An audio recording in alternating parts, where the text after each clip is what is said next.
Second edition. Western. Political Thought. From Socrates to the Age of Ideology. Brian R. Nelson. Florida International University. To the memory of Carl O. Nelson. My father and Mary F. Nelson. My mother. Part I. Classical and Medieval. Political Theory.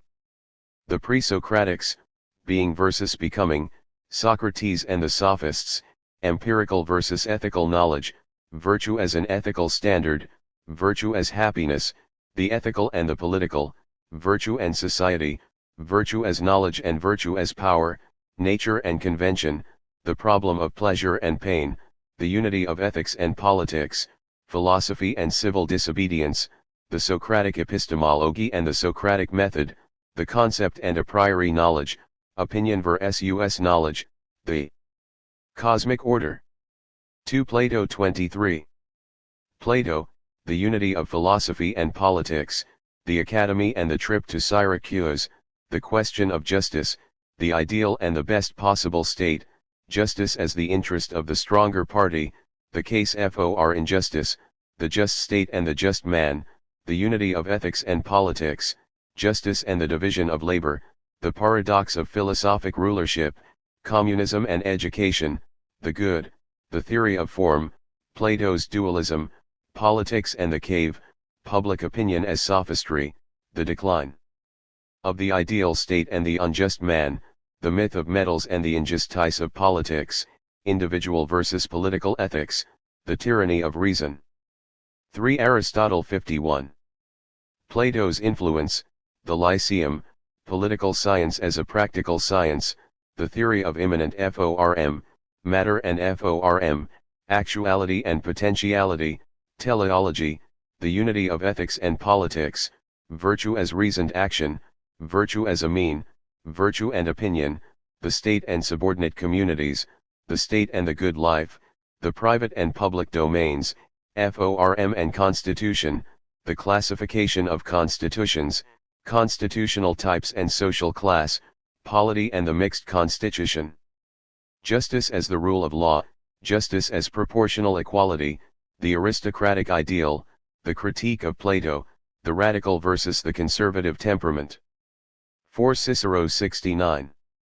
Cicero and the Classical Tradition, Alexander the Great and the Age of Empire, the Hellenistic Age and the New Schools, Skepticism and the New Academy, Cicero's Eclecticism, Individualism, Subjectivism and Cosmopolitanism, Universal Equality and Apolitical Virtue, Cynicism, Epicureanism and the Theory of Contract, Stoicism, Natural Law and the Two Cities, Fate and the Rational Will, Politics as Duty, the Statesman-Philosopher, the Respublica, Cicero, Caesar, and Augustus, the Concordia. Ordinum and the Senatorial Ideal, the Scipionic Circle and Humanitas, the Commonwealth and Natural Law, Commonwealth and Civitas, Polybius and the Composite State, the Theory of the Ideal Republic, Natural Law, Civil Law and Justice, Cicero as Conservative, Law as Political Philosophy, the Unity of Law and Magistracy, Consuls and Tribunes, the Senate and the Rule of Wisdom, the People's Assemblies and Republican Liberty, the failure of the classical city-state model. The Principate and the End of the Republic, the Rise of Christianity. 5 St. Augustine 103.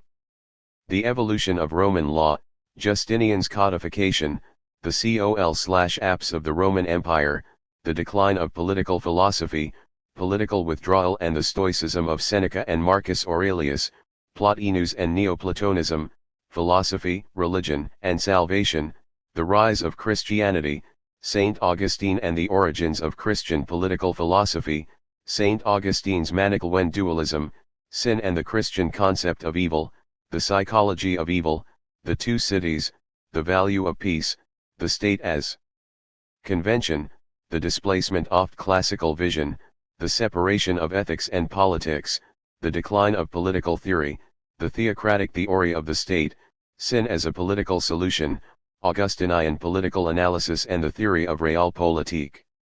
6 St. Thomas Aquinas 123. The Church and the Nation-State, the rediscovery of Aristotle and the synthesis of classical and Christian thought, John of Salisbury and the organic metaphor, St. Thomas's Aristotelianism, the monarchical ideal, teleological naturalism and Christian spiritualism, the natural and the supernatural, the hierarchy of law, human reason and natural law as participation in eternal law, the compatibility of political and spiritual life, human nature, the predominance of reason, the supremacy of the sacred and the legitimacy of the secular, theology, philosophy, faith, and reason, liberation from the metaphor of the two cities, the disintegration of the Thomistic synthesis, the disjunction of ethics and politics.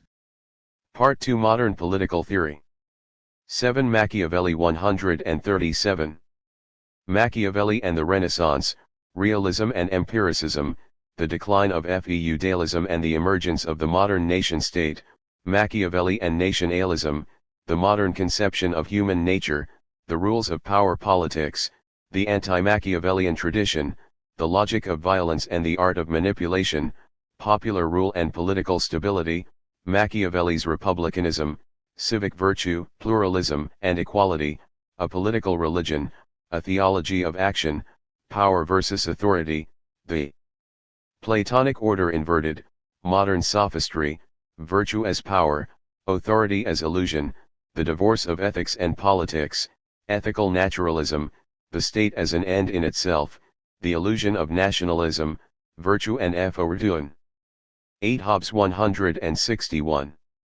The Reformation and the nation-state, the Puritan Revolution and the Scientific Revolution, the revolt against Aristotle, materialism and the new empiricism, body and motion, mathematical truth and nominalism, the physics of psychology, knowing and willing, appetite and aversion, pleasure and pain, the will to power, the rejection of the Socratic conception of freedom, the modern theory of contract, consent versus divine right, the state as rationally constructed machine, human behavior and the state of nature, the compositive and resolutive methods, the state of war, the paradox of power, the modern theory of natural law, the theory of absolutism, the theory of sovereignty, the paradox of consent, law as command, the nominalist theory of justice, the language of power, modern Hobbesianism, the theory of the negative state, power and self-interest, Hobbes as sovereign and the weakness of power, Hobbes and the summum bonum, modern science and the theory of authority. 9 Locke 193.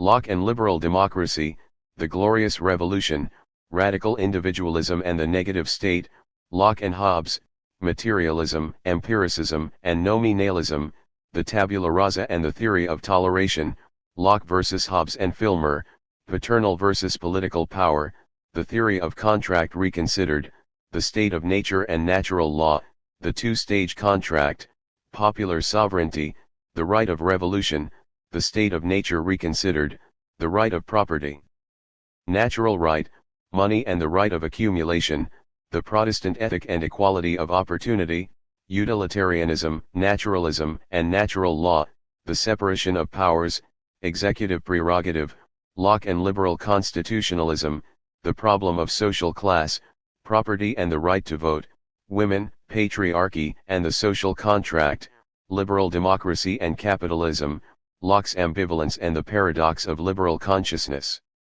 10 Rousseau 221. The loss of natural liberty, the Enlightenment, the psychopathology of a political theorist, social inequality and the perversion of reason, the theory of contract, Hobbes and Locke revised, the nature of natural man, a civilized misreading of the state of nature, the contract, justice versus instinct, the unity of sovereignty and liberty, popular sovereignty reconsidered, the unity of force and freedom, the general will, the unity of self-interest and public interest, liberty as obligation. Positive versus negative liberty, the positive versus the negative state, the ideal state and social equality, economics as a moral concern, censorship, civil religion and patriotism, the theory of sovereignty revised, the will of all versus the general will, the problem of government, the theory of will and forms of government, the aristocratic ideal, the unity of ethics and politics, power versus authority, the conventional basis of morality, the rejection of natural law and natural right. The critique of the nation-state, the ambiguity of the general will, the contradictions of Western political thought. Part 3 Contemporary Political Theory 11 Conservatism 259. The French Revolution and the Rights of Man, Napoleon and Liberal Democracy, Edmund Burke and the Holy Alliance, the Whigs and the Glorious Revolution, Burke as Reformer, Popular versus Philosophical Conservatism, the Critique of Liberalism, Natural versus Prescriptive Rights, Philosophy versus Politics, Presumption, Prejudice and the Reason of History, the Organic View of Society, Prudence or the Art of Statesmanship, Reform versus Change, the Theory of Virtual Representation, the French Revolution and the Destruction of Authority, Mass Society, Tyranny, and the Paradox of Liberal Individualism, Burke's Aristotelianism, the Critique of Ideology, the Sociology of Ideology and the Democratization of Political Ideas, Ideology, War and Revolution, the Limitations of Burke's Vision, the Historical Problem, Romanticism and Reaction, Conservatism as an Ideology. 12 Classical Liberalism 281. Hume and Utilitarianism, Bentham, the Rejection of Natural Law and Natural Right, the Ethics of Utility, the Greatest Happiness of the Greatest Number, the Individualistic Conception of Community, Utility and Majoritarian, the Science of Pleasure and the Philosophic Calculus, Law as Artificial Consequences, the Legislator as Social Scientist, James Mill, Utility and Liberal Democracy, the Reform of Representation in Parliament, Property and Pleasure, Government and Community. Representative Democracy and the Liberal Theory of Representation, Hobbes and Locke United, the Economic Theory of Classical Liberalism, the Physiocrats, Adam Smith and Laissez-faire Capitalism, the Unseen Hand and Enlightened Self-Interest, Herbert Spencer and Social Darwinism, Classical Liberalism and the Condition of the Working Class, the Political failure of the Middle Class. 13 Modern Liberalism 298. De Tocqueville, The Sociology of Democracy, the Tyranny of the Majority, Equality and Liberty, Public Opinion and Bureaucratic Despotism, Pluralism, Mass Society and the Theory of Association, the Social Structure of Democracy, John Stuart Mill, Utilitarianism Revised, The Quality of Pleasure and the Superior Individual, Simple Expediency versus Higher Values, The Revised Theory of Liberty, Moral Progress and the Quest for Truth, Proportional Representation and Mass Education, Th. Green and the Oxford Idealists, German Idealism and Modern Liberalism, The Classical View and the Rejection of Utilitarianism, The Unity of Will and Reason, The Theory of Positive Freedom, The Social Basis of Rights, The Right of Property and the Positive State, Modern versus Classical Liberalism, Modern Liberalism in Theory and Practice, Ambiguities and Paradoxes, Self-Development as Social Engineering, Democracy, Moral Progress versus Moral Anarchy, Liberal Ideals and the Civilized State. 14 Marxism 326. Marx, Scientific versus Utopian Socialism, The Materialist Conception of History and the Critique of Idealism, The Historical Acts and the Relations of Production, Property and the Division of Mental and Material Labor, History as Class Conflict, Life and Consciousness, Substructure and Superstructure, Ideology as false consciousness, Idealism as Ideology, The Inevitability of Communism, Capital, Profit and Surplus Value, The Labor Theory of Value, The Theory of Alienation, The Law of the Falling Rate of Profit and the Anarchy of Production, The Dialectic, Marx vs. Hegel, The Historical Significance of the Working Class, The Unity of Theory and Practice, Revolution as an Epistemology, Communism and the End of Alienation, Liberalism as Alienated Theory, Marx as Anti-Political Theorist, Edward Bernstein and Revisionism, Lenin's Theory of Imperialism, The Party, Spontaneity versus Consciousness, Marxism and Nationalism, Marxism and the End of Communism and the Rebirth of Marxism. Marxism as ideology. 15. The Age of Ideology 359. Western political thought and the critique of ideologies, ideologies and the unity of ethics and politics, the higher principles, classical and ideological, ideologies versus moral autonomy, Mazzina, nationalism and the subversion of ideology, state centralization and the loss of moral autonomy, the sociology of ideology, industrialism and secularism, the nation-state and the higher principles, ideology and the problem of authority, authority as science, ideology, the state of war, and the weakness of power. The second edition of this book includes, among other changes, a new chapter on Cicero. In fact, that chapter is more than its title indicates because it includes a substantial introduction to the major Hellenistic political philosophies as well as a historical overview of the events surrounding the rise of the Roman Empire. Because of this expanded coverage of the larger Greco-Roman tradition of political discourse, I have changed the title of Part I from Ancient Medieval to the more inclusive Classical and Medieval Political Theory. I included the new chapter because of requests from instructors who have used the text as well as my own increasing sense that the brief discussion of Hellenistic political philosophy in the first edition, and the even briefer references to Roman political thought, was inadequate given the basic intent of the book. The intent was to present the introductory student with a basic comprehension of Western political thought from the perspective of a limited number of key thinkers viewed in historical context and understood in terms of the changing relationship of ethics and politics in political philosophy from Socrates to the contemporary period. The edition of Hellenistic political thought and its great transmitter Cicero, the most important and influential of the Roman political thinkers, enhances the book's objective. Not only is a considerable historical period in the evolution of Western political thought now covered in some detail, but important perspectives in the classical conception of ethics and politics are elaborated in the process. It is from this broadest historical and thematic perspective that the chapter on Cicero becomes a necessary addition to the book.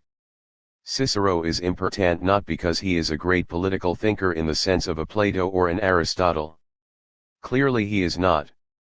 But as a transmitter of Hellenistic thought and as a thinker who, more than any other, integrated it with Roman political ideas, most notably with the Roman emphasis upon law as the foundation of political community and as the source of the classical unity of ethics and politics, he is crucial. But there is another, in some ways more fundamental, reason for adding a chapter on Cicero. This book was written with a pedagogical intent. As I noted in the preface to the first edition, the thinkers and themes chosen are those that seem most useful in encouraging the student to think critically about the subject of political philosophy, and about his or her own theoretical assumptions about the nature of politics. In this regard, Cicero is of particular importance, for he illustrates something that in my experience few students ever consider, that political ideas from one era are passed on and modified to meet the exigencies of another, and in this way become part of the political consciousness of later generations. To understand our own political assumptions is to have some understanding of the evolution and modifications of these earlier ideas that have implicitly, unconsciously, become our own. More than any other thinker, with the exception of Aristotle, Cicero modifies and passes on classical ideas about the nature of law, the political community, and republican ideals that form the unconscious substructure of those political ideas and ideals most Western students value. For this reason alone, Cicero is important. There are, in addition, several other revisions and modifications of the first edition. The introductory part of the St. Augustine chapter now includes a discussion of some of the key political ideas of the Roman Empire as well as a more detailed analysis of St. Augustine's theocratic theory of the state. John of Salisbury, important as a late medieval pre-Aristotelian thinker, is briefly discussed in the St. Thomas chapter. In the Locke chapter I have added a section on patriarchy and the political exclusion of women in Locke's theory of contract. The obvious inconsistencies and paradoxes in here and in Locke's and later liberals' treatment of women, their actual defense of patriarchy, are hardly dead issues and should not only arouse the interest of students but provide the instructor with a useful vehicle for explaining the theory of contract and for probing some of the issues raised by feminist critics of Locke and patriarchal liberalism. Finally, the conclusion to the Marx chapter has been updated to reflect the demise of Soviet and East European communism and the current death of communism debate. Given its pedagogical intent, the general format and style of the book continue to be designed with the student in mind. It is assumed that the student has no background in the history of political thought. Hence, all specialized terms are clearly defined in the text and used in a variety of contexts to better enable the student to grasp their meaning. In addition, an expanded glossary of terms is provided at the end of the book. And insofar as possible, given the inevitable limitations imposed on any introductory textbook, each thinker is dealt with in detail, basic concepts are explained in depth, and the implications of various political theories are drawn out and analyzed. The object has been to render the material understandable by writing at an appropriate level, not by overly simplifying difficult concepts and issues. As for the specific thinkers discussed, although they do represent most of the genuinely important theorists in the Western tradition, at least those that the introductory student should be expected to have some comprehension of, there are some exceptions. Montesquieu is only briefly mentioned in passing. Hegel is discussed in conjunction with his influence upon modern liberal and Marxist thought, he is not given separate treatment. And in the contemporary period only those thinkers within the major ideological systems of thought who are intellectually important are analyzed in any real depth. Where appropriate, I have cited sources that are recognized as classics in their respective fields. The most current literature is not always cited, but some of the most enduring is. The object has again been pedagogical, to introduce the beginning student to the mainstream of scholarship in political philosophy, not to the most current debates in the field. The bibliography includes some of the most important, or most useful, of the works cited. The last section of the book, Contemporary Political Theory, covers the age of ideology from Burke through Marx and the rise of modern nationalism. Although the term contemporary is usually employed to describe a more recent period of time, I have chosen to use it in this broadest context because the major ideological systems of thought that emerge following the French Revolution still constitute the major focus of political debate. Burke or Marx or Green are not contemporary political thinkers, but their respective philosophies have remained the touchstones of contemporary political thought. This remains so even in this postmodern era when the boundaries of political thought have been stretched at times to the point of obliteration. Finally, I have made some changes in style and format that, I hope, will make the book more attractive and useful to both instructor and student. I have eliminated gender-specific language wherever possible.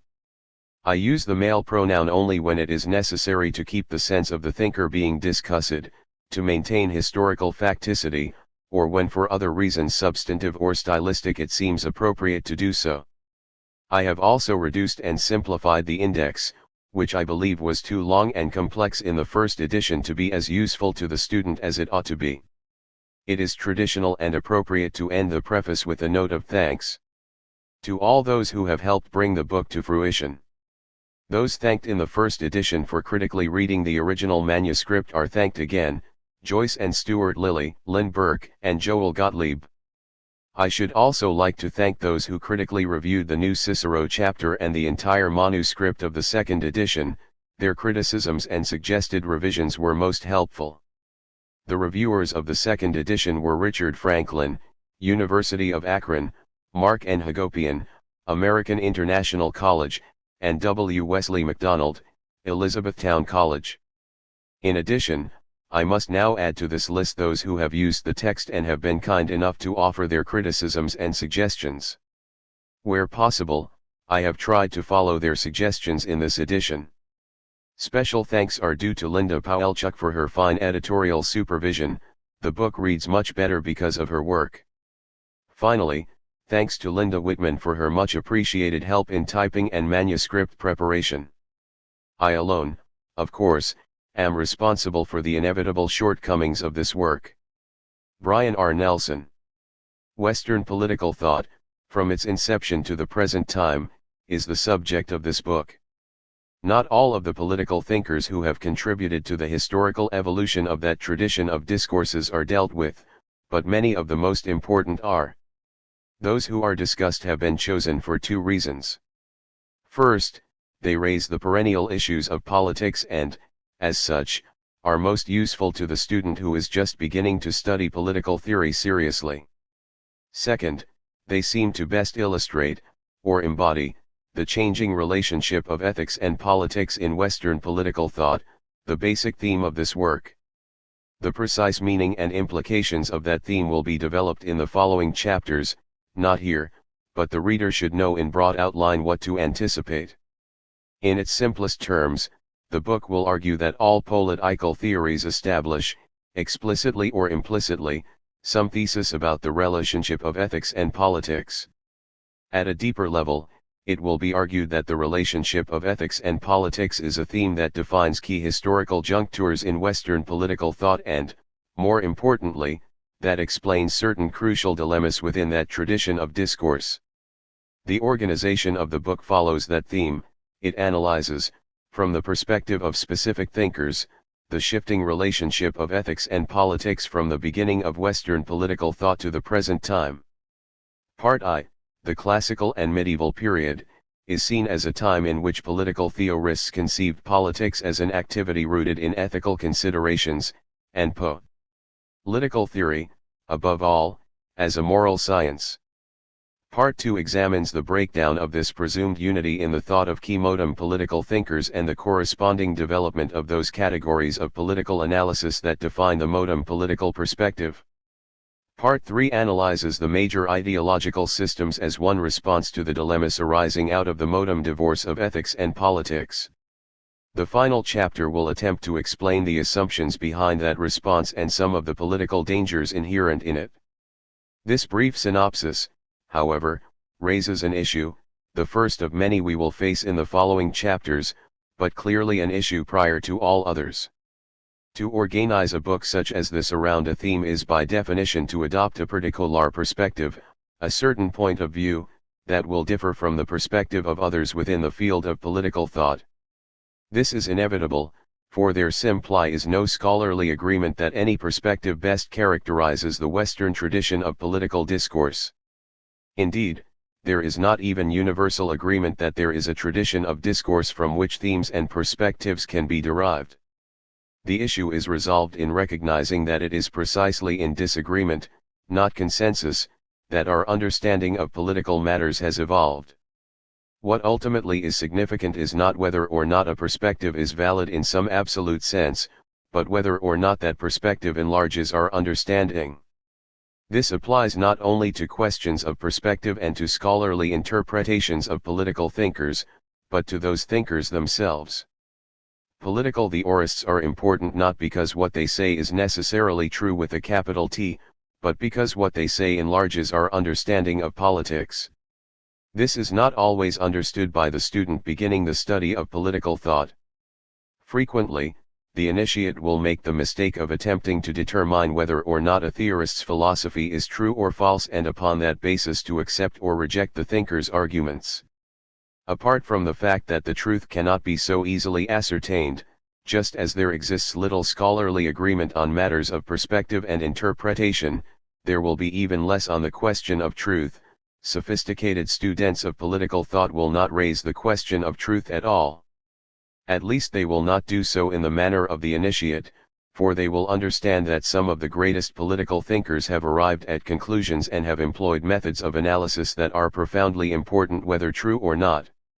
Indeed, it is often in pursuing a line of reasoning that may be erroneous, or that many consider to be so, that some of the most important insights into the nature of politics have been discovered and elaborated.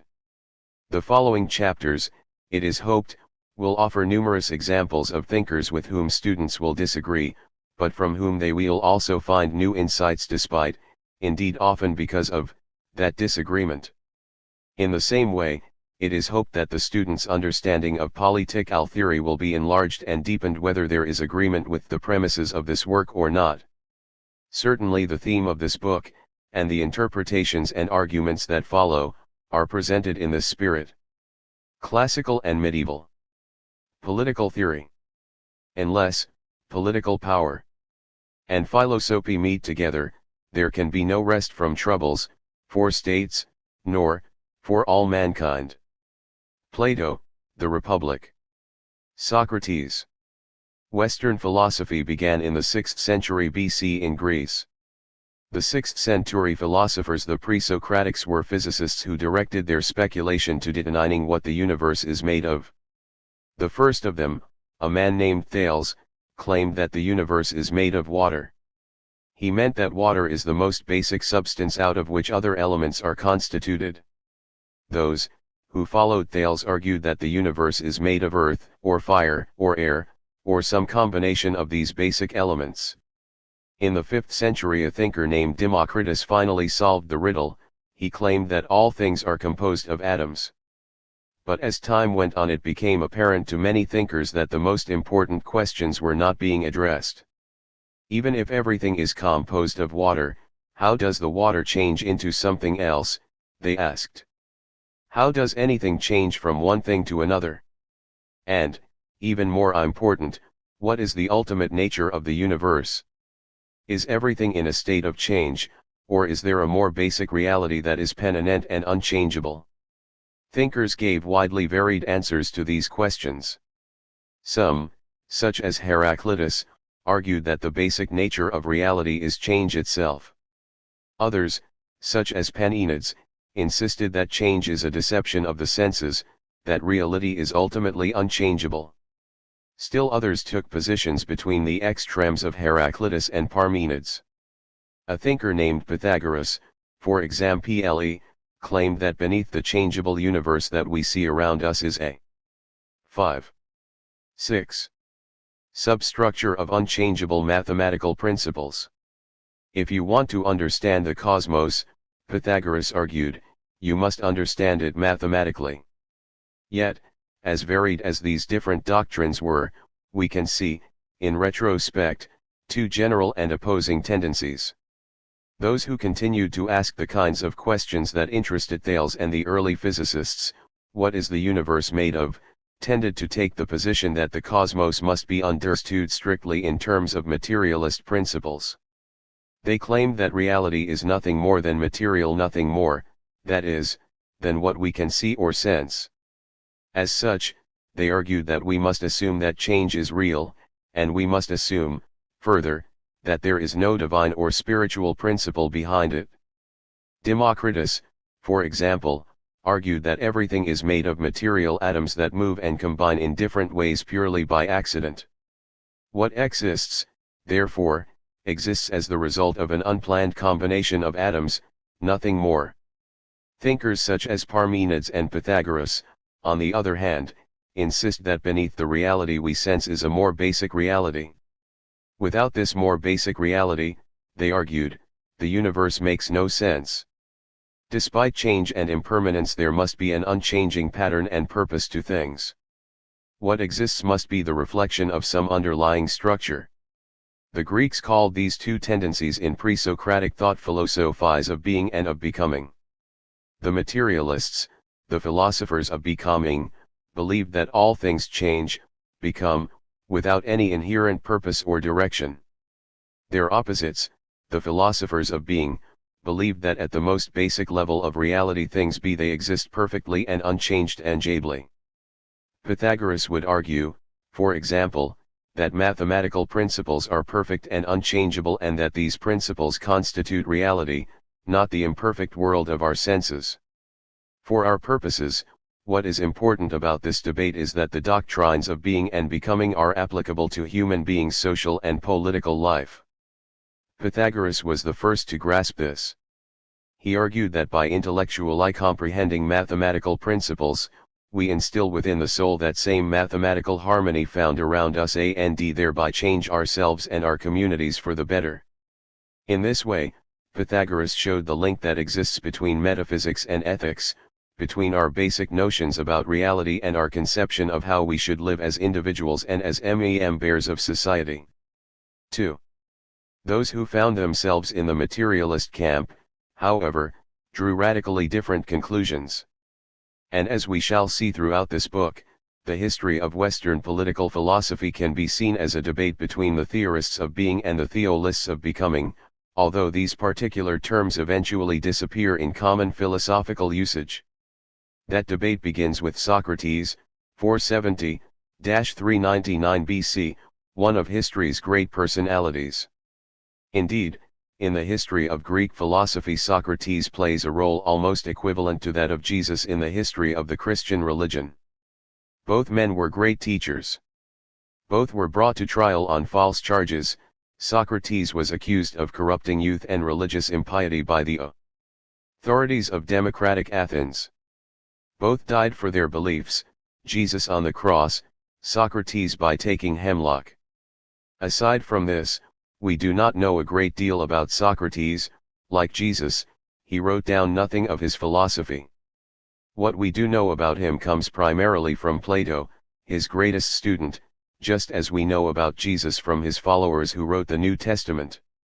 The New Testament of Greek philosophy is the Platonic Dialogues, a series of dramatic confrontations that pit Socrates against a variety of protagonists, the most important of whom were a group of teachers known as the Sophists.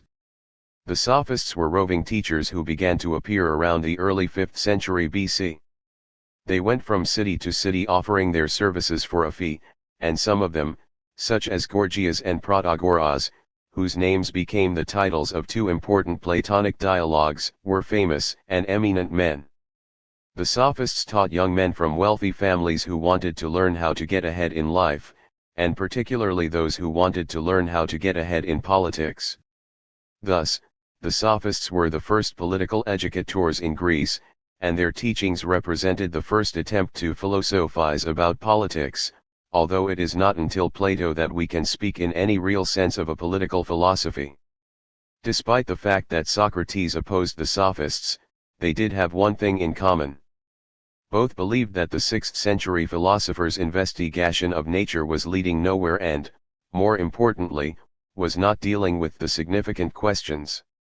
Even if it could be shown that the universe is composed of water, or of atoms, or of some other substance, what difference would that make to human beings, they asked.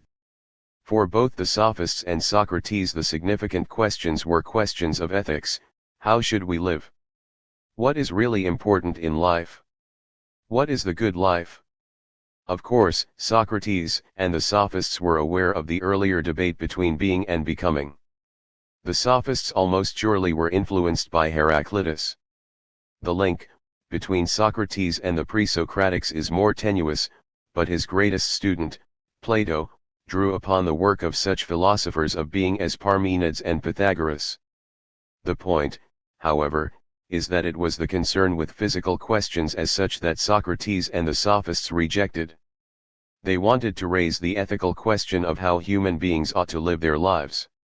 Here we must briefly discuss what we mean by ethics. Ethics has to do with values, that is, with whether or not an action or, more broadly, a way of life is good or evil, right or wrong. As such, ethical statements are immediately recognizable because they are always ought or should statements. We ought not to commit murder or we should love our fellow human beings are examples of such statements. When we make such assertions, we implicitly claim to have knowledge of what is right and what is wrong, what we ought or ought not to do. There is another kind of statement we can make about reality based upon empirical observation. Empirical means knowledge attained by the eight senses. Such statements are is or are statements: the earth is round, the flower is red, or the material world is composed of atoms are all empirical statements because they all assert knowledge attained either directly or indirectly through the senses. We cannot directly see atoms, but we can indirectly see them or infer them through special methods of observation. Modern science is an empirical discipline because it claims to deal with the world as perceived by the senses alone, with objects of knowledge that can be directly or indirectly observed. It is concerned with what is, not with what ought to be. These distinctions between is and ought, empirical knowledge and ethical or normative knowledge as it is sometimes termed, are more clearly drawn in our own day than they were in Socrates' time. Our knowledge of these matters has expanded considerably since then. But we must bear in mind, and this will become clearer as our analysis of Socrates' philosophy proceeds, that Socrates did much to lay the basic framework of thought that eventually allowed these distinctions to be made. It is important at this juncture to emphasize again that Socrates and the Sophists were interested in ethical or normative questions, not with the empirical questions that concern the pre-Socratic physicists. And they realized, although again not as surely and consciously as we do today, that answering such questions required a way of thinking different from that needed to answer empirical questions of the is variety. For in the case of ethical matters, whether we ought or ought not to do something depends upon the ends we wish to achieve. To employ an obvious example, we ought not to commit murder if our goal is to preserve life. And in order to say that an end is good, we must first posit some ethical standard that establishes the validity of our end, goal, or objective. It is for this reason that ethical questions always deal with ends and, therefore, raise the issue of standards. Empirical questions do not do this since they are concerned only with what in fact exists. In the broadest terms, all ethical questions deal with how we ought to live our lives. As we have seen, the answer to this question depends upon what end, or goal, human beings ought to strive for, and this in turn depends upon what the standard of life ought to be. All the ancient Greek thinkers, including Socrates and the Sophists, agreed that the ultimate end of human ascension should be happiness. Their disagreement was over the larger question, what is the human standard of happiness? Even then, there was a superficial agreement. Both Socrates and the Sophists maintained that virtue, which they both claimed to teach, ought to be the standard of happiness.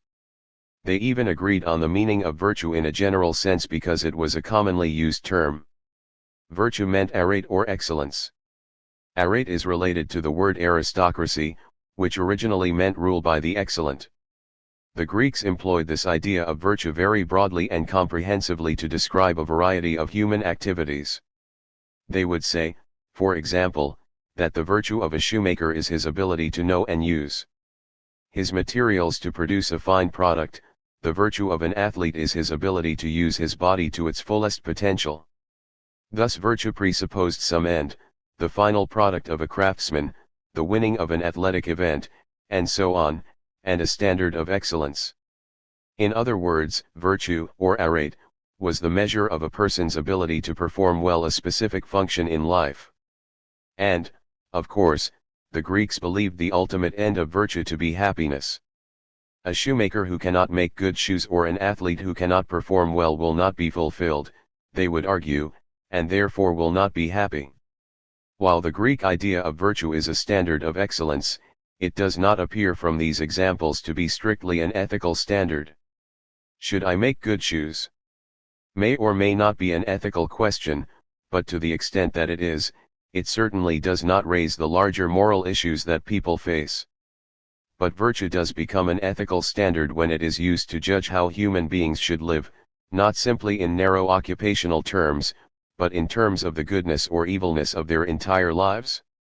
This is why Socrates came to insist that there is such a thing as moral excellence that will produce not simply the limited happiness of performing well a simple task, but the complete happiness of living life well. More than anyone else, Socrates transformed virtue from a morally neutral term to one with moral connotations, because he discovered that being a good craftsman and being a good human being holds something in common. 3. Unfortunately, Socrates maintained, people fail to recognize this shared quality. Thus, while they can easily agree about what constitutes virtue or excellence when it comes to making good shoes, they cannot agree at all when it comes to the much more important matter of living a good life.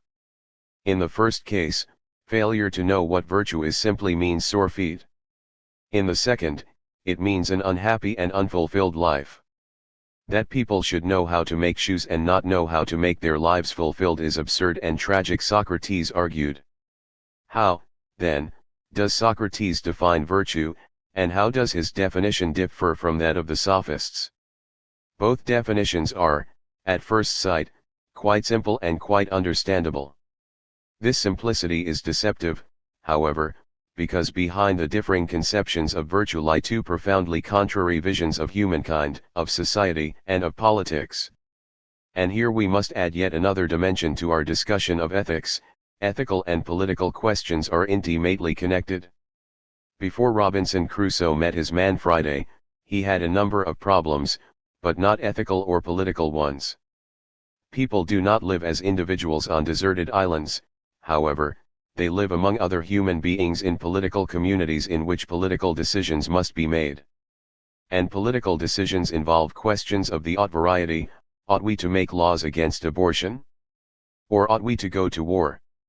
Are typical political questions that directly affect people for good or evil. The point, given this ethical dimension to politics, is that how one defines virtue will depend in large part upon one's understanding of the nature of society and polity. Polity is the generic term for political community, whatever form it may take, be it a clan, a tribe, or as in ancient Greece, the polis or small city-state. Let us look first at the Sophists' definition of virtue, specifically their definition of political virtue. Given the link between ethics and politics, we should be able to deduce their social and political theory from their definition. The Sophists argued that virtue in general is the ability to acquire those things that people agree give pleasure, wealth, honor, status, and so on, and that political virtue in particular is the ability to acquire these things by the successful use of power. If this seems a shocking definition of virtue, remember that virtue originally meant nothing more than the ability to attain a given end. If the end of politics is the acquisition of power as the Sophists believed, then the virtue of a politician is simply his ability to master the techniques of attaining it. Interestingly, the Sophists were the first teachers of rhetoric, that is, of the art of speaking well. They saw it as a most important technique for gaining power because it gave the politician the means to sway public opinion to his side. For this reason, the political education of the young men who came to the Sophists included lessons in rhetoric, and rhetoric was considered a prime component of political virtue. The Sophists' definition of virtue clearly implies a particular conception of society and politics and a corresponding view of human nature. The Sophist view holds that society and the state are conventional, that they are nothing more than artificial arrangements, conventions, created to serve limite purposes such as providing security and maintaining order. There is nothing natural about society and polity, the Sophists argued, because human beings are not innately social creatures. They are, rather, individual egotists who are more concerned about themselves than about some larger social good. Behind the Sophists' philosophy of society and politics lay an individualistic and egotistical psychology or theory of human nature. The conventionalist view of society and the state explains why the Sophists defined virtue as they did. If the social and political order and its traditions, customs, and laws are simply pragmatic arrangements between individual egotists, then there is nothing intrinsically good or right about them. Hence, the Sophists taught their students to use the social order to their own benefit. Why be constrained by laws that are ethically meaningless? Not all the Sophists went so far as to say that anything goes, but the more extreme ones did. And in order to justify their teaching they engaged in a radical critique of state and society, which they saw as an unnatural constraint upon the individual. In nature the strongest rules, they argued, but the conventions of society stand in the way of this natural order of things. The laws of society create a false equality among human beings, while in nature the powerful are superior to the weak. Their argument is best summed up in a famous Platonic dialogue entitled The Gorgias, in which a young man named Callicles argues the Sophist case. We take the best and strongest of our fellows from their youth upwards, and tame them like young lions, enslaving them with spells and incantations, and saying to them that with equality they must be content, and that the equal is the honorable and the just. But if there were a man born with enough ability, he would shake off and trample underfoot all our formulas and spells and charms, and all our laws which are against nature. The slave would rise in rebellion and be lord over us, and the light of natural justice would shine forth. 4. It is evident that Sophists such as Callicles were preaching a doctrine of radical individualism at the expense of the larger society. Their political theory glorified the individual and encouraged him to do what he wanted in spite of law and custom. They addressed themselves to the potentially great man. Foreshadowed by the sophists' position, as the great classical scholar Sir Ernest Barker has argued, was Nietzsche's doctrine of the overman or superman who tramples underfoot all social constraints. 5. It is easy to see why the sophists became so popular with young men who were, so to speak, on the political make. Here were teachers who taught every adolescent what he wanted to hear, that he is a superior man who should let nothing stand in his way. And what young person does not suppose he or she really is superior and does not have an almost natural contempt for traditional authority? The adolescent is a ready-made sophist in almost any society, and the Greek youth were no exception. It is equally easy to see why the sophists were unpopular with the average citizen. Most people believe their traditions and laws to be socially necessary, sacred, and above criticism. The sophists attacked these deeply held beliefs and, so it seemed, thereby threatened the stability of the social order. 6. How did Socrates respond to the sophists? He argued that their definition of virtue is wrong, and that the whole conception of man and society upon which it is based is erroneous. According to Socrates, virtue is knowledge, not merely instrumental knowledge of how to attain power, but a larger ethical knowledge of how we ought to live our lives. Just as we recognize that knowledge is required to exercise a craft, says Socrates, so too must we recognize that knowledge is required to learn the art of living a good, that is, an ethical, life. This is why we find Socrates constantly making analogies between the good craftsman and the good man in his dispute with the sophists. We all recognize, Socrates argues, that what makes a good shoemaker is his knowledge of how to make shoes. Why can we not recognize, therefore, that that which makes a good or virtuous human being must be knowledge of how to live a good life? The sophists say that political virtue is power, but power for what, asks Socrates. The sophists claim that power gives men the ability to appropriate the goods of this world, and that the pleasures derived from these goods will make them happy. But in point of fact, Socrates argues, the ceaseless search for pleasure will produce just the opposite, because all pleasures, rooted as they are in our basic biological urges, are intimately connected to pain. Eating produces pleasure, for example, only if first we experience the pain of hunger. And this is true of all pleasures, says Socrates. This is why the desire for pleasure, which is as ceaseless as our biological drives, can only lead to constant pain and unhappiness. Thus, when you give power to a man and tell him that political virtue is the exercise of that power to satiate his passions, you are really contributing to his unhappiness. The more successful he is as a politician, the more unhappy he will become. Moreover, Socrates concludes, because he is concerned only with his own self-interest, he will fail to rule society properly and therefore will produce unhappiness in the citizenry as a whole. In rejecting power and pleasure as the basis of human happiness and putting knowledge in their place, Socrates proposes a theory of society and politics radically different from that of the sophists. He argues that if people can know ethical truths, then these truths should be embodied within their social organizations. This means that society, government, and law are much more than conventions. They are, Socrates would say, natural to the extent that they embody ethical truths. They are not simply artificial constructs, they are intimately connected to people's moral well-being. This view that society and its political institutions are natural carries with it, of course, a radically different psychological theory than that of the sophists. Socrates insists that society is natural because he believes human beings are social animals, not egotistical individualists. No one is self-sufficient, says Socrates, people need others in order to survive.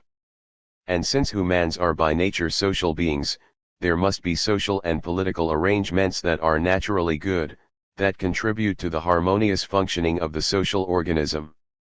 Clearly, given this view, the doctrine of the sophists could only disrupt society and thereby the lives of all of its members. This distinction between nature and convention is perhaps the single most important philosophical dichotomy in the history of Western political thought. As a general, but almost invariable rule, those thinkers who hold to a conventional theory of society, as do most modern theorists, view ethical standards as purely relative. Those, on the other hand, who take the position that society is natural, as do most classical and medieval theorists, believe that there are certain knowable ethical truths that ought to be recognized socially. We shall see this distinction between nature and convention raised repeatedly as an issue in the works of subsequent political thinkers. For now, it is sufficient to recognize that in showing that there are knowable ethical truths that will produce happiness if they are embodied within people's social and political relationships, Socrates was able to demonstrate what he believed to be the utter wrong-headedness of the sophists. How, he asks, can the sophists possibly teach virtue if they admit there is no ethical standard that can be known? What is there to teach? Nothing, beyond certain political techniques, says Socrates. It is as if the sophists had the technical know-how to make shoes, but no notion of what constitutes a good shoe. They had the technical know-how to acquire power, but no knowledge of the appropriate end or purpose of power. Their assumption that the end is pleasure merely demonstrates their ignorance. Moreover, Socrates asks, how can the sophists claim to teach virtue, and political virtue in particular, when their theory of state and society denies any real validity to the social and political order? In fact, they teach the individual how to triumph over society's rules and thereby ignore the needs of all the members of that society. They forget the necessary unity of ethics and politics. They forget that political questions are always ethical ones that involve moral relationships among people. The issue is not how shall the individual live life simply as an individual, but how shall he or she live it in community with other human beings. To teach political virtue is, by definition for Socrates, to teach people how to live together for a common good that transcends the individual. This is why Socrates responds to Callicles' earlier paean to the superior individual with a defense of social order. Philosophers tell us, Callicles, that communion and friendship and orderliness and temperance and justice bind together heaven and earth and gods and men, and that this universe is therefore called cosmos or order, not disorder or misrule, my friend. Socrates, then, defends the social order, the sophists attack it. This is the explicit and obvious political difference that follows from their differing ethical, social, and psychological assumptions. But this political difference is more complex than Socrates' response to Callicles would suggest, for Socrates does not support the social order uncritically. Quite the contrary, he is a greater social critic than the sophists, but in a different way. What Socrates argues is that while law is natural, any given law may, and frequently does, violate basic ethical precepts. For example, if the laws are made by men such as Callicles, they will fail to create that order and harmony that is essential to the well-being and happiness of the whole community. Such laws are merely conventional. What Socrates proposes to do, therefore, is to reform the state and politics in accordance with correct ethical standards. In a sense, he wishes to mediate between nature and convention, to make the social and political order compatible with that which is natural, ethical. The problem was that in order to unite the social and ethical, Socrates was compelled to both defend and attack society at one and the same time. His contemporaries missed the subtlety. They thought he was simply another radical sophist engaged in tearing down those values that hold society together. 8. This is the real reason why Socrates was brought to trial and put to death. The specific charges leveled against him religious impiety and corrupting young people were simply the form in which the court gave legal expression to this, the real issue. The trial was in fact a political trial aimed at preventing Socrates from continuing to teach his philosophy. When, in the name of a higher duty to follow his philosophic conscience, Socrates refused to abide by the court's demand that he cease his teaching, he was condemned to death. That Socrates chose to die rather than cease his teaching illuminates the real political meaning of his philosophical system. For Socrates' death was a political act aimed at demonstrating that philosophy is not simply a set of ideas, but a way of life superior to that of politics, at least politics as conceived by the sophists. The story of Socrates' incarceration and death, and the events leading up to it, are told in several dialogues. One of these, the Crito, best illustrates Socrates' position. In this dialogue, Socrates' friend Crito comes to his jail cell with a plan for escape. It was a common practice to allow prominent citizens to escape rather than suffer the penalty of death. Socrates refused to flee, however, even though he knew that his sentence was utterly unjust. He based his refusal on the argument that the state had raised him and nurtured him like a parent, and that he could not now turn his back upon it. He owed obedience to it, but only to a point. The state demanded that he stop teaching, and he could not do that without violating his conscience. He could, however, affirm the right of the state to make laws and impose penalties by suffering the consequences of following his conscience. We would today classify Socrates' decision as an act of civil disobedience. Civil disobedience is a political act that attempts to affirm the individual's conscience as the highest law, yet at the same time recognizes the social necessity of civil law and order. This is accomplished by violating the law where it contradicts the urgings of conscience, yet affirming the necessity of law by suffering willingly the consequences of one's acts. This was precisely Socrates' intent. In civil disobedience, Socrates had discovered a way, the only way in fact, to carry his philosophy into real life. By refusing to stop teaching, he affirmed the superiority of conscience and the philosophical life upon which it is based. By refusing to escape, he affirmed that the state is a natural and a necessary good, even though specific laws and institutions may be only conventional. Moreover, in choosing to die as he did, Socrates demonstrated the appropriate relationship between philosophy and politics. His teaching had been that the political sphere, the state, should be founded upon philosophical truths, but in his own case the relationship seemed to Socrates to be breaking down. The men of thought and the men of action seemed to be of different minds. What to do? Given his situation, Socrates' only solution was to die. To live would be to concede that the commands of the state are superior to philosophical truth. His greatest student, Plato, would propose another, and ultimately more radical, solution, but this is a subject for the next chapter. There will be those who take exception to Socrates' reasoning, of course. It might be argued, for example, that if Socrates is correct in what he teaches, he is correct whether he lives or not, and that had he chosen to live he could have had a continuing influence upon people. Crito made precisely these kinds of arguments, and others like them. What about your family, Socrates, your friends, but to no avail. Socrates refused to do the prudent thing, because prudence is not philosophical. To be prudent means to act upon one's political judgment of the relative merits of a course of action.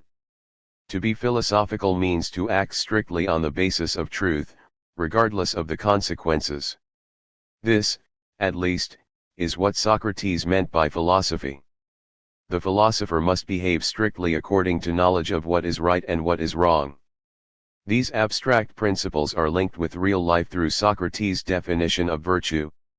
If virtue is knowledge, then to act upon any other basis than that of knowledge would be unvirtuous or evil. And to lack virtue is to be unhappy and unfulfilled. So Socrates' decision to remain philosophical and die was no mere posturing, it was the only action he could take that would be consistent with his completeness as a human being. Any difficulty one may find in comprehending Socrates' decision to die is most likely due to failure to consider seriously Socrates' definition of virtue. When Socrates says that virtue is knowledge, he means just that. This definition expresses the very essence of Socratic ethics, and it means exactly what it says. According to Socrates, if one knows, really knows, what is ethically correct, one cannot help but act accordingly, for no one would knowingly do something that produces unhappiness. The obvious objection to this line of reasoning, An objection that was raised against Socrates in his own day, is that our desire to do something may be stronger than the force of our knowledge that we ought not do it. We may know that it is wrong to steal, for example, but given the opportunity we might do it in any case. Socrates insists that this cannot happen. The fact that people steal is proof that they do not really know that it is wrong, although they may have thought they knew. It is ignorance of the real human consequences of unethical behavior that compels us to misbehave, not the weakness of reason in the face of great passion. 9. Can Socrates really mean, then, that because he knows dying is the ethical thing to do, his death is the necessary condition for his happiness? This is precisely what he means.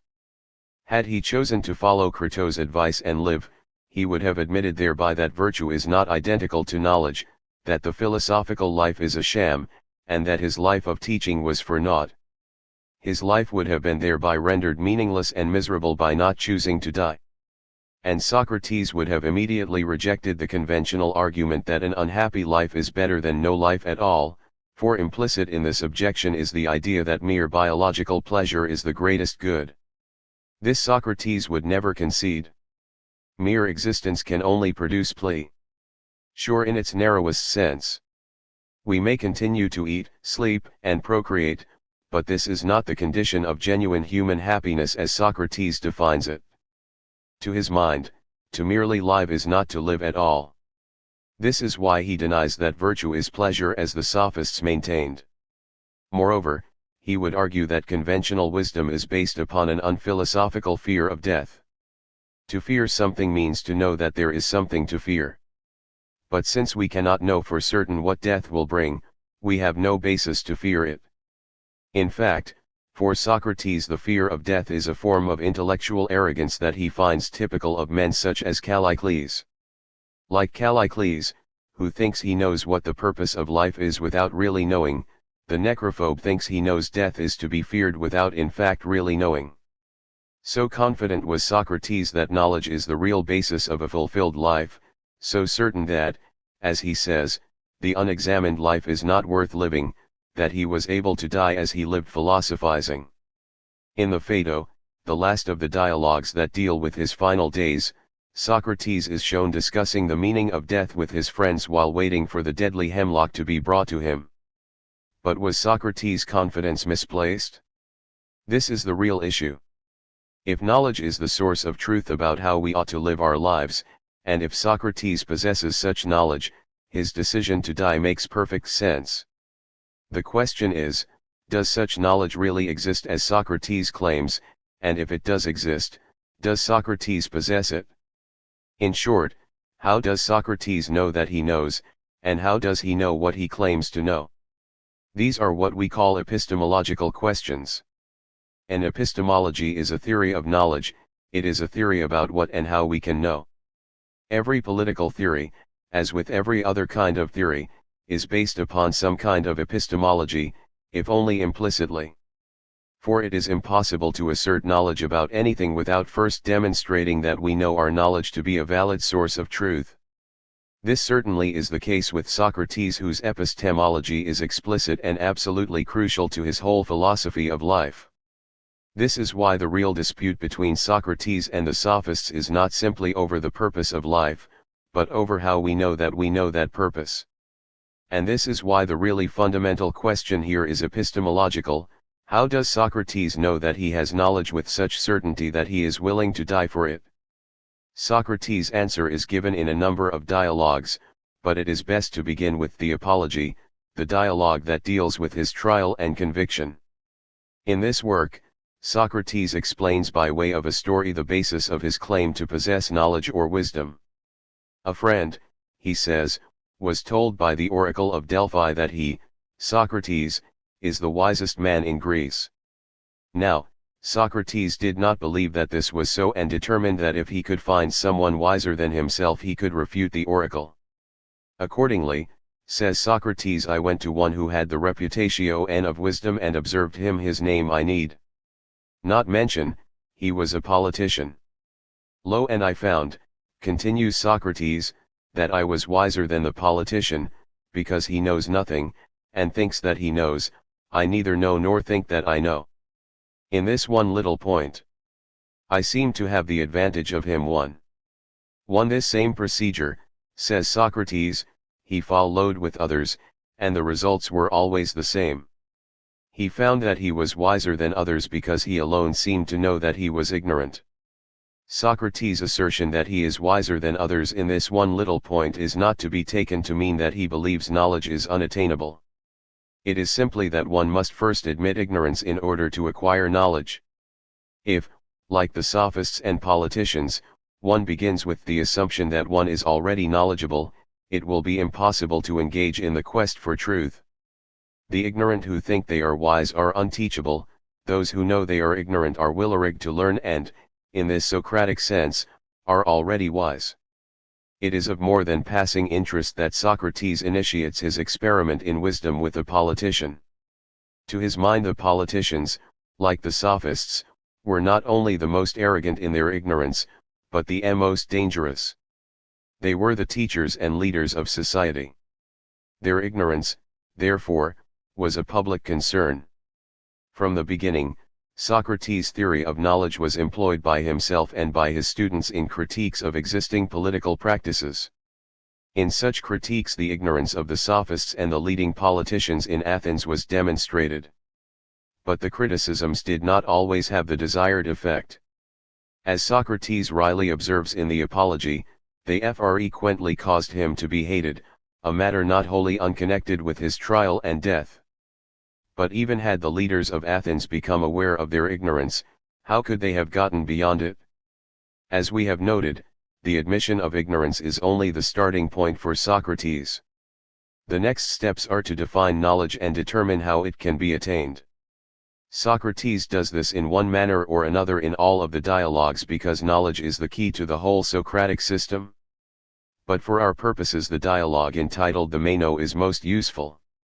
12 In this dialogue, Meno engages Socrates in a discussion about whether or not virtue can be taught.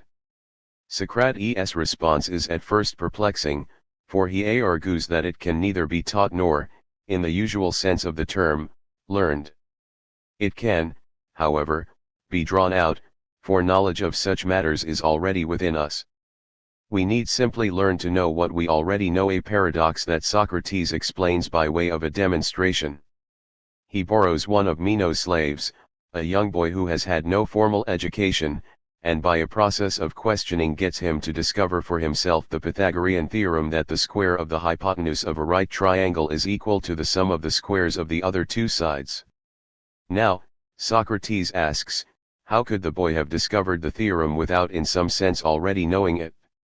He had had no mathematical training, there was nothing in his experience that could explain his knowledge. How, then, did he come by it except that he already knew it? And, as Socrates continues, what is true of mathematical knowledge is true of other branches of knowledge, including ethics. Just as the slave boy discovered for himself a principle of mathematics, in the same way we can discover for ourselves the principles of leading a good life. We need only look within ourselves. Concealed in this simple analogy between mathematics and ethics is an epistemological discovery of momentous import in the development of Western thought. Socrates had discovered the concept, which is a generalized, abstract idea by which we classify and organize particular ideas about the world around us. 13. For example, the slave boy in the Meno is able to recognize all three-sided polygons as triangles when he sees them, Socrates would argue, because he already has within him the concept, the generalized idea or ideal of triangleness. In the same way, according to Socrates, people recognize courage or temperance or justice, or any other virtue because they have prior conceptual knowledge of what constitutes virtue. Philosophers would call this a priori knowledge. It is this conceptual knowledge, then, that is already within us, not, of course, empirical knowledge. And because this knowledge is general and ideal, it must be universal and unchanging. That is, it must always be true, and it must be the same truth for all. There is only one Pythagorean theorem, and it will be as true an infinite number of tomorrows from now as it is today. In the same way, Socrates asserts, since ethical knowledge is also conceptual, it must be universally true and unchanging. It cannot be merely conventional as the sophists claim. It is clear that conceptual knowledge must be arrived at in a particular way. Since this knowledge is within us, it needs to be drawn out, it cannot be imposed. It does no good, Socrates would argue, to lecture to students about virtue. People already know what virtue is but must be helped to know that they know. This requires a form of questioning the Greeks called the dialectic. Through dialectic the student's initial definition about what constitutes virtue, or some equivalent conceptual issue, is countered on the part of the teacher by critical questioning that demands a more inclusive definition. Seeing the inadequacy of a first opinion, the student will attempt to modify it in light of the teacher's questioning. The process continues until a definition is reached that is complete, inclusive, and genuinely conceptual. But it is the student who ultimately recognizes the inadequacy of the initial opinion and who, by the very logical structure of the mind, is forced to learn the truth. The Socratic or dialectical method of questioning is designed to tap this logical structure, not to impose the truth upon it. The dialectic, then, is a method that begins with opinion and ends with knowledge. And herein lies a crucial distinction in Socrates' debate with the sophists. For Socrates, opinion is the precise opposite of knowledge because it is not conceptual.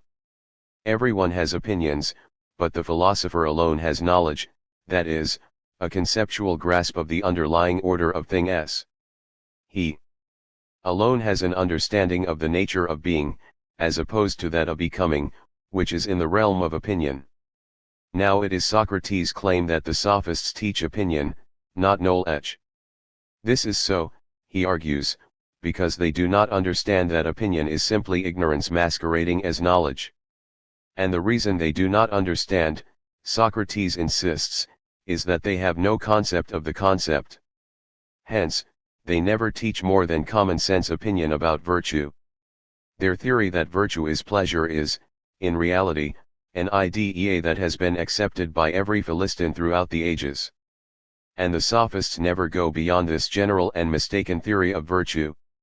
For example, they never adequately define the essence, the concept, of virtue as such, says Socrates, but have as many different opinions of what virtue is as there are virtues. When they define courage, or justice, or any of the other virtues, their definitions have nothing in common. It is as if, to return to the analogy in the Meno, they have one definition for an isosceles triangle, another for a right triangle, and others for the whole variety of triangles, without ever having a concept of triangleness as such. It is now clear why the sophists taught rhetoric instead of dialectic. Rhetoric has to do with swaying public opinion, not with the acquisition of genuine conceptual knowledge. The sophists taught their students how to change people's opinion as Socrates taught his students how to rise above opinion. Clearly the sophists had the easier job of it. They only had to tell people that which they wanted to hear. Socrates taught what they should but would rather not hear. People do not willingly give up their opinions, as Socrates discovered. The dialectic works only if the student first commits to the quest for truth. Then, and only then, will the logical structure of the mind come into play and the conceptual knowledge within emerge into full consciousness. This leads us to the culminating point of Socrates' theory of knowledge, and to his ultimate criticism of the sophists. It was apparent to Socrates, and it became even more apparent to Plato, that the logic of the mind must be part of a larger cosmic order. It seemed inconceivable to them that truth exists in the mind only. It must be, they thought, that the concepts in our mind reflect some real order and purpose in the universe as a whole. This idea, in fact, was discovered before Socrates by some of the pre-Socratic thinkers, most notably Pythagoras. He claimed, you will recall, that mathematical principles undergird the empirical world. Hence, Pythagoras came to believe that the whole universe works upon logico-mathematical principles that are reflected in the mind. Socrates did not adopt the Pythagorean view, the kinds of ethical questions he was interested in led him in other directions. But Socrates did believe, as did Pythagoras, that the universe is orderly and purposeful, and that our ideas are reflections of this fact. And, most important for Socrates, this purposefulness went beyond the physical dimension. It included the ethical as well. Since human beings can attain ethical knowledge, Socrates believed the universe as a whole must have an ethical purpose. It is easy to see why classical thought, which begins with Socrates, was so easily absorbed by medieval Christianity. Clearly Socrates' moral universe could be construed as the mind of God, and his idea of inner knowledge could be seen as the illumination of God's divinity within the soul. In fact, Socrates believed something very much like this. His epistemology indicated to him the existence of God, of a soul, and of life after death, although of this he was not certain. 14. And his belief in the immortality of the soul was linked to a theory of reincarnation. It seemed to Socrates that since knowledge is within us, we must have learned it somewhere in another life. Hence, he came to view learning as a recollection of that which we have forgotten in the process of being reborn. But Socrates' theology is no longer of real importance to us. We now understand that his religious theories were a reflection of the fact that the rules of logical thought were not yet fully developed. We no longer need to rely on such notions to explain conceptual knowledge. On the other hand, the question of whether or not human reason is a reflection of some larger order and purpose is by no means a dead issue. And in retrospect we can see that it is precisely this larger order that Socrates wished to structure into people's social and political relationships. Is this not ultimately Socrates' criticism of the sophists? They recognize no order or purpose to anything, whether it be the universe, the state, or the individual. Hence their idea of virtue, where no ethical purpose or order exists, virtue reduces itself to a struggle for power and nothing more. But the other side of this inability to see order and purpose, Socrates maintained, is the sophists' inability to understand the nature of knowledge. They have no concept of the concept. As a result, they have no conception of an inner order that would clue them to the existence of an outer order. And their political theories simply reflect this inability to conceptualize order. This is why they justify a politics of chaos and disorder. Socrates' insight into the nature of knowledge transformed Western consciousness. The central role accorded to reason in Western philosophy, and the idea that human institutions ought to reflect a larger rational order, ideas that have become almost the sine qua non of Western thought, we owe to Socrates. But in political philosophy, Socrates only laid the foundation. He was not a political philosopher as such because his concern was primarily with the individual, although he did emphasize that the individual could not be conceived apart from politics. And while he was, from all we can surmise, a ceaseless critic of Athenian democracy, he never created a thoroughgoing political philosophy as an alternative to existing political practices. Plato did. He picked up where his teacher left off. He united Socrates' insights with those of pre-Socratic thinkers of beings such as Pythagoras, who claimed that beneath everything we see is a perfect and unchangeable order. The result was not only great political philosophy, but the beginning of a tradition of political thought that extends to the present day. Plato, 427 to 347 BC, was born into an aristocratic Athenian family. His life spanned the period of the Peloponnesian War, which began in 431 BC and did not end until 404 BC. The war involved the whole Hellenic, Greek, world, with Sparta and Athens the chief antagonists, and it resulted in the common ruin of all concerned. It marked the beginning of the end of that glorious period in Greek history when in art, literature, philosophy, and politics the Western world was given its enduring form. The disintegration of the Hellenic world was paralleled at home by ceaseless political discord. Different classes with irreconcilable disagreements engaged in bitter struggles for power. Some members of Plato's own family seized power and created an oligarchy in 404 BC only to be deposed shortly thereafter in 403 BC by the Democrats. It was this democratic regime that tried and executed Socrates. Common to all these political struggles, as both Thucydides, the great historian of the Peloponnesian War, and Plato observed, was people's unwillingness to look beyond their immediate self-interest. They seemed incapable of conceiving of any kind of larger good beyond themselves. The result was common ruin and common misery. Surely, Plato thought, there must be a better way. And, for Plato, there was. He became Socrates' student. Socrates transformed Plato's life. As an aristocrat, Plato was expected to go into politics, which was then considered an honorable and noble profession for members of the upper classes. But the politics of that time appalled Plato, and Socrates showed him that the philosophical life is superior to the life of a politician. With Socrates' death, however, Plato came to recognize, more intensely than had his teacher, that philosophy and politics cannot be kept apart. This recognition compelled Plato to think philosophically about politics in a deeper and more radical sense than had his teacher. Thus Plato became the first real political philosopher in the Western world. Now Plato's political theory is but a part of a much larger philosophical system based upon Socrates' initial insights. As such, Plato's political theory, like his larger system, resembles a huge building in which each part has its place, and in which neither the parts nor the whole can be understood apart from each other. His political theory, therefore, includes a theory of ethics, as well as of psychology, economics, and sociology. The current separation of modern social science into discrete subfields would have struck Plato as absurd, like a building made of parts that did not fit into an integrated whole. Plato's political theory is based upon Socrates' teaching in another way also. It was intended to change existing conditions, not to be merely an exercise in abstract thinking. Unlike his teacher, however, Plato was not content simply to wander the streets of Athens discoursing upon his philosophy.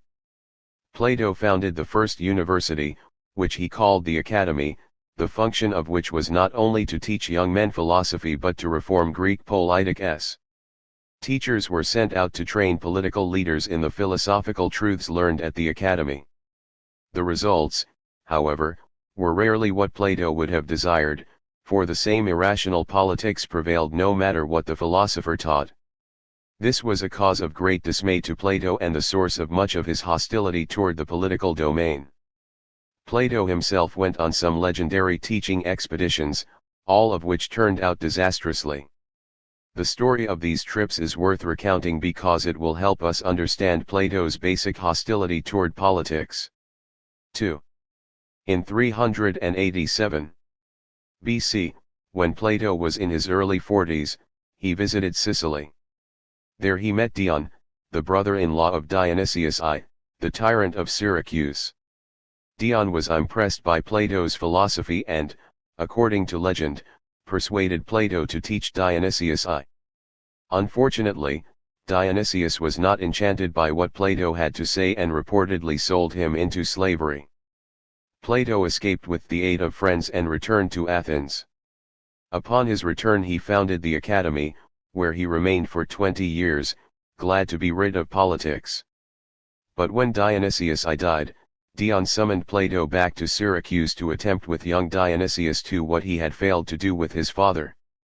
Initially Dionysius II was quite enthusiastic and spoke of reforming Syracuse's politics in light of Plato's teachings.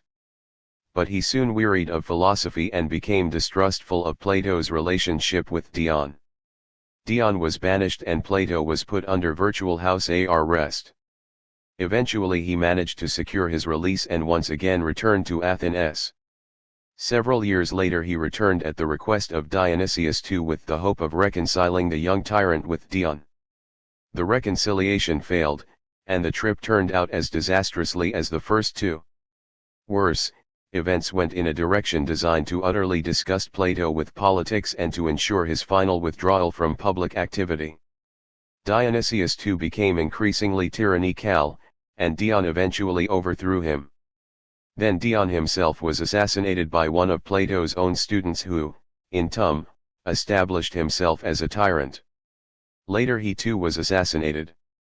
What had begun many years earlier in philosophical enthusiasm ended in cabals and intrigues and, for Plato, utter despair. Here was the paradox and agony of Plato's life. His attempt to teach philosophy to tyrants indicates his unflagging belief that politics could be rationalized by truth. Yet the attempt failed utterly. Plato barely avoided the fate of Socrates. No matter how loudly and insistently the truth was proclaimed, the same irrational element in politics prevailed. Even though over the years the reality of politics slowly chipped away at Plato's bedrock belief in the power of philosophy to transform the human condition, the belief was never destroyed. It was modified in Plato's more mature works such as his last great political dialogue, The Laws, but it was never destroyed. Plato never lost hope that at some propitious time philosophy might enter people's lives and transform them. He, at least, could prepare the way philosophically. His most famous dialogue, The Republic, is just such a preparation. The Republic, let it be said from the beginning, is by all accounts a great work of political philosophy. It failed to rationalize politics every bit as much as did Plato's attempt at practical reform, but that failure is no longer important. The Republic is quite simply a remarkable work of the human mind. One cannot read it and be untouched by its spirit and by the profundity of its insights. And this was precisely Plato's intent. If the Republic could not alter people's politics, it could at least alter the lives of those who read it. For the Republic is not just about politics, it is about the individual and how he or she should live his or her life. The Republic is about justice, what it is, and whether or not it is a desirable virtue for people and for states. We are, of course, to deal with justice as a universal ideal, as justiceness, just as in the Meno we dealt with a universal triangle or triangleness. Because it deals with an ideal, the Republic has often been described as a utopian work of political philosophy. But Plato's utopianism cannot be equated with modern utopian thinking. The Republic is not an early form of science fiction or an ancient version of contemporary futurist writing. Rather, it is a work that attempts to establish an ideal standard, a normative measuring rod, by which to judge existing political practices. As such, the Republic is about the ideal state of perfect justice. Plato's later works discuss the best possible states of less than perfect justice.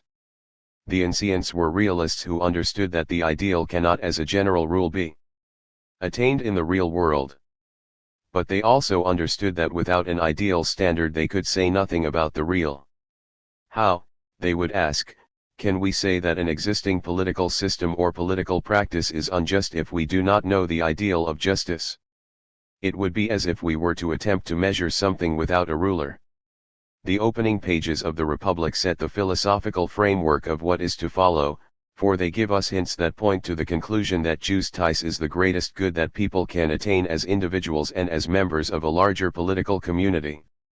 These hints are contained in a dialogue that begins at the house of an old and respected man named Cephalus, whom Socrates and others are at the time visiting. In innocent enough fashion a question arises as to what is right conduct or justice. Cephalus answers that justice is simply telling the truth and paying back one's debts. But Socrates argues that the definition is not inclusive enough and therefore does not always apply. For example, Socrates points out, if a friend who had lent us a weapon were to go mad and then ask for it back, surely we ought not to return it. 3. Cephalus's son, Polemarchus, then suggests that justice is giving every man his due, which he takes to mean harming your enemies as well as helping your friends. This definition is more inclusive than Cephalus, but Socrates responds by pointing out that hurting a person makes that person worse, or less excellent, as the Greeks would put it. And, he continues, justice is a peculiarly human excellence. To harm a man, then, must mean making him less just. 4. But clearly, says Socrates, justice cannot be the cause of injustice. To bolster his point, Socrates employs a familiar analogy. A craft requires a special skill, he says, and it would be absurd to argue that a musician or a riding master be exercising his special skill if he makes his pupils unmusical or bad riders. In brief, the teacher of virtue, whether we use that term in its narrowest meaning of mastering a specific craft or in its broader ethical connotation, cannot logically make his pupils less skillful or less ethical. Now enters a new character, TT, and a renowned teacher of rhetoric. He vociferously objects to Socrates' method of asking questions rather than giving answers. He tells the assemblage at Socrates at his old trick of shamming ignorance. 6. But Socrates is NQT shamming. His ignorance is a starting point, and his questions are a dialectical method of attaining conceptual knowledge. Thrasymachus understands nothing of this because he understands anything of the underlying philosophy that Socrates teaches. He is an extreme sophist who, without fully realizing it, denies the possibility of attaining conceptual knowledge of ethical principles. Hence, he misunderstands the purpose of Socrates' questioning. He assumes it is merely a rhetorical trick and that Socrates is simply another clever sophist. And because of Thrasymachus' lack of philosophical sophistication, Socrates quickly traps him with what he initially assumes to be an unassailable definition of justice. According to Thrasymachus, and here the discussion becomes political, what is just or right means nothing but what is to the interest of the stronger party. 7. In other words, might makes right. We can immediately recognize that this definition is identical to Callicles in the Gorgias. And the reader will recall that Socrates had responded to Callicles by saying that if justice or right reduces itself to power, then all will be disorder and disharmony. So we already know, in broad outline, how Socrates will define justice. Justice, like any other virtue, will be an expression of harmonious relationships within the individual and within society as a whole. But Socrates does not yet respond to Thrasymachus with his own definition of justice. Once again he returns to his questioning and exposes a serious flaw in Thrasymachus' notion of justice. Is it not true, asks Socrates, that those in power make mistakes? And if the powerful mistakenly make laws that are harmful to themselves, will they not in the process violate the principle that the exercise of their power is to their own self-interest? To all of this Thrasymachus must agree. But in agreeing, Socrates has gotten him unwittingly to admit to the basic Socratic premise that virtue, in this case the virtue of statesmanship, is knowledge, not power, for clearly knowledge is required if mistakes are to be avoided. Of course, by knowledge Thrasymachus means simply knowledge of the leader's self-interest. Socrates must show that knowledge refers to something much broader than this. But the fact that he has forced Thrasymachus to introduce knowledge into his definition of justice gives him an opening wedge that, eventually, will expose the fallacy of Thrasymachus's position. What is this broader aspect of knowledge? Socrates' answer again takes the form of a question. Tell me, says Socrates, is it a physician's business to earn money or to treat his patients? Thrasymachus admits that the physician's proper objective, insofar as he is acting as a physician, is to treat his patients. Socrates continues, can it equally be said of any craft that it has an interest, other than its own greatest perfection? 9. In other words, is it not the interest of a physician as physician to efficiently and properly treat his patients, just as, say, it is the interest of a shoemaker as shoemaker to make fine shoes? Thrasymachus again agrees because it would be absurd to argue that it is a physician's interest to produce sick patients or a craftsman's interest to produce shoddy products. But Thrasymachus' admission is reluctant because he now senses that his definition of justice no longer suffices. By admitting that the interest of a physician lies in treating his patients, it must follow that the real interest of the statesman lies in his subjects. In other words, it follows that the public interest is the proper concern of the political leader, not his self-interest. Thus, Socrates concludes, with government of any kind, No ruler, so far as he is acting as ruler, will study or enjoin what is for his own interest. All that he says and does will be said and done with a view to what is good and proper for the subjects for whom he practices his art. 10. 28. First, Socrates had gotten Thrasymachus to admit that statecraft, as with any craft, requires knowledge.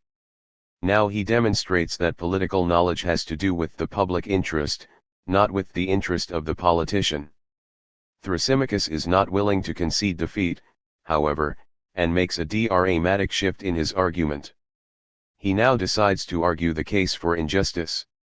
Why, you imagine that a herdsman studies the interests of his flocks or cattle, tending and fattening them up with some other end in view than his master's profit or his own, and so you don't see that, in politics, the genuine ruler regards his subjects exactly like sheep, and thinks of nothing else, night and day, but the good he can get out of them for himself.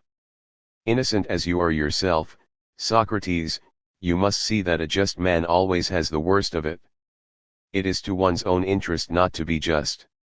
2. It is important to understand the new position that Thrasymachus has adopted, and to be critical of it. Thrasymachus has appealed to the facts, and that is not a valid argument. It does not follow that because human beings in fact act unjustly that they ought to so act. For example, simply because some of them commit murder, an indisputable fact, does not mean that they ought to commit murder. Thrasymachus commits the logical fallacy of deriving an ought, a normative or value proposition, from an is, a factual proposition. That Thrasymachus's argument is based upon this fallacy cannot be stressed too strongly because the political realist so often defends his ethical position by employing it. For this reason Plato is frequently and unthinkingly criticized for being unrealistic by those who pride themselves on their hard-headedness. But they fall into Thrasymachus's logical trap. Plato is not unrealistic. The Republic is about the ideal just state, it is, remember, an ethical measuring rod. Neither Socrates nor Plato ever claimed that existing political practices were anything but corrupt and unjust. They do not dispute the facts, they simply want to change them. But Socrates does not object to Thrasymachus's illogic. He knew all along that his definition of justice really meant injustice. The purpose of Socrates' questions was to make Thrasymachus face that fact and thereby define the real issue: is injustice better than justice? And while Socrates rejects Thrasymachus's defense of injustice, he agrees with him that the end that people should seek is happiness. The question is, will t be just t person be happier than the unjust? Another character, Adeimantus, enters the fray on the side of Thrasymachus. Adeimantus actually sides with Socrates, but in order to get Socrates now to explain what he thinks justice is, he puts Thrasymachus's argument in a more sophisticated guise. Suppose, says Adeimantus, that one behaves unjustly but conceals his doing under a veneer of decent behavior. 12. Then, as everyone agrees, he would have the best of both worlds. He would have all the advantages of being free from ethical constraints, and all the rewards of appearing to others to be a good person. 1. 3. There is only one way that Socrates can respond, and Adeimantus throws out the challenge. You must not be content merely to prove that justice is superior to injustice, but explain how one is good, the other evil, in virtue of the intrinsic effect each has on its possessor, whether gods or men see it or not. 14. Now Plato proposes to proceed with his argument in the following way: from this point on we shall speak of Plato rather than Socrates. The question before us is whether or not justice is intrinsically superior to injustice and, therefore, whether or not human beings ought to be just. Plato suggests that it would be easier to look first at justice in the state, than at justice in the individual. The state, says Plato, is simply the man writ large, and it will be easier to look first at this larger picture and then apply what we have learned to the smaller picture of the individual. This procedure is agreed to, but its full implications are not to be revealed until much later. It is sufficient to recognize that in getting agreement to pursue his analogy, Plato has once again gotten the discussants, without realizing it, to adopt a major element of Socrates' theory of knowledge. For the analogy of the state to the individual can work only if justice is something that transcends both and is more universal than either. From acceptance of this idea it follows that a genuine philosophy of justice is possible, for if justice is a universal there can be conceptual knowledge of it, contrary to the argument of Thrasymachus and the Sophists. Moreover, Plato has gotten unwitting agreement on another critically important point by way of his analogy. If the just political organization of the state can serve as a model of the just man, then, conversely, ethical principles applied at the individual level must be substantially the same as political principles applied at the societal level. In other words, politics and ethics must be made of the same cloth, and political science must be a branch of ethics. And, again contrary to Thrasymachus and the Sophists, this means that political questions such as what is the just state cannot be treated apart from ethical considerations. Plato begins his discussion of justice in the state by arguing that the state is natural because no one is self-sufficient. Human beings need each other. The question is, what makes for social self-sufficiency? Plato argues that it entails maintaining an appropriate division of labor. Every state, he argues, will require artisans first of all. Plato includes in this group all those who produce goods and perform socially necessary services: craftsmen, farmers, traders, and the like. Theirs is an economic function.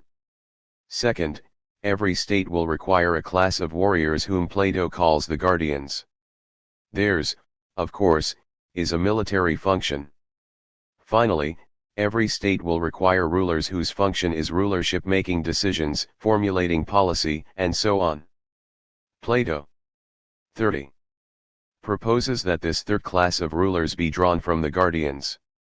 The guardians really should form two classes according to Plato, those who are selected to rule, and those who are charged merely with the execution of the ruler's decisions. The latter element of the guardian class Plato calls the auxiliary iliaries to distinguish it from the higher guardians who will be trained specifically to rule. To this point, there is not really that much to dispute in Plato's argument. We might argue that Plato's threefold division of labor is too simple, that a truly self-sufficient state would require a much more complex and extensive division of labor. It must be remembered, however, that the polis was a small and relatively self-contained community. It did not require the complex division of labor characteristic of modern industrial societies. What is important, in any case, is the underlying principle involved in Plato's scheme, not its technical viability. Now, Plato continues, it is apparent that each class within the division of labor must manifest specific kinds of virtues. That is, each class must have a certain end or purpose in view and must have the requisite skills to attain its end. This argument should be thoroughly familiar by now. Its implications, however, are yet to be seen.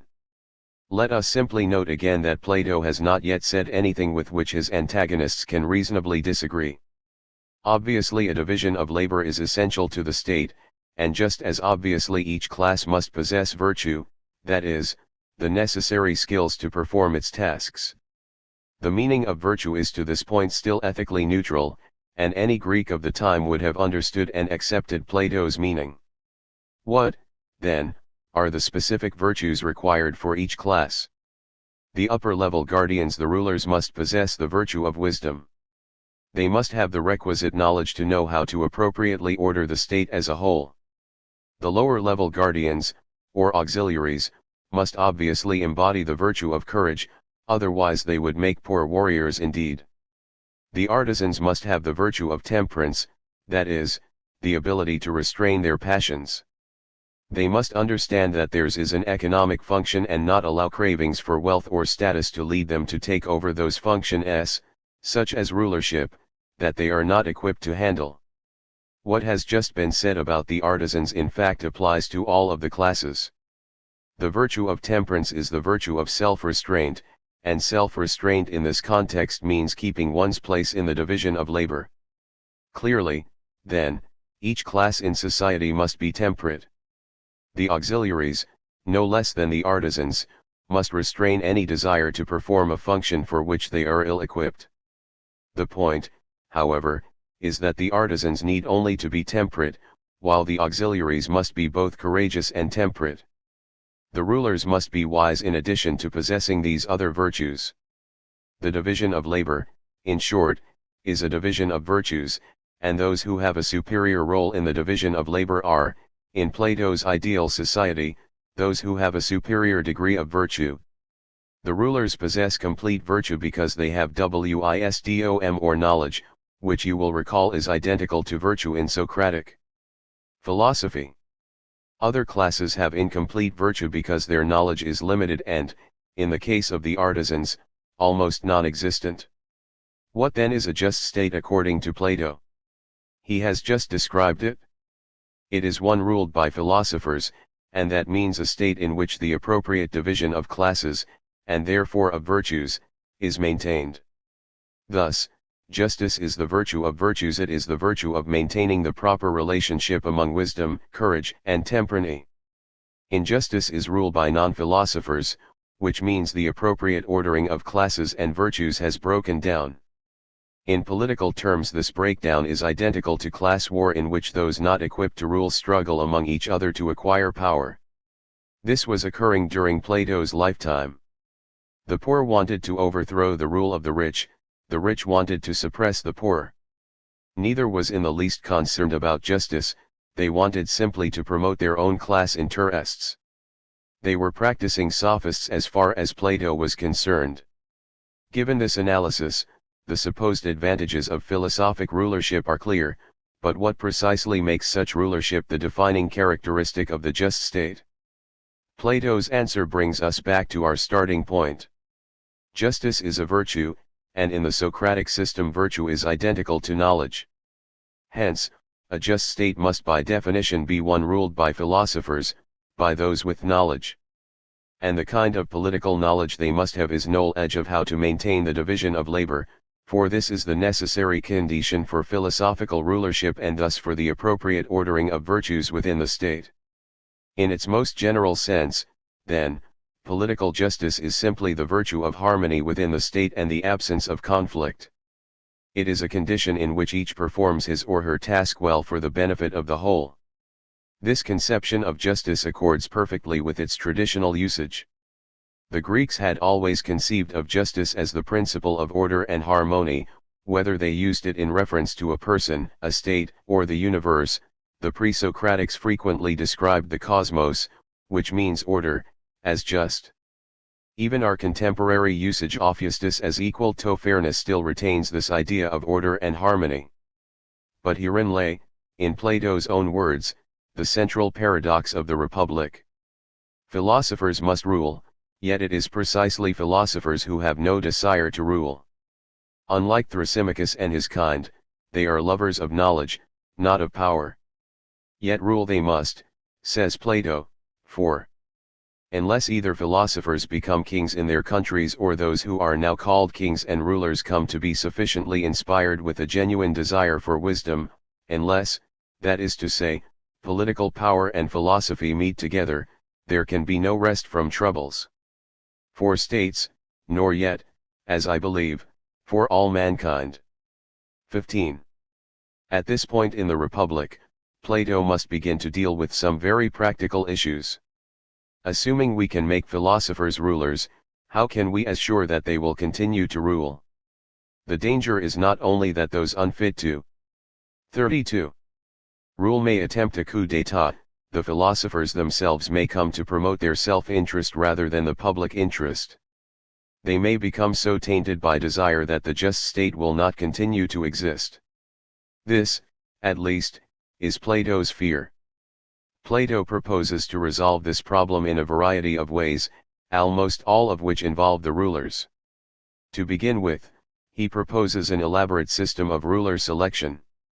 We need not discuss that system in any detail here except to note that any child, regardless of sex or class position, may become a ruler if he or she indicates a capacity to learn philosophical truths. The election process, in other words, is not to be based upon artificial class or sex biases. Plato is not advocating an hereditary male-dominated ruling class. Such a proposal would utterly contradict the whole premise of the Republic that knowledge is the only criterion for rulership. Clearly, Plato argues, the class into which one is born or one's sex is an irrelevant consideration. Selecting the best candidates for rulership, however, is not sufficient.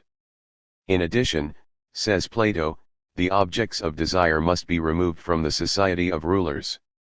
To this end he proposes that society be based upon communist principles. The auxiliaries and rulers will not be allowed to own property, nor will they have families of their own. Mating will be carefully regulated to ensure a pool of future rulers, but it will take place outside of any family structure. Children will be held in common, and they will not know who their real fathers or mothers are. They will come to identify the state as their family. In this way, Plato believes, not only will the familial objects of desire be removed from the ruling class, but those children who will later be selected for training as rulers will come to identify their interests with those of the larger community. Plato's communism shocked his contemporaries, as it may shock the modern reader. Private property and the family are still sacrosanct. Yet, if, as Plato claims, the just state is one ruled by philosophers, that state clearly cannot exist unless desire is eliminated in the ruling stratum. It must be remembered, however, that Plato's communism applies only to the ruling elite, not to the vast majority of the population. The artisans will be allowed to own private property and to have families. Moreover, there is no relationship between Plato's communism and its contemporary meaning. Plato was not an ancient Karl Marx. Plato proposes an ascetic communism, the purpose of which is to remove objects of desire, not to distribute them more equitably. It is Plato's educational system, however, that is most important in maintaining the rule of philosophers. It is through education, Plato claims, that T/le future rulers will come to recognize that the desire for power and pleasure is not the basis of political or individual happiness and fulfillment. Since Plato's educational philosophy illuminates the whole of his political theory, we must analyze it in some depth. Plato argues that education should begin at a young age with the learning of basic skills such as reading, writing, recitation, and so on. His proposed program of studies is not markedly different from what actually existed at the time. Plato does advocate one major reform, however, censorship of poetry, and particularly that of the great epic poet Homer.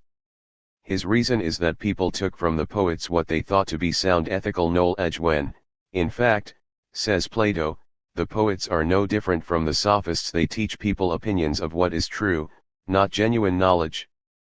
Besides, he complains, they present unacceptable models of human behavior. Both heroes and gods frequently act unjustly, if not downright bestially, in the epic poems. It would be inappropriate, Plato argues, for potential rulers to be influenced by such models at a young and impressionable age. How, he asks, are they to become just rulers if their literature exposes them to acts of injustice? In addition, Plato points out that poetry appeals to the emotions, and unless it is carefully censored it will lead the young guardians astray.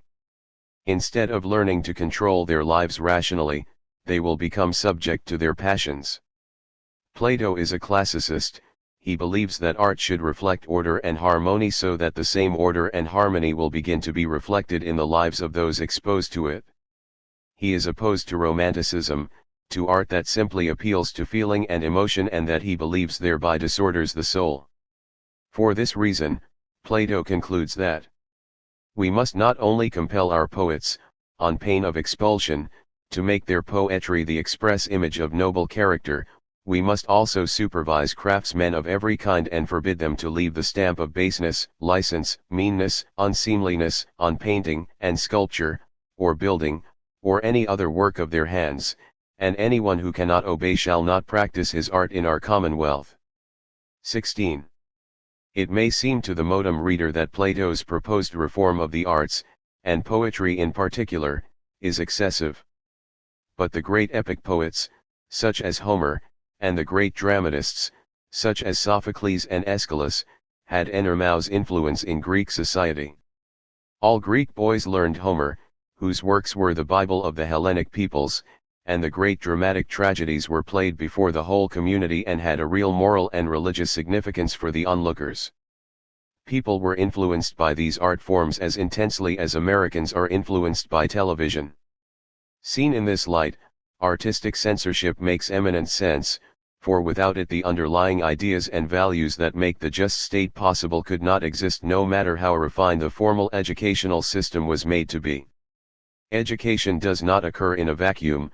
Plato is quite correct about T.S.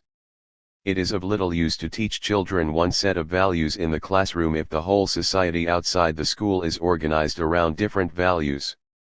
Now the key values that Plato wishes to inculcate in the personalities of the young guardians are those of order and harmony, because these, as we have seen, constitute the very essence of justice. This is the purpose behind 34. His proposed censorship of the arts, and this is why he argues that even primary education should aim at instilling harmony in the young guardians' personalities. But advanced education must complete the process much more directly. It must go beyond the simplicities of grammar school to the complexities of theoretical knowledge.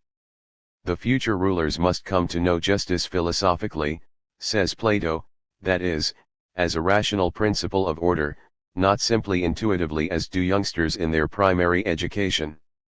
In other words, advanced education must teach not particular kinds of justice but justice itself, that is, the ideal concept of justice. This is to be accomplished, says Plato, by introducing the students to increasingly abstract and generalized truths. They must be made to look beyond the empirical world to those principles that underlie it. The first step in this process, he argues, should be to teach the young guardians basic mathematical and geometrical truths. Mathematics not only teaches how to think logically, but introduces the students to the ideal of conceptual truth. They will come to understand, for example, that as in the meno a triangle is a concept that has certain logical properties, and that the way to understand the triangle in the sensory world is to first grasp the logic of the concept of triangleness. But learning mathematics is not sufficient, says Plato. It leads the young guardians only part of the way to perfect knowledge. One problem with mathematics is that one must use numbers or diagrams as an aid in thinking and, therefore, remain partly bound to the senses.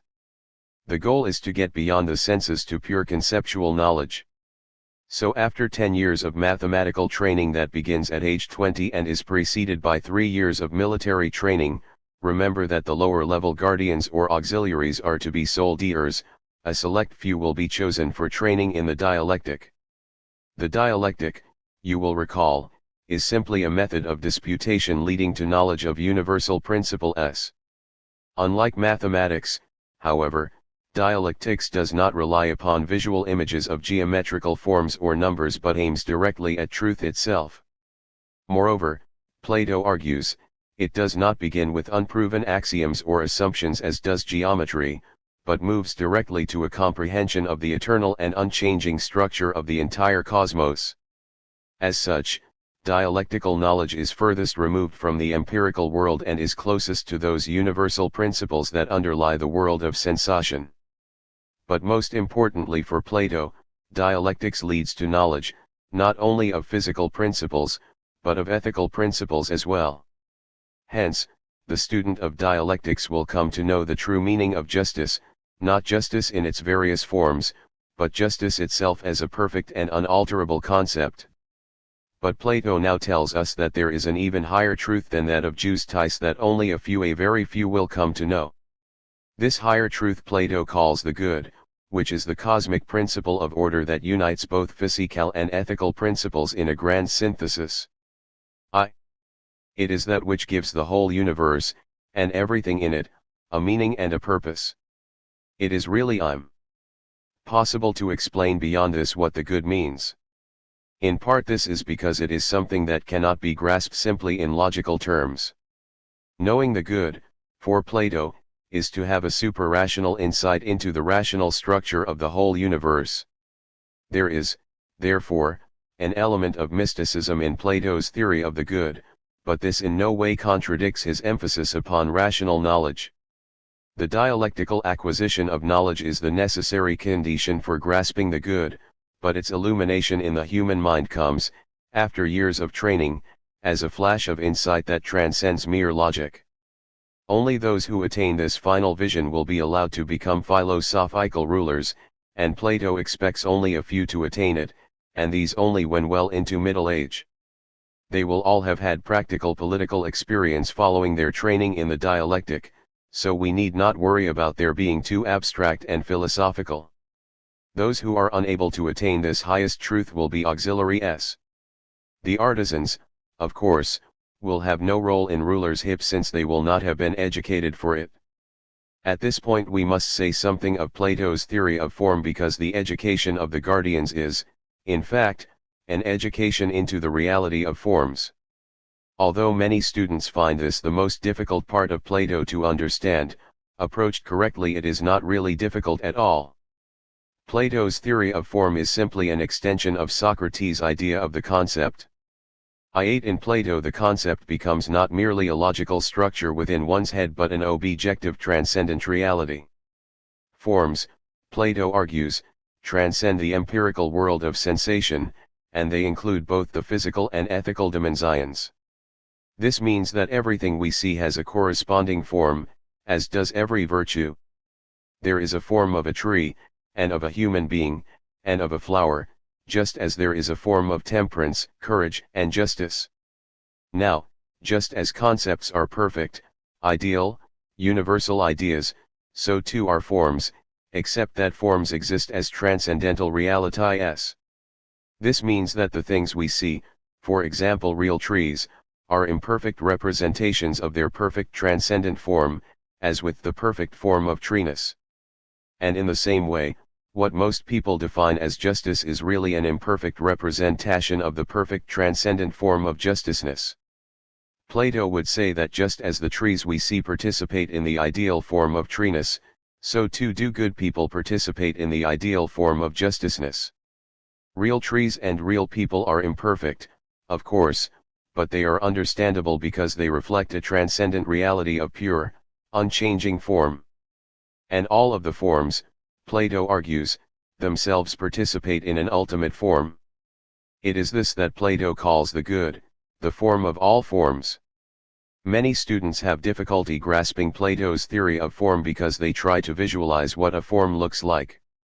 They imagine treeness, for example, as an ethereal tree floating somewhere in space. And when they try to sexualize the form of justice, they simply give up. But to try to visualize a form is to miss the whole point. Forms cannot be visualized because they are not objects of sensation any more than simple concepts are. They are, however, 36. Objects of understanding, and that is something entirely different from objects of sensation.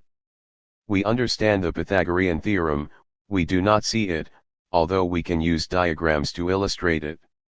Recall here that Plato views mathematics as an imperfect science precisely because it can be translated into visual terms. How then are the forms to be understood? The reader will no doubt be disappointed by the answer, but no other can be given. They are to be understood only through years of training in mathematics and dialectics. And the ultimate form of the good will be grasped, even then, by only a very few. For those of us who cannot take this long and arduous intellectual journey, we must be content to grasp the basic idea of form, and that really is not difficult if we avoid the error of trying to picture forms in our heads. There are many logical problems with Plato's theory of form, which, however, we shall not pursue here. In the next chapter, Plato's greatest student, Aristotle, will discuss some of them. It is important to keep in mind that despite these problems the general idea of form that the universe is structured upon principles that cannot be seen but that surely exist may be quite valid. In this sense, as the classical scholar A.E. Taylor has noted, Plato's forms are not unlike the modern scientists' laws of nature. 19. Of course, modern scientists would not subscribe to the idea that these laws transcendentally exist, nor would they accept the idea of ethical forms. But the general idea of form cannot be easily dismissed, and it has cropped up in various guises throughout the history of Western philosophy. But there is one problem with Plato's theory of form that should be mentioned at the outset, because it will help us to understand his educational philosophy and to grasp a basic contradiction in his political theory. Note that the theory creates a dualism between the empirical world of sensation and the non-empirical, non-sensory world of form. Plato calls the former the world of appearances. This constitutes the world of becoming, the realm of endless change and of ceaseless flux. The latter he calls the intelligible world of pure being. This, of course, is the world of perfect stability. We can now see that the whole purpose of education for Plato is to train the future rulers to understand the intelligible world of forms. This requires, as we have seen, a focus away from the realm of appearances. Mathematical objects belong to the intelligible world, which is why Plato insists that early training in mathematics is essential to turning the young guardians away from the objects of sensation and toward the unchanging, intelligible objects of pure being. Dialectical training completes this process. The problem is that politics is part of the world of becoming, and a political theory that focuses upon the intelligible world of being faces enormous difficulties in translating itself into human terms. It is not that Plato is unrealistic. As we have seen, he is well aware of the reality of politics. Rather, the problem is that his dualism makes the application of his theory to human realities uniquely difficult and, as we shall see, potentially destructive of some important human values. But this is not yet the time to criticize. First, let us see what implications Plato's theory of form and educational philosophy have for his theory of politics. In the Republic, Plato employs a famous allegory to explain these implications and to help his listeners better grasp his philosophy of form. Imagine, says Plato, that people live in a cave and are chained so that they can only see the back wall of the cave. Behind them is a parapet in back of which men walk back and forth while holding up objects that resemble people and animals and other things we commonly see in the everyday world. Finally, behind the parapet is a fire that casts shadows of these objects onto the back wall of the cave. People who had spent their whole lives facing the back of the cave and who were prevented from turning around would naturally assume that those shadows represented reality. They would be unable to comprehend that the shadows are nothing more than ethereal projections. Plato calls them images of a more basic reality. These images are the lowest objects of contemplation, according to Plato, because they are the furthest removed from reality. The state of cognition that corresponds to these objects he calls imagining. Suppose, however, that one of the cavemen were freed from the chains and forced to turn around. At first the light of the fire would blind him, says Plato, but eventually, as his eyes became accustomed to the light, he would see the objects that were the source of the shadows.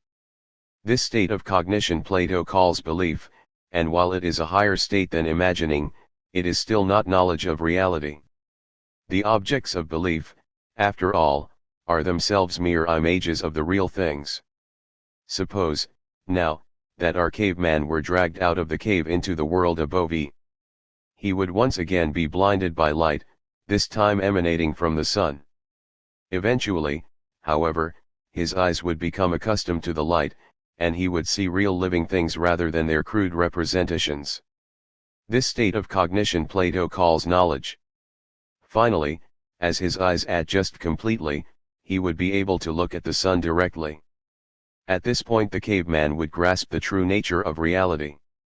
He would see that the sun is the cause, or source, of all things and that the life around him in the upper world owes its origin and sustenance to the sun. He would now understand that the objects and shadows in the cave were only imperfect representations of this ultimate reality. The meaning of the cave allegory is clear. The cave represents the world of appearances, the world in which most people live. Outside the cave is the intelligible world of forms. The sun represents the ultimate form of the good. It is the source of all other forms in the upper world and the cause of their mutual order and harmony. The search for philosophical truth is represented allegorically as leaving the cave of false, or imperfect, images of real it and entering the upper world of pure unchanging forms that alone are the true objects of knowledge. 38. Clearly, we cannot have knowledge of shadows because they are not real, they are ceaselessly shifting images of something much more basic. And precisely because these images change and alter their shapes and positions, there is no way that people can agree among themselves on their meaning. The shadows and images in the cave belong to the world of becoming and, therefore, cannot be the proper objects of knowledge. The upper world outside the cave, the intelligible world of pure being, is alone the proper object of knowledge because it represents the unchanging reality that transcends mere appearances. Broadly speaking, the cave is the realm of opinion. Most people have opinions about many things, only the philosopher has knowledge of the one underlying reality. The problem is that people come to believe that their opinions constitute knowledge. Having spent their whole lives in a cave contemplating shadows, they naturally come to believe in the reality of those shadows. The problem is compounded by the fact that people become so attached to their opinions and so fervent in the belief in the reality of those opinions that they are unwilling to give them up. This is why Plato describes the unchaining of the caveman and his emergence into the upper world as a painful experience. When he first turns around and confronts the truth of the cave, his eyes ache from the light. Plato emphasizes here that truth, or knowledge, does not come easily to people since they prefer to hold on to their illusions. No wonder Plato speaks of the caveman being forcibly dragged from the cave. He certainly is not going to leave on his own initiative. And it is clear in this analysis that it is to be the philosopher who does the dragging. What does Plato's philosophy of form and his allegory of the cave have to do with political theory? The answer is deceptively simple. Justice is a form, as is courage or temperance or any other virtue or ethical concept. To know the form of justice, to have real knowledge of it, we must leave the undear world of appearances where are found only shadows, opinions, of justice and, therefore, as many different definitions of it as there are people in the cave. The whole intent of Plato's educational theory is to drag the young guardians out of this cave and into the real world by introducing progressively, as objects of contemplation, increasingly abstract universal concepts until the forms, and ultimately the good itself, are revealed and comprehended. It is fundamentally important to understand that Plato's definition of the real world is precisely the opposite of the popular definition. When we hear people say, in a very emphatic and hard-headed way, I am speaking about the real world, we understand them to mean that they are speaking of the way society really works as opposed to our ideals about how it should work. But this is not the real world at all. According to Plato, it is the illusory world of the cave. As far as Plato is concerned, the sophists, the politicians, and all the so-called men of the world who pride themselves on their hard-headed realism live in an unreal world of shadows and illusions that they mistake for reality. But it is not just worldly people who refuse to learn the truth, says Plato. The public itself the greatest of all sophists. 20. He argues. It is the public, and public opinion, that constitutes the chief source of those illusory values in which people mistakenly come to believe. Given this analysis, Thrasymachus's defense of a life of injustice is simply a false opinion so far as Plato is concerned. Thrasymachus is a man of the cave, and he is defending the politics of the cave. Hard-headed people, Thrasymachus notes approvingly, say that wealth and pleasure are to be valued, and that power is the means by which to attain them. But wealth and power, says Plato, are mere shadows on the wall of a cave. People think that these forms of pleasure will make them happy, but their notion of happiness is an illusion. The truth would set them free but, like Thrasymachus, they prefer not to leave the cave. What is worse, says Plato, is that people like Thrasymachus are arrogant in their ignorance. They laugh at the philosopher as muddle-headed and naive. They are so ensnared in their illusions that they cannot, like Socrates, admit to their ignorance and leave the cave of appearances.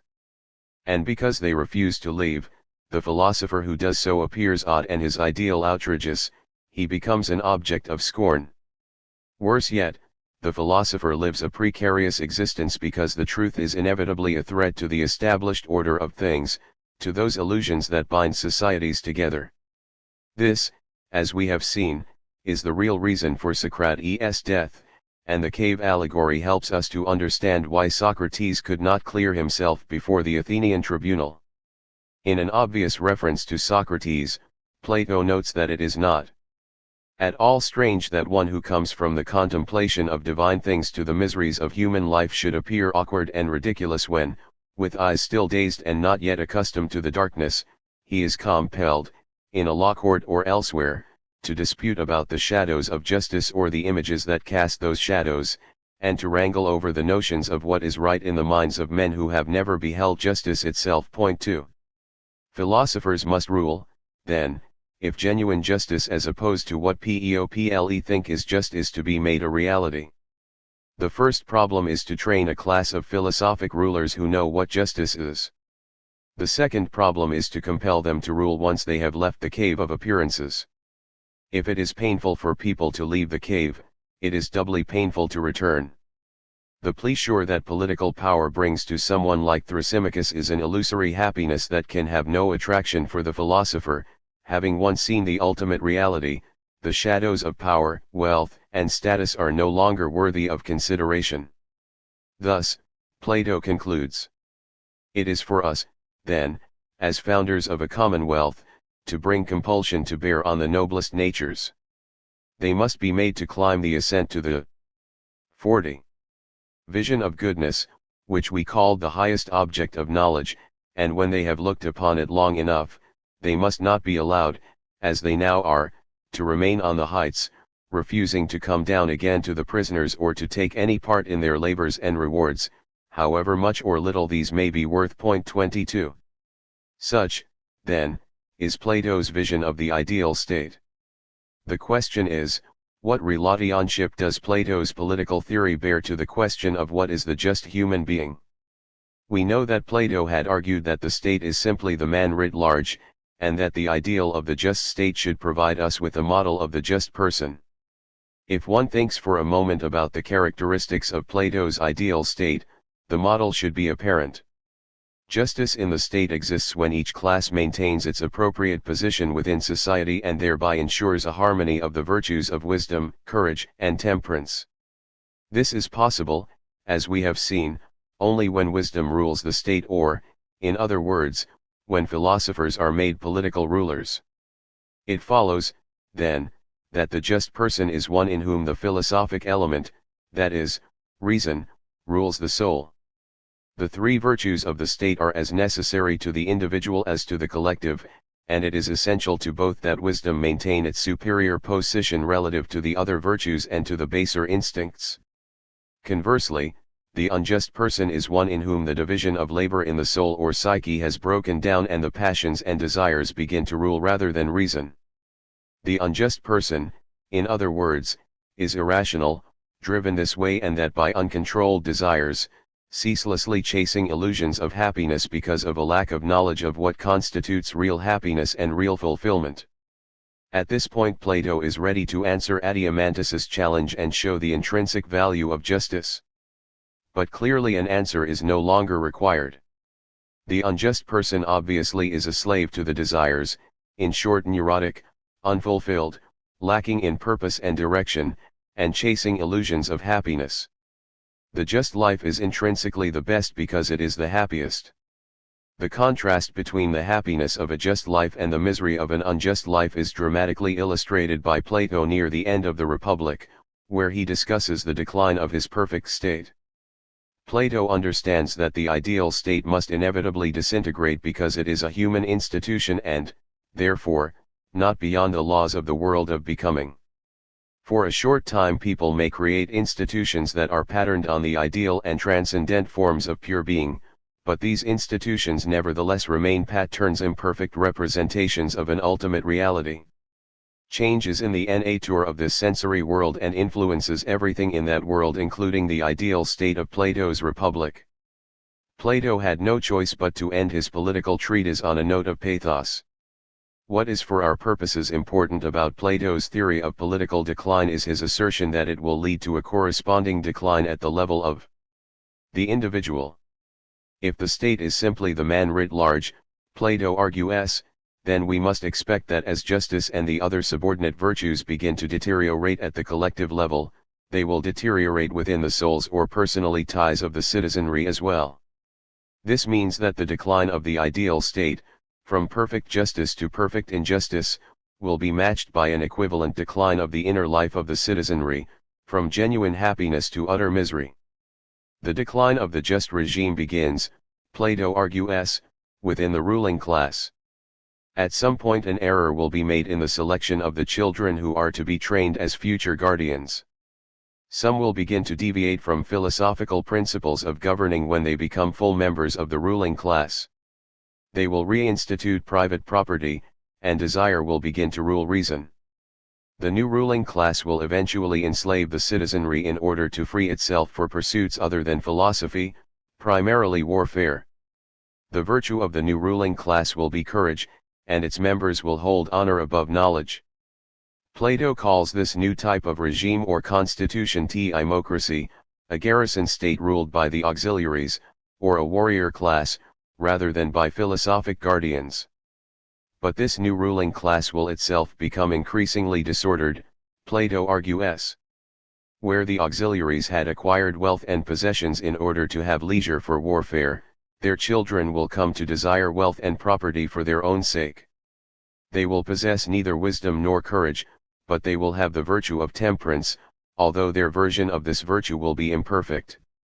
It will be imperfect because their temperance will be a reflection, not of philosophical principles, but of greed.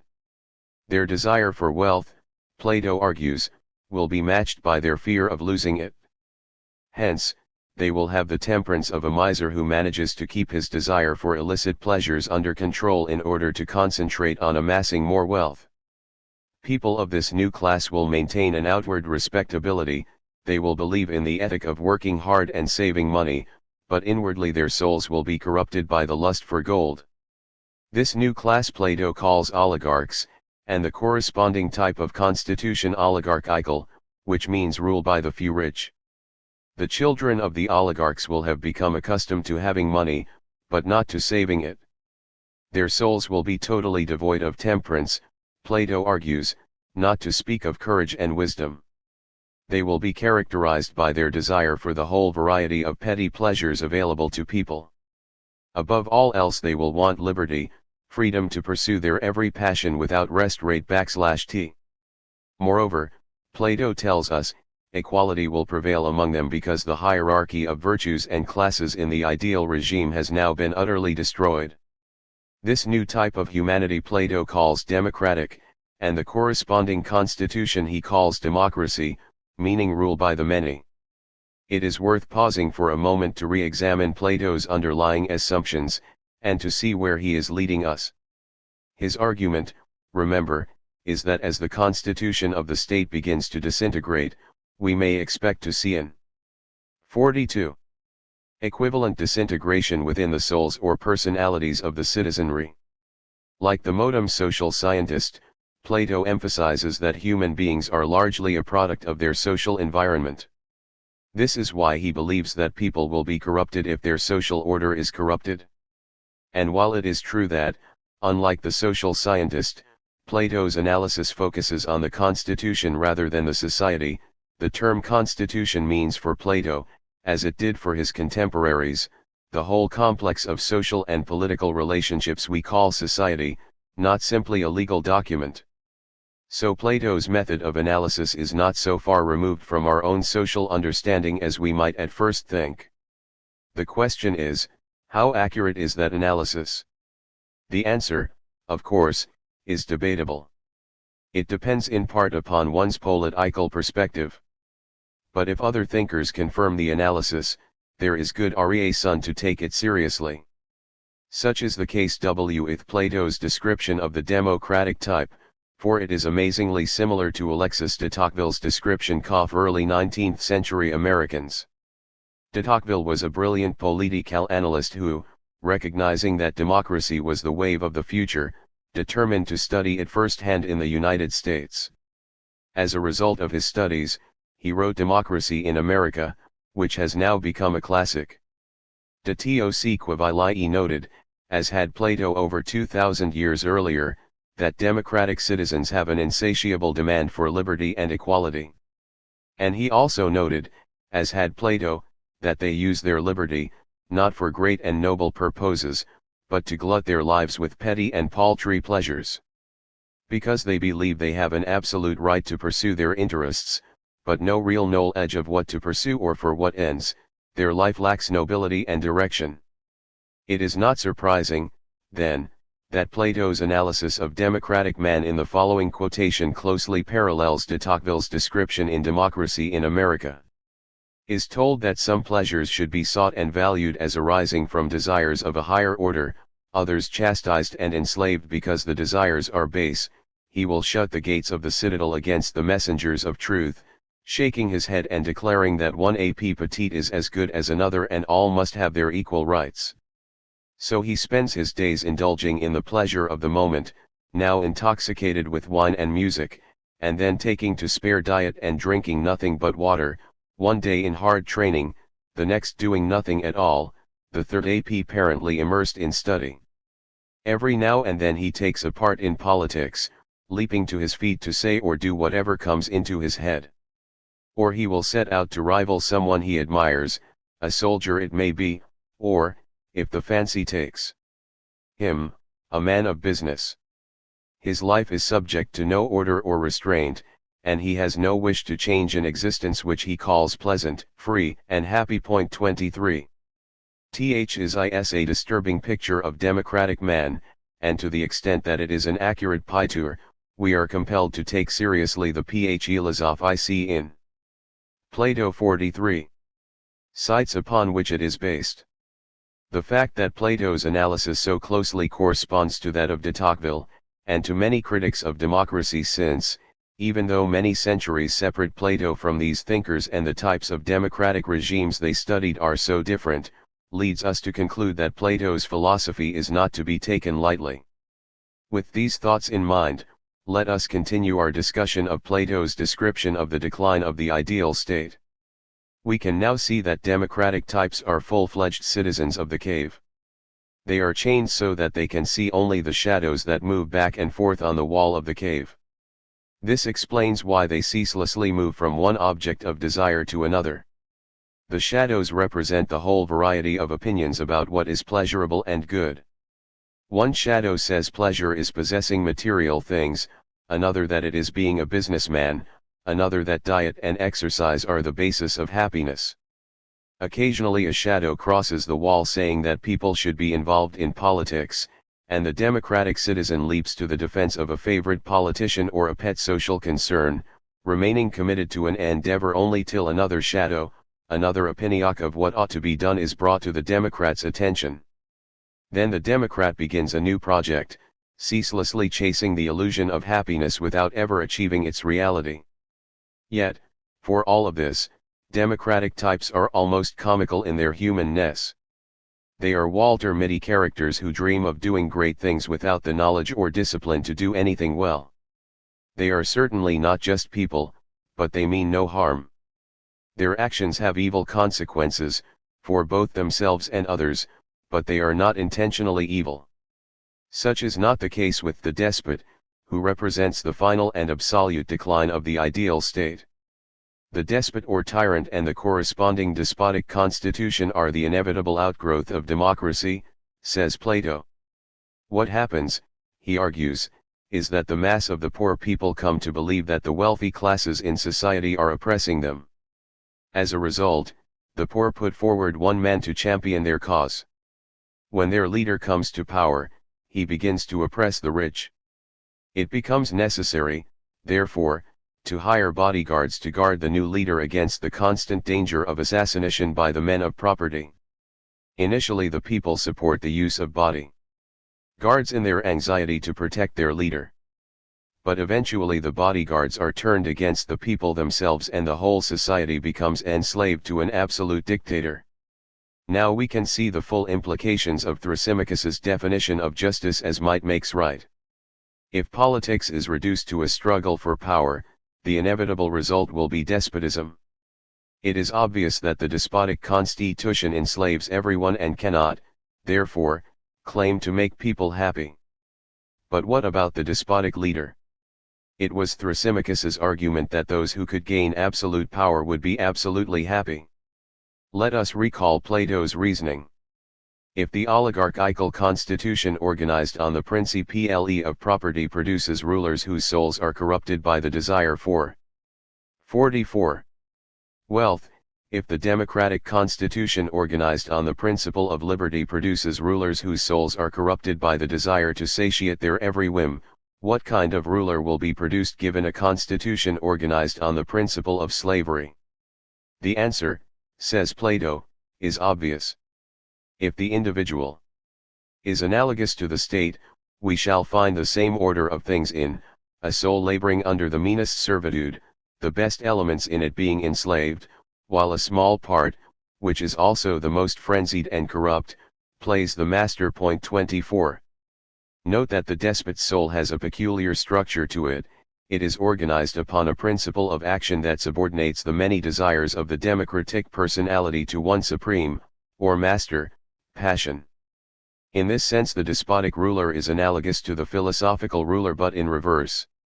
The philosophical ruler subordinates the lower elements of the soul to the principle of wisdom.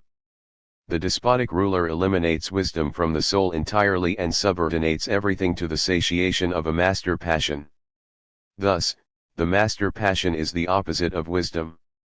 It is the principle of evil for its own sake, just as wisdom is the principle of virtue for its own sake. Here is Plato's description of the despotic type under the control of the master passion. When those terrible wizards who would conjure up an absolute ruler in the young man's soul begin to doubt the power of their spells, in the last resort they contrive to engender in him a master passion, to champion the mob of idle appetites which are for dividing among themselves all available plunder. 25. Note, further, how closely Plato follows the analogy of state to individual.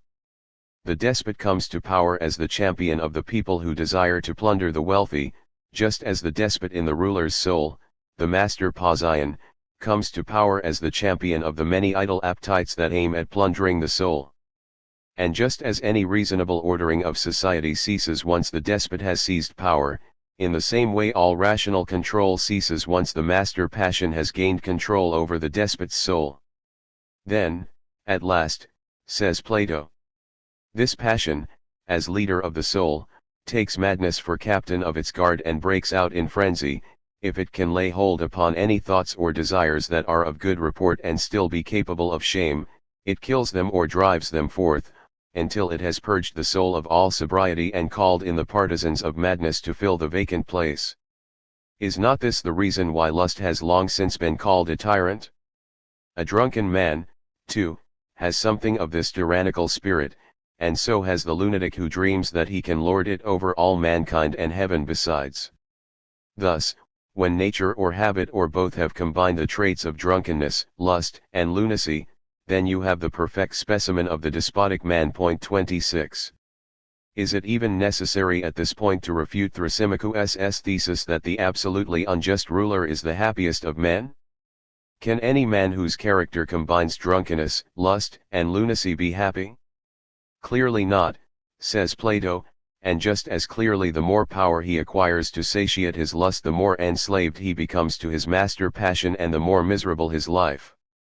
We might say that the despot is a citizen of the very depths of the cave. His life is a total illusion, he is driven by the master passion to seek a forever unattainable happiness. In this sense, the master passion is the very opposite of the sun in Plato's cave allegory. The sun, representing the ultimate good, is the light of truth. The master passion, representing evilness itself, is a blackness that blots out the light, allowing only shadows and illusions to be seen. How accurate is Plato's description of the despotic ruler? We have no de Tocqueville to corroborate Plato's analysis, as we did with the democratic type. Yet, a variety of scholars who have studied modern despotisms tell us that Plato is correct, and folk wisdom about the abuse of political power, summed up in Lord Acton's famous aphorism that power corrupts, absolute power corrupts absolutely, is in agreement with Plato. One need only look at the examples of the great tyrants in history, such as Nero, to recognize that power without knowledge corrupts personality to the point of madness. We know that the two major totalitarian leaders of this century, Joseph Stalin and Adolf Hitler, were quite as mad as the political regimes over which they ruled. What, then, are we to say about Plato's grand political vision? If we are to judge a political theory on its ability to help us comprehend people's political and social reality, we must credit the Republic as a huge success. Plato's analysis of the relationship between self and polity has illuminated our understanding of politics through the centuries. It has stood the test of time. But if we are to judge the Republic on its ability to change people's politics, what then are we to say? Certainly we cannot claim that politics has changed for the better since Plato's time. Nonetheless, we can grant a certain practical success to the Republic. While it has not altered people's collective political lives, for over 2,000 years it has continued to inspire some people to transform their own lives. And this was precisely Plato's intent in his famous analogy of justice in the state and in the individual. If justice is unattainable at the political level, it may still be acquired by the individual who desires to possess it.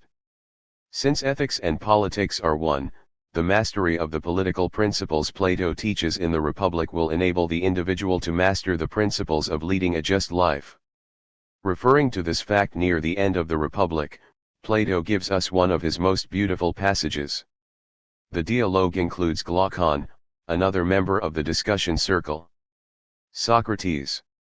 In accepting power and honors he will ready to enjoy any position in public or private life which he thinks will make him a better man, and any that would break down the established order within him. 46. Glaucon.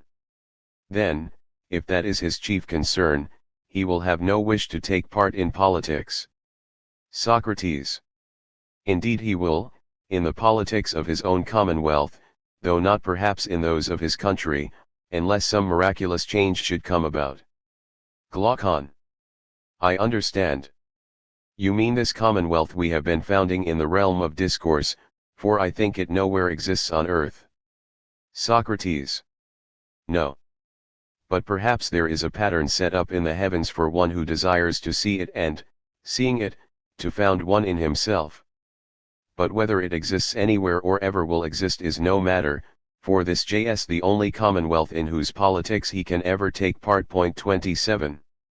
The Republic is a noble work, and Plato's vision profound and moving. Nevertheless, the Republic is not above criticism. There are serious contradictions and inconsistencies in it. Even these inconsistencies help, however, to illuminate our understanding of politics. When theorists are merely inconsistent, we dismiss them as being unworthy of serious study. When their inconsistencies lead us to the heart of their philosophy and raise fundamental theoretical questions, then we must take them seriously.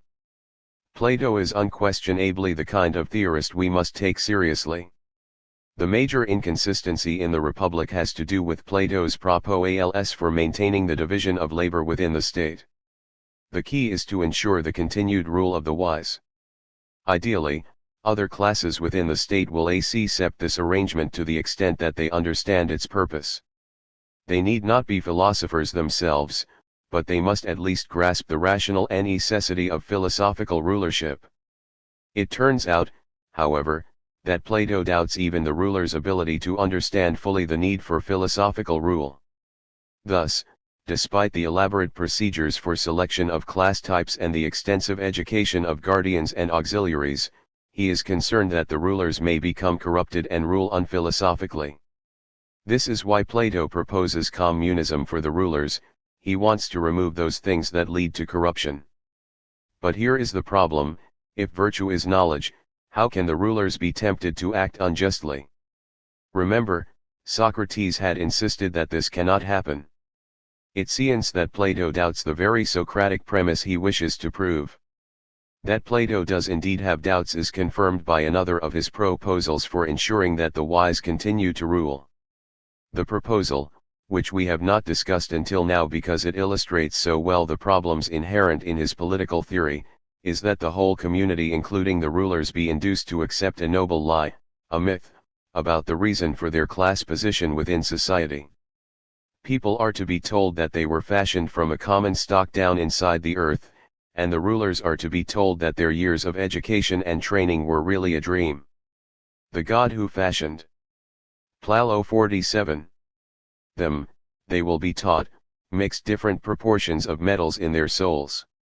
Those who are fit to rule he mixed with gold, the auxiliaries with silver, and the artisans with brass and iron. Occasionally golden parents will have silver or brass children, or brass or silver parents a golden child. This explains why the child of an auxiliary or an artisan may become a ruler.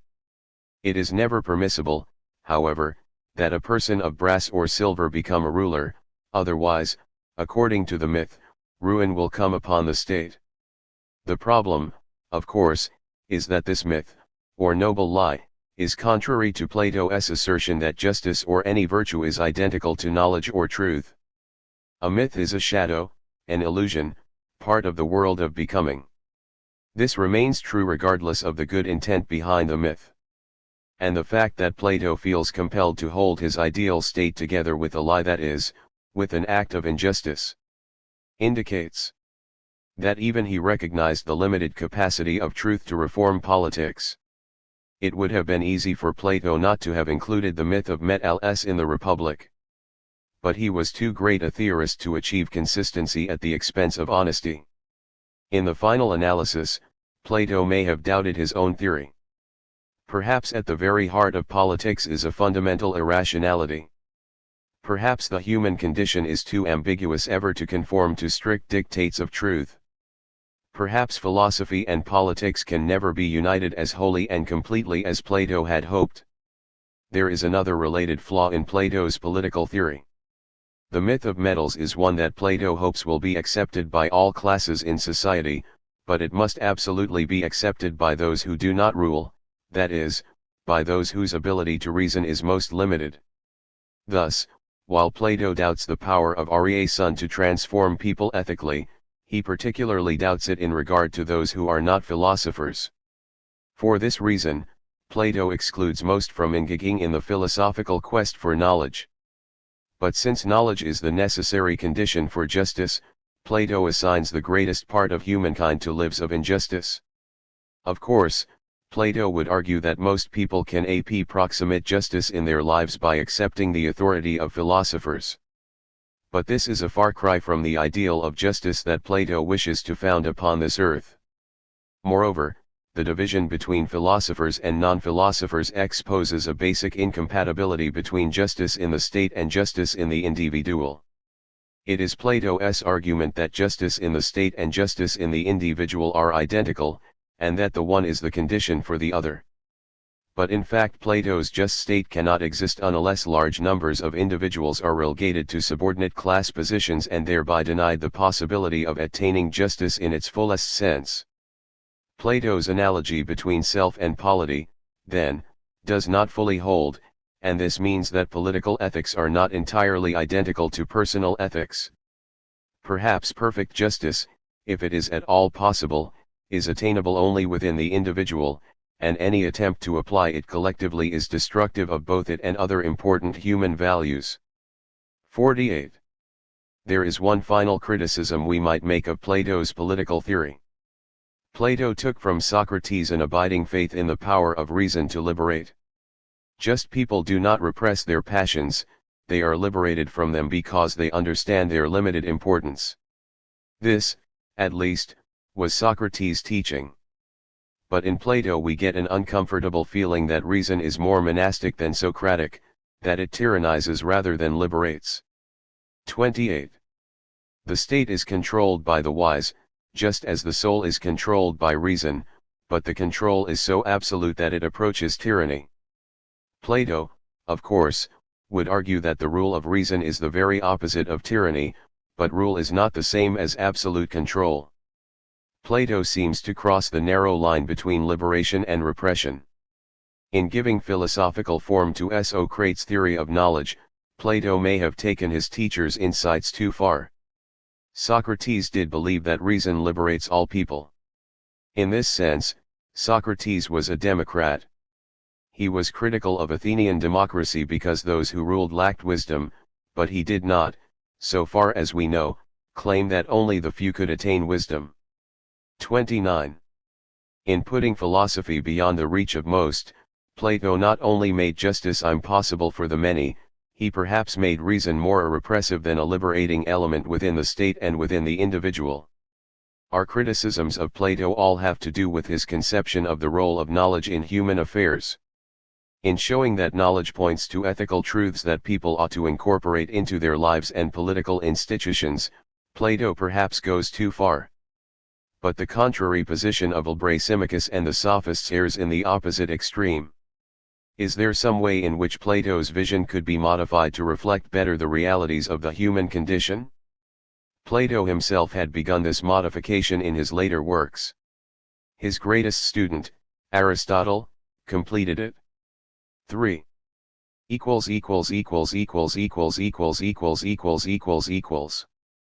Aristotle.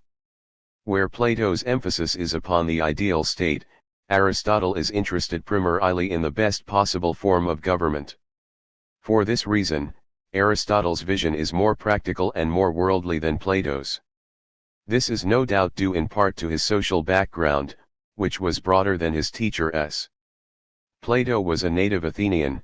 Aristotle was born in 384 BC in the town of Stagira near the Macedonian border.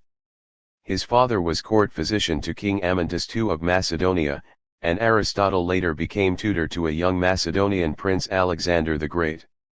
There is no small irony in this, because Alexander's conquest of the Hellenic world destroyed the polis that was Aristotle's model for his theory of politics. We will discuss the implications of the Age of Empire in the next chapter. We know little of Aristotle's life before he came to Plato. At the academic aim, Aristotle distinguished himself as Plato's most brilliant student. In his later years, however, Aristotle began to break from his intellectual master. Some scholars speculate that this was the reason Aristotle eventually left the academy after Plato died in 347 BC. It is also possible, again on speculation, that Aristotle left because he was rejected by Plato's most devoted disciples who wished to deify the master. Certainly Aristotle would have resisted any attempt at deification of Plato. He believed too strongly in the intellectual life to consider any thinker beyond criticism, and in his mature works he freely criticizes both Plato and Socrates. Whatever the reason for his departure, Aristotle embarked upon a period of travel after leaving the academy and also tutored Alexander the Great. He returned to Athens in 335 BC and established his own school, the Lyceum. There he remained until he was forced to flee for political reasons, and in 322 BC, shortly after fleeing, he died. The story of Aristotle's flight from Athens is worth recounting because it gives us an insight into the man's philosophical temperament. Following Alexander's conquests, the Greek city-states were put under the protectorate of the Macedonian Empire. Athens, no longer an independent power, was ruled by Antipater, a Macedonian dictator and a friend of Aristotle. Needless to say, Antipater was unpopular. He was not only a dictator, he was a Macedonian dictator. Thus, when Alexander the Great died, the Athenians revolted against Antipater and Aristotle found himself compromised by his friendship with the tyrant.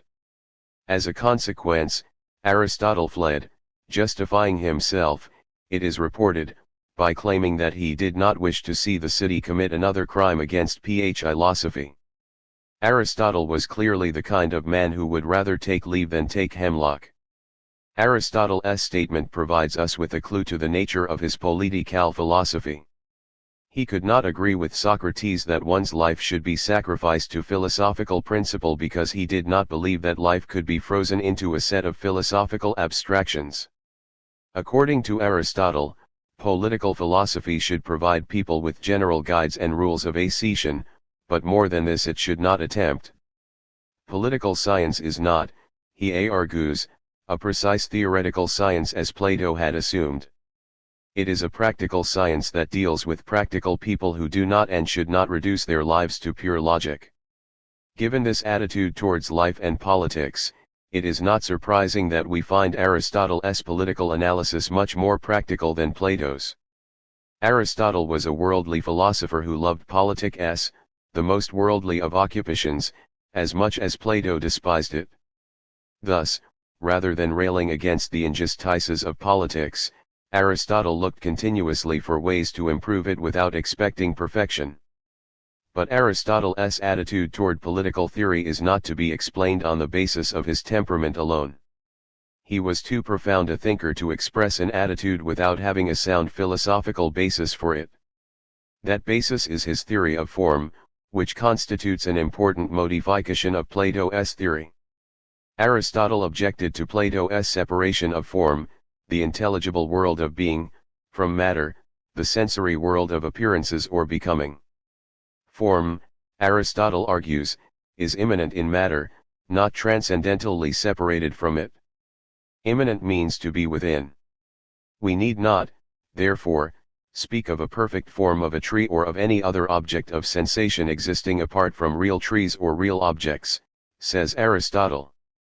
Every tree manifests form, that is, an ideal pattern of treeness that is inherent within it, just as every human being inherently manifests the form of humanness. One of the clear advantages of Aristotle's theory of form is that it avoids the difficulty Plato had in demonstrating how matter participates in form. More important, it overcomes the problem of change that so troubled Greek thinkers from the pre-Socratics to Plato. Plato insists that form is transcendent because matter changes. Since form is perfect and unchangeable, it cannot, in Plato's mind, be united with matter. But it can, says Aristotle, if we understand the real relationship of form to matter. This is a relationship of potentiality to actuality, he says. Matter is potentiality, becoming, but it develops toward form or actuality, being. For example, if we look at an acorn, we understand that immanent within it is the form of an oak tree. The acorn is potential and, given the necessary conditions, it will produce a tree, it will acetualize itself. In the same way, a fertilized human ovum is pure potentiality that, again given the necessary conditions, will actualize itself as an adult human being. In Aristotle's biological works, species is the form or actuality that shapes the development of living things. This is why the fertilized egg of any living creature will produce only that given species or form that is immanent within it. To it is apparent that the key to Aristotle's theory of form is the idea of development. Things develop to their own perfection and completeness, Aristotle would say, and the function of theory is to explain this process and the purpose that it serves. This is why he insists that a science of any subject matter, physical, biological, or political, must be teleological. Teleology means the study of ends or purposes, telos. To return to an earlier example, a biologist in the Aristotelian tradition would study an acorn from the perspective of the fully mature oak tree. The acorn has a purpose to fulfill, an end toward which it moves, and its structure, growth, and transformation must be analyzed in light of that end. This same reasoning holds true for the study or science of humankind or of anything else. What does all this have to do with Aristotle's political science? A great deal, because Aristotle's theory of form fundamentally shaped his science of politics, as much so as Plato's theory shaped his. This shaping influence can be seen in the Politics, his greatest and most comprehensive political work, and in the Nicomachean Ethics. Aristotle intended the Politics and Ethics to be read together because he believed the study of ethics and politics has the same purpose. Ethics is the study of the meaning, purpose, or end, the telos of human life. But these same questions are the subject matter of political science according to Aristotle, because the end in politics as well as in ethics can only be the good for man. 3. In fact, ethics is really just a branch of political science for Aristotle. In ethics we study the good from the perspective of the individual, in political science from the perspective of the whole community. Aristotle's argument for the unity of ethics and politics is identical to Plato's. But Aristotle's method for studying ethics, and subsequently for studying politics, radically differs from that of his teacher, and the reason is his theory of immanent form. Where Plato had looked for ethical values such as justice in the realm of pure transcendence, Aristotle looks for them in the very facts of the human condition. Ethics, after all, refers to real people and to their real behavior, Aristotle argues. The fact that humans behave according to certain moral principles is, he believes, the most important part of their development to their unique end. So, just as we would study human beings as biological organisms by analyzing their real biological makeup and the end that it serves, in the same way we should study them as ethical beings by analyzing their real ethical behavior in light of the end or purpose it serves. Just as we should expect to find the form of biological humanness in human beings themselves, we should expect to find the form of justice, or any other ethical value, in people's actual behavior, says Aristotle. The ethics, then, treats of real people and their actual behavior, but within the context of Aristotle's teleological system. The employment of this system requires Aristotle to begin with basic theoretical questions. First he asks, what is the good? It is, he says, that at which all things aim. 4. What do people aim at above all else? Happiness, says Aristotle. The end or telos of humans as ethical beings is happiness, and here, of course, he is in perfect agreement with Socrates and Plato. But what makes for happiness in human terms? It must be something that is unique to humans. This something, Aristotle argues, is people's capacity to reason and to carry what they reason into practice. This being the case, happiness must be related to people's capacity to act appropriately upon a rational basis, and to shape their behavior according to the dictates of reason.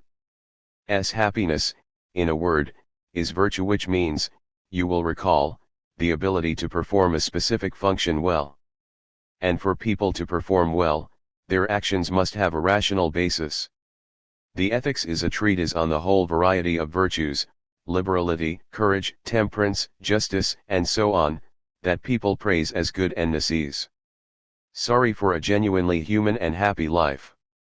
But, as we have noted, Aristotle's method of analyzing these virtues, owing to his modified theory of form, is radically different from Plato's. To begin with, Aristotle develops his catalogue of virtues from what people actually say about courage, or temperance, and so on. Unlike Plato, he does not reject as mere opinion common sense beliefs about these matters. People practice virtue because they recognize that it contributes to happiness. For example, they recognize that a courageous person is happy, a coward, miserable, and they philosophize about virtue because they understand the enormous importance of it to their development as adult human beings. In other words, virtue is not something that exists in the sky attainable only by the few. For Aristotle, virtue is precisely the proper end of the human being, and it exists as an integral part of the development of each of us. How we actually behave and what we say about that behavior are part of our end or telos, and, therefore, virtue must be understood as part of this human context. Moreover, Aristotle cannot accept Plato's assertion that moral virtue is strictly identical to knowledge. Again, if we look at real people and how they actually develop to their end as ethical beings, we note, says Aristotle, that habit and training play a profoundly important role. By and large, we learn to be virtuous by practicing virtue. Aristotle argues this point with an analogy that should be familiar by now. The moral virtues we do acquire by first exercising them. The same is true of the arts and crafts in general. The craftsman has to learn how to make things, but he learns in the process of making them. So men become builders by building, harp players by playing the harp. By a similar process we become just by performing just actions, temperate by performing temperate actions, brave by performing brave actions. Point 6. This emphasis on practice as opposed to pure reason in the development of a virtuous life is uniquely Aristotelian. Human happiness for Aristotle is the result of reason plus action, not reason alone. People act to shape their lives and institutions to a given end, it is through action that they actualize the form of virtue. Moreover, Aristotle's conclusion about virtue in general is also uniquely his own, and quite different from that of Plato. Virtue, says Aristotle, is a mean. Again, if one looks at the real human meaning of any given virtue, we find that it is equidistant between extremes. For example, courage is a mean between cowardice on the one hand and foolhardiness on the other. Courage involves knowing what is and is not to be feared and acting upon that knowledge. Courage, in short, is reasoned action. Cowards fear everything because they do not know what is not to be feared, the foolhardy fear nothing for the opposite reason, and therefore neither develop in their behavior the proper habit of courage. We may surmise that Aristotle thought he struck the mean when he fled Athens. When Aristotle's theory of ethics is taken as a whole, we note the profound influence of his notion of immanent form. His idea that practice and habit are essential in the development of virtue is in accord with the idea that the form of virtue is immanent within people's lives and can be actualized only through real, concrete action. It is for this reason that Aristotle believes that the function of social and political philosophy is to modify and perfect common sense notions of what constitutes a virtuous life, not automatically to reject people's opinions. 7. These ideas lead directly to Aristotle's theory of politics because politics is a collective form of reasoned action. Like Plato, Aristotle believes the primary function of the state to be the inculcation of virtue in its citizenry in order to achieve those purposes specified in the ethics human happiness and fulfillment. But given Aristotle's philosophy of form, we find that his theory of the state differs from Plato's in a number of important respects. His 56. Starting point in the opening pages of the Politics, nevertheless, is perfectly compatible with Plato's views. Every state is a community of some kind, and every community is established with a view to some good, for mankind always acts in order to obtain that which they think good. But, if all communities aim at some good, the state or political community, which is the highest of all, and which embraces all the rest, aims at a good in a greater degree than any other, and at the highest good. Point 8. Note Aristotle's claim that the state, like every other human community, aims at some good. This logically follows from his premise in the ethics that all things aim at the good. The good for human beings, the end to which they direct themselves, is happiness. The good at which the state aims is the virtue and happiness of the whole community. But why is the state's end the highest good? Partly, of course, because it is concerned with the whole community, which is more important than the individual. But the reasons go deeper than ts, for the state, Aristotle insists, allows people to acquire virtue to a higher degree than in any subordinate community. We can best understand Aristotle's argument if we put it in the context of his larger theory of community. According to Aristotle, the human community is a complex interrelationship of three different kinds of communities, the simplest of them evolving teleologically into the more complex. The primary social unit is the household or family. Over time, various families unite to form the village that, in turn, unites with other villages to form the state or polis. In historical terms, of course, the household and village are prior to the state. In teleological terms the opposite is the case. Teleologically, the state is the end toward which people's social life ultimately aims. Since the state is our final end, or telos, other kinds of communities are subordinate to it and are simply stages leading to this most complete form of community. This is why, despite the historical reality, Aristotle insists that the state is prior to the household and village. It is apparent from this analysis that Aristotle considers the state as well as the subordinate communities to be natural. Like Socrates and Plato, Aristotle rejects the sophist argument that people are naturally self-interested individuals, and that the state is a mere convention designed to frustrate the desires of the superior man. Human beings are above all social animals for Aristotle, they are naturally political animals as well. Politics is simply the highest expression of humanity's sociability. Because politics is the highest expression of human sociability, the polis or city-state is able to inculcate virtue in its citizenry to a greater degree than the household or village. This is so because it allows for the expression of reasoned action to a greater degree. This is why Aristotle argues that slaves and animals cannot form a state. They lack free choice and, therefore, cannot engage in reasoned action. As a consequence, they cannot attain virtue. And since a virtuous life is the basis for a happy life, slaves or animals can have no share in genuine human happiness. Says Aristotle, a state exists for the sake of a good life, and not for the sake of life only. If life only were the object, slaves and brute animals might form a state, but they cannot, for they have no share in happiness or in a life of free choice. 9. But why does Aristotle assume that reasoned action can occur only within the state?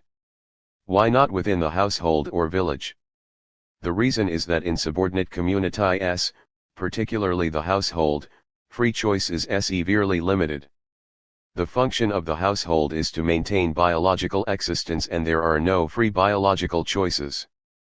Survival dictates that people eat, sleep, and procreate, and it dictates the means by which to do these things as well.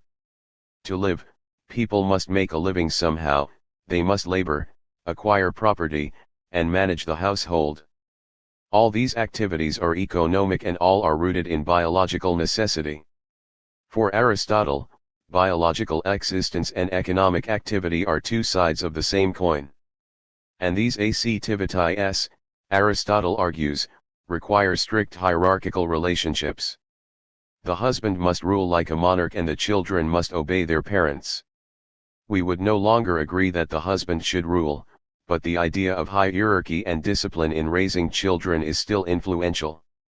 The state, however, is above mere biology, argues Aristotle. Unlike the private domain of the household, the state is a public arena in which people come together to make decisions affecting the whole community for good or evil. This requires debate, hence free speech. This is why speech is the preeminent political virtue for Aristotle. Politics could not exist without it, although a primitive form of social organization could. Aristotle distinguishes between animals and human beings precisely on this crucial point. Bees, he notes, have an elaborate social organization, but no politics. Their sociability is purely instinctual, they have no free choice about how they shall live because they have no capacity to speak, reason, to the isui. This is why animals cannot attain virtue. Virtue comes from reasoned action, and speech is simply reason made active. The necessity of free speech, further, means that the state must be organized differently from the household. The public sphere can function only where there is equality, says Aristotle. Aristotle's conception of equality, however, is quite different from our own, as we shall see. The words of one person must count as much as those of another, otherwise there would be no equality of speech and no genuine debate. Thus, Aristotle insists that rulership of the state is distinctly different from management of the household. The state must be ruled constitutionally, which means that the whole citizenry must in some way participate in an equality of rulership, whereas the inequality of the household demands the rule of one person. This is why Aris. 58. Tuttle believes that only in the state, only in the public arena of political ascension, can people acquire virtue and thereby attain genuine human happiness and fulfillment.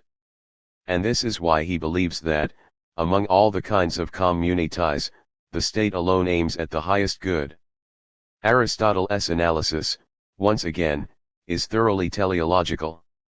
The historical development of household, village, and state is teleologically conceived, a movement from necessity to freedom, freedom being the distinguishing telos of human beings because it is the condition necessary for their happiness. Grasping the teleological nature of this development, people should understand, says Aristotle, that their true home lies in the public arena. Unless people devote themselves to political activity, they will not be genuinely free. They will be incapable, therefore, of the highest form of human happiness. In fact, they will be no better than slaves, because slaves are distinguished precisely by their inability to enter the political arena, the only arena in which they can be treated as equal and free members of the community. The slave is tied to the household, like women and children, and subject to the rule of the household manager. This is why Aristotle insists that the whole purpose of household, economic, activity is to provide the necessities so that people will have leisure for political activity. For Aristotle, leisure is the sine qua non for all higher activities such as philosophy, art, politics, and so on. Those who spend their lives acquiring wealth and property as an end, one in itself, therefore, are really no different from slaves. Their idea of freedom, Aristotle argues, is not genuine human freedom at all. Unfortunately, Aristotle believed that slavery and male supremacy are natural. This is why he justified the exclusion of slaves and women from the political arena. And since this arena alone allowed for reasoned action, it was a logical step to conclude that slaves and women, like children, are not fully rational. The legacy of this kind of reasoning is still with us. But it is a legacy that has no necessary connection to Aristotle's political theory. We now know that slavery and male supremacy are purely conventional, and we can eliminate Aristotle's defense of them without rejecting the whole of his political thought. Indeed, to the extent that Aristotle's theory is valid, to that same extent we should encourage women and others traditionally excluded from the public arena to engage in politics. In this way alone, if Aristotle is correct, will their full humanity be recognized. Having established the importance of political life, Aristotle turns to classifying and then analyzing forms of the state. Aristotle believed that classification was the first step in any science, and he is known for his elaborate systems of classification in physics, biology, and political science. His classification is premised upon his theory of form. The structure of the state is determined by its constitution, and the constitution of a state, says Aristotle, is nothing other than its form. We can best explain Aristotle's reasoning by way of an analogy. Recall that the form of anything for Aristotle is its final end, its actualization, which occurs after a period of development. Thus, as we have seen, species refers to the form immanent within a given biological category. A constitution is a kind of political species, and it emerges or becomes actualized only at the end of a period of social development that begins in the household and culminates in the state. We must be very careful with this analogy, however, because there is a fundamental difference between a biological species and a political constitution. Biologically there is no choice. A dog, for example, cannot choose to be other than a dog. But human beings are not merely biological creatures. They live among other human beings in elaborate social arrangements and, ideally, they choose freely the kinds of social and political organizations they wish to have. Here we come full circle back to Aristotle's starting point: humans are ultimately ethical beings who may choose, or choose not, to become virtuous through reasoned action. It is people's telos to make moral choices, and the choice of a constitution is the most important choice they make because a constitution determines to what extent they can collectively attain a life of virtue and happiness. But what, precisely, is a constitution? According to Aristotle, it is an arrangement of political offices that effectively determines who shall be allowed to participate in ruling the state. Obviously, as you expand or circumscribe the number of those engaged in rulership, you alter the character of the state. But Aristotle's classification of states, or constitutions, involves more than mere numbers. We may have two different states, each ruled by one person, but the quality of rule in one state may be quite different from that in the other. One person may rule to his own advantage, the other to the public's advantage. Thus, Aristotle argues that the simplest and most basic classification of states must involve two considerations: the number of rulers and the quality of rulership. Given these considerations, Aristotle proposes a six-fold classification of constitutions: 3 good and 3 bad. The 3 good constitutions are monarchy, rule by one; aristocracy, rule by the few; and polity, rule by the many. The corresponding types of perverted constitutions are tyranny, oligarchy, and democracy. In this scheme, the absolute best kind of constitution is monarchy, the absolute worst is tyranny. Here, Aristotle agrees almost exactly with Plato's classification of constitutions developed in the Republic. To note that his 6 basic constitutional types closely parallel those discussed by Plato in his theory of the decline of the ideal state. Aristotle and Plato, then, arrive at very similar conclusions about what are the best and worst constitutions despite their differing theories of form. The reason for this agreement is clear and explains why political theorists often speak of Plato and Aristotle as one despite their differences. Any theory of form, transcendent or immanent, asserts the existence of an objective, knowable ethical standard. Given such a standard, we have a basis for classifying constitutions as good or evil. And Plato and Aristotle agree on what? 60. That standard is. When Aristotle divides his 3 good constitutions from the 3 evil, his standard is justice. The good constitutions are characterized by rulers, whether one, few, or many, who rule justly for the public good; pervert constitutions by those who rule unjustly in their own private interest. Plato's theory of political justice is rooted precisely in this question of public versus private interests. The Republic begins, you will recall, with a debate between Plato, who argues that the just statesman should rule for the public good, and Thrasymachus, who argues he should rule for his own private good. But in the Politics, Aristotle focuses on the best possible constitution under the variety of circumstances that confront people most of the time. Thus, when Aristotle agrees with Plato that monarchy is the ideal constitution, he does not thereby dismiss all other constitutions as inferior or relegate them to the shadow world of the cave. Justice is the key to Aristotle's classification of constitutions, and constitutions are more or less good to the extent that they embody the ideal of justice. The tendency of Plato to see an irreconcilable gap between the ideal and the real is thereby overcome by Aristotle. This is why the theory of immanent form is so much more practically useful in political science than the theory of transcendent form. If justice is immanent within people's political arrangements, then they always have the possibility of further actualizing justice in their political communities. Life is movement, not stasis, Aristotle insists. We must look at the variety of constitutions on a continuum of worst to best, therefore, not simply at the ideal or final point. 2. If actual states lie on a continuum from perfect injustice through perfect justice, the possible types of constitutions are infinite. This is why Aristotle's initial classification soon gives way to a much more complex system. In real ity there are various types of monarchies, democracies, oligarchies, tyrannies, and so on. Moreover, it follows that if justice is a continuum, then some oligarchies or tyrannies are better than others. Even the perverted constitutions can be made better or more just according to Aristotle, and it is the task of political leaders, no matter what kind of state they live in, to move toward the ideal within the limits of possibility. It is this question of the limits of possibility that really concerns Aristotle in the Politics. It does no good to advocate Plato's philosophical monarchy if it is impossible to achieve it.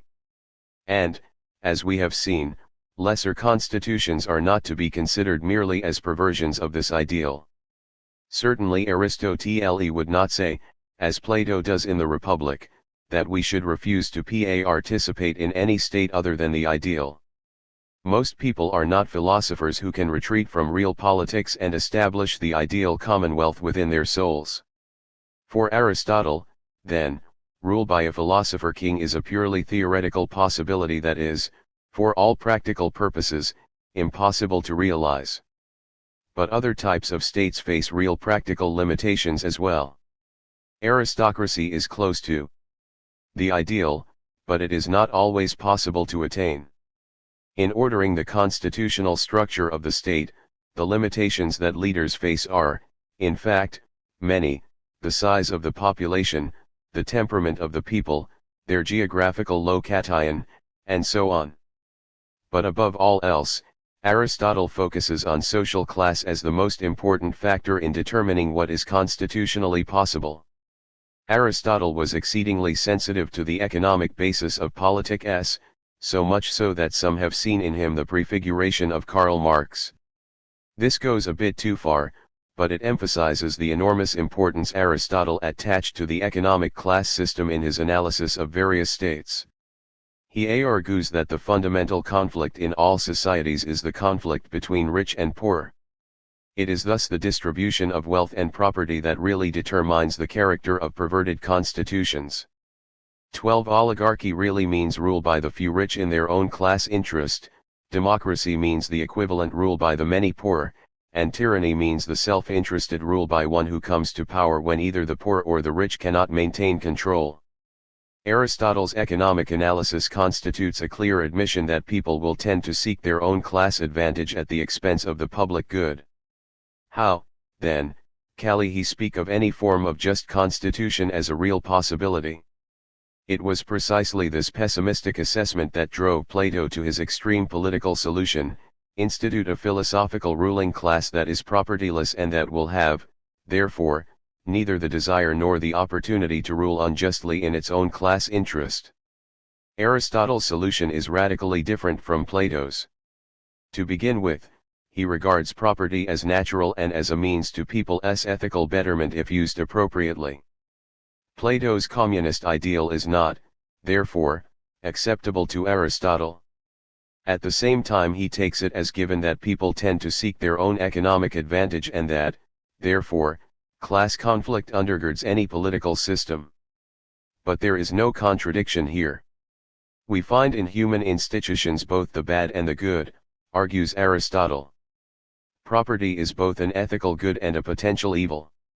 The function of leadership is to draw out the good and to direct people's institutions toward the just and the virtuous.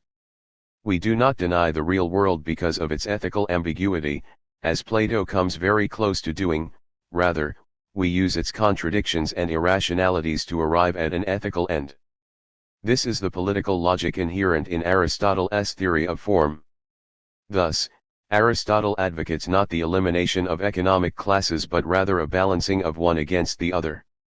This idea is particularly applicable to polity, the lowest form of just constitution. Polity is Aristotle's best average constitution under most circumstances. 13. It is a form of democracy in which the many participate in ruling but, unlike pure democracy, under the constraints of law and for the public good.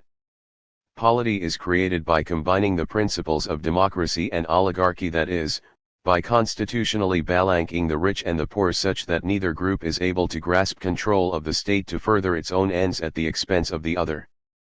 Such balancing can occur only when there is a large and stable middle class that acts as a buffer between the poorest and wealthiest classes in society. In this sense, polity is ruled by the middle class majority. Aristotle was one of the first to stress the importance of the middle class in creating a stable and lawful political system. His insight is as valid today as it was in the 4th century BC. Modern political scientists, for example, would argue that the chronic political instability of underdeveloped countries is caused by the lack of a large middle class. In these areas we typically find a small and wealthy oligarchy ruling to its advantage over a multitude of poor. Class conflict and political instability are the inevitable consequence. For this reason, political scientists have argued that the solution to these problems lies in industrialization that leads to a dispersion of wealth and the emergence of a middle class.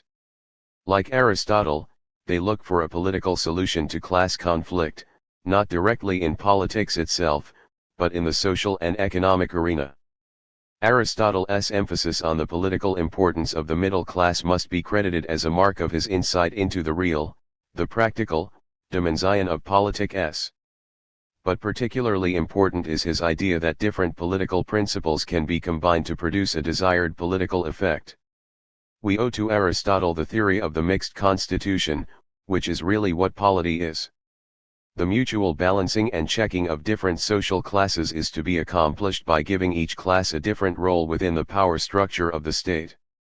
Remember that a constitution for Aristotle is a particular arrangement of political offices that effectively determines who will rule. By combining or mixing the principles of oligarchy and democracy, we create a constitution that allows substantial numbers of citizens to participate in ruling but that at the same time limits access to certain offices of state. The ways in which this may be done are myriad as Aristotle shows. For this reason there are many forms of polity, but the principle of the mixed constitution is all we are concerned with here. The importance of Aristotle's theory of the mixed constitutions is twofold. First, it sensitizes us to the fact that we ought not become fanatical in defense of our preferred form of government. We may, for example, argue that what we would today call representative democracy is the best, but we need not go to the extreme of arguing that the majority should have total power. In fact, we have found that the majority can be utterly tyrannical. The task of those who would found a democracy, Aristotle argues, is to temper its excesses by mixing other political forms with it. If one looks carefully at the American Constitution, it will be noted that our founders did just that. Congress is directly elected by the people, in accord with the democratic principle, but the Supreme Court is appointed for life. In effect, the court is a kind of aristocratic element that checks the potential excesses of democratic rule. Second, the theory of the mixed constitution further illustrates Aristotle's insight that it is an oversimplification to view politics simply in terms of good or evil. Evil may be turned into good in the hands of a wise leader. Polity, a just state, is a mixture of two unjust constitutions. In Aristotle's teleological scheme, two wrongs may indeed make a right. Once again, the theory of immanent form leads not to a rejection of this world because of its ambiguities and contradictions, but to a realistic and creative response to it. Thus, political justice for Aristotle is a complex thing requiring sophisticated analysis of the various available types of constitutions, not simply of the rational ideal. Because of this complexity, we must look more deeply at Aristotle's theory of justice in light of his classification of constitutions. We note again a basic difference between Aristotle and Plato. Plato had argued that justice in the state is identical to the rule of philosophers because philosophers have no desire to rule selfishly. While Aristotle concedes that there is the possibility that a ruler may be found who will be so superior in virtue that he will rule only for the public good, he denies that this is probable. Polity, however, and occasionally aristocracy are within the realm of probability. And, Aristotle argues, justice in the less than perfect states is still possible because law may take the place of the philosophic ruler. Law, in Aristotle's view, is reason unaffected by desire and, hence, precisely analogous to Plato's philosophical ruler. Rule of law is thus identical to justice. Says Aristotle, he who bids the law rule may be deemed to bid God and reason alone rule, but he who bids man rule adds an element of the beast, for desire is a wild beast, and passion perverts the minds of rulers, even when they are the best of men. The law is reason unaffected by desire. 14. Plato and Aristotle agree, then, that justice and reason unaffected by desire are synonymous. They differ only in respect to the means they recommend for embodying such reason in the structure of the state. Plato rejects law in his Republic because it constrains the wise ruler who knows at any given time what is the best decision to make. Law is imperfect because it covers only general matters. But Plato is concerned with the ideal state while Aristotle is concerned with the best possible, and rule according to law is the closest we can come to just rulership in the real world, Aristotle argues. Even Plato in his later years came to accept law as the best approximation of just rule that human beings could attain in this life. Aristotle gives another meaning to political justice, a meaning that is closely related to rule of law. For Aristotle, equality and justice are also synonymous, but his conception of equality is radically different from our own. In fact, it is the opposite. Aristotle always speaks of justice as proportional and the just state as one in which rulership is allotted to individuals proportionate to their political virtue or ability. Since, as we have seen, politics requires freedom of speech, and since such freedom requires equality, that is, all must have an equal chance to speak, it follows that those who speak and 64. Reason best ought to hold higher political office than those with lesser abilities. An equality of talent is Aristotle's political ideal. How, then, do we know who has the greatest political virtue? Quite simply by observing how people speak and act in their public lives. Politics for Aristotle is not only a means to solve pressing social problems, it is a testing ground, a process in which we select as rulers those who demonstrate the greatest political abilities. And, Aristotle argues, this principle of proportional equality is intimately connected to the rule of law, for it is just that among equals everyone be ruled as well as rule, and therefore that all should have their tum. We thus arrive at law, for an order of succession implies law. And the rule of law is preferable to that of any individual. 15. A state in which equals rule and are ruled in tum is by definition a state organized around the principle of rule of law. Law regulates who will rule and in what manner they will rule. In this way, those such as Thrasymachus who want power for its own sake will be kept in check. The principle of proportional equality, regulated by the rule of law, will ensure that public spirited people attain the important offices of state. Unless they demonstrate public spiritedness and political virtue, they will not be chosen to rule. And once chosen, the rule of law will constrain the rulers to rule legally and rightfully, if not philosophically. Aristotle's emphasis upon rule of law and the corresponding ideal of an proportional equality of political participation points to an interesting conclusion about his political ideal. Clearly these ideas fit precisely his notion that the necessary condition for a virtuous life is reasoned action within a public arena.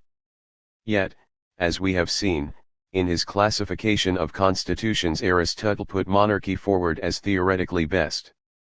Here there is an apparent contradiction because rule by one excludes others from political activity. We must keep in mind, however, that for Aristotle monarchy, although ideal, is not a practical possibility in most circumstances, and he therefore feels free to advocate aristocracy and polity, which do allow for wider political participation.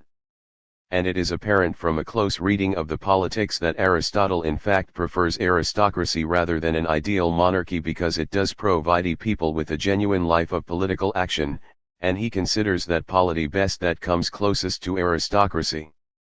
Conversely, since polity gives the greatest scope to political action, Aristotle prefers those aristocratic constitutions that embody some of the democratic principles of polity.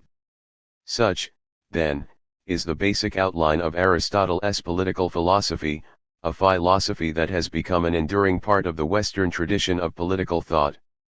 The ideals of political participation, rule of law, the mixed constitution, and so on have become such an unconsciously accepted part of our Western tradition of political discourse that we sometimes forget their initial originality. We can best understand the depth and originality of Aristotle's political thought through contrast with Plato. We have already seen how, on specific issues, Aristotle disagrees with his mentor. But the disagreement extends to the whole conception of the state and of politics generally. This is why in the Politics Aristotle directly attacks Plato's theory of the state that was developed in the Republic, and in the process illuminates the originality of his own political theory. Aristotle's argument against his teacher's theory of the state may be summed up in one fundamental criticism: there is too much unity in Plato's ideal republic. The real nature of the good state, argues Aristotle, is not unity, but plurality. Plato wants to make the state equivalent to the family, but the state is not at all similar to the family, says Aristotle, or at least it ought not to be. The family is totally unified and hierarchically organized. It must be in order to survive. But the state exists so that people may engage in public speech and action. Such speech and action require many different kinds of people possessing different beliefs and organized on a basis of equality rather than of hierarchy. It is in part for this reason that Aristotle rejects Plato's communism, which aims at destroying any basis for individualism or any kind of political equality. In essence, Aristotle's criticism is that Plato failed to see the necessary distinction between private and public activities. Plato's ideal state is like a gigantic household in which all distinctions between individuals are destroyed for the common good. But in destroying these distinctions, Plato destroys public life, which, for Aristotle, is the very basis of virtue and happiness and the real source of the common good. We concluded our discussion of Plato with the criticism that his ideal republic comes close to being a tyranny of reason. The excessive unity that Aristotle criticizes is the ultimate consequence of this tyranny. Pure reason admits no plurality, syllogistic logic posits only one truth. But life cannot be forced into a logical mold, it is too complex for that, says Aristotle. His theory of immanent form allowed him to escape the tyranny of reason and excessive unity that characterizes Plato's political and ethical doctrines. For Aristotle, there are many roads leading to the just state, it is not the task of political philosophy to point one way only. Political philosophy must begin with the social world as it is, in all its complexity and ambiguity, and on that basis evolve a theory of the just state that will aid people in actualizing virtue in their lives. Aristotle's originality lay in his recognition that the complexity of life required plurality in politics, and that plurality is not something that contradicts the theory of form. Thus, in uniting matter and form, being and becoming, Aristotle was able to bring together the reality of politics with a genuine 66. Ethical standard. This is something Plato could never quite do. Even in his later works, such as The Statesman and the Laws, where he more directly confronts the complexities of the human condition than he does in the Republic, the spell of the ideal of justice still holds sway over the real world of politics. Yet, it must not be thought that Aristotle's realism is irreconcilable with Plato's idealism. His originality lay in uniting Plato's ideal with an appreciation for the real. Without Plato, Aristotle's work would not have been possible. Aristotle made his teacher's philosophy of form and his theory of justice more compatible with the everyday world. He did not reject Plato's philosophy so much as modify it. 16. Does this modification make Aristotle's political theory superior to Plato's? Here we enter the realm of judgment. Certainly we can say that Aristotle's theory is more practically useful. A leader facing concrete problems would do better to have a copy of the Politics to consult than a copy of the Republic. But for the political theorist, practical usefulness is not the only criterion of value. The theorist wants to understand politics, and to this end the Republic may be superior to the Politics. Some of the greatest works in political philosophy are utterly useless from a practical point of view. Whether or not one finds one thinker preferable to another is really a matter of intellectual temperament. Those with a pragmatic bent will likely appreciate Aristotle's grasp of the complexity and plurality of politics. Those who are inveterate rationalists, who love the abstractions of pure theory, will probably prefer Plato. In political philosophy these two tendencies are usually described generically as conservatism and radicalism. Seen in this light, the real political difference between Plato and Aristotle becomes apparent. Almost invariably rationalists are radicals. Like Plato, they want politics to correspond to an ideal, and they are impatient with anything less than the ideal.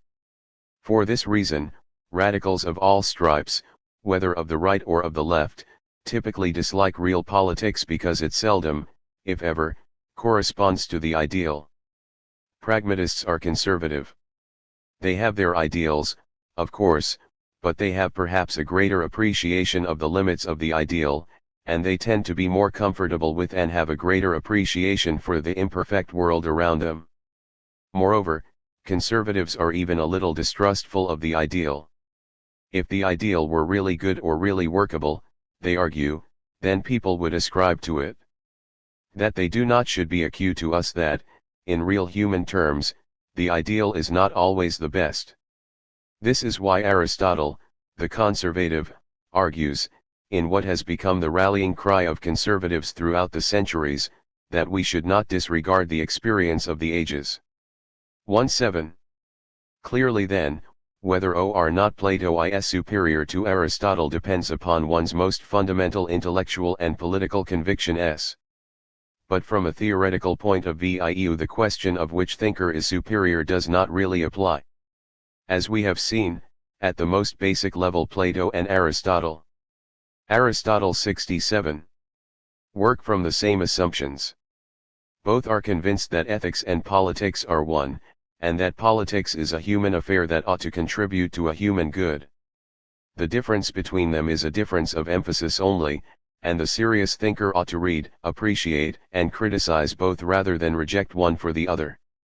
In the case of Aristotle, our criticism of his political philosophy is connected precisely to his conservative point of view.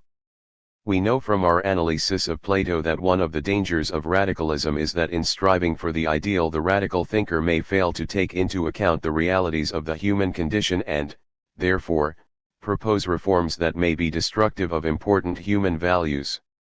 But conservatism has the opposite fault. In accepting the concrete and the real, the conservative thinker frequently accepts without questioning things that perhaps ought to be changed. The ideal may not always be right or proper for human beings, but the same can be said about the real. Sometimes the ideal would be better and more workable than the real. This criticism of conservatism applies directly to Aristotle because in accepting the good around him, he also accepted the bad. Recall that, unlike Plato, he defended male supremacy and slavery as natural, and he did so precisely because he did accept the experience of the ages. He fell into the conservative fallacy of assuming that because a particular social practice or institution has existed over time, it therefore ought to exist. Radicals escape this fallacy because the logic of the rational ideal is, in their mind, superior to the irrationalities of the real. The lesson we learn from reading Plato and Aristotle, then, is that both have their virtues and their defects, and that we ought therefore to temper our own political attitudes with a healthy dose of the point of view opposite to our own.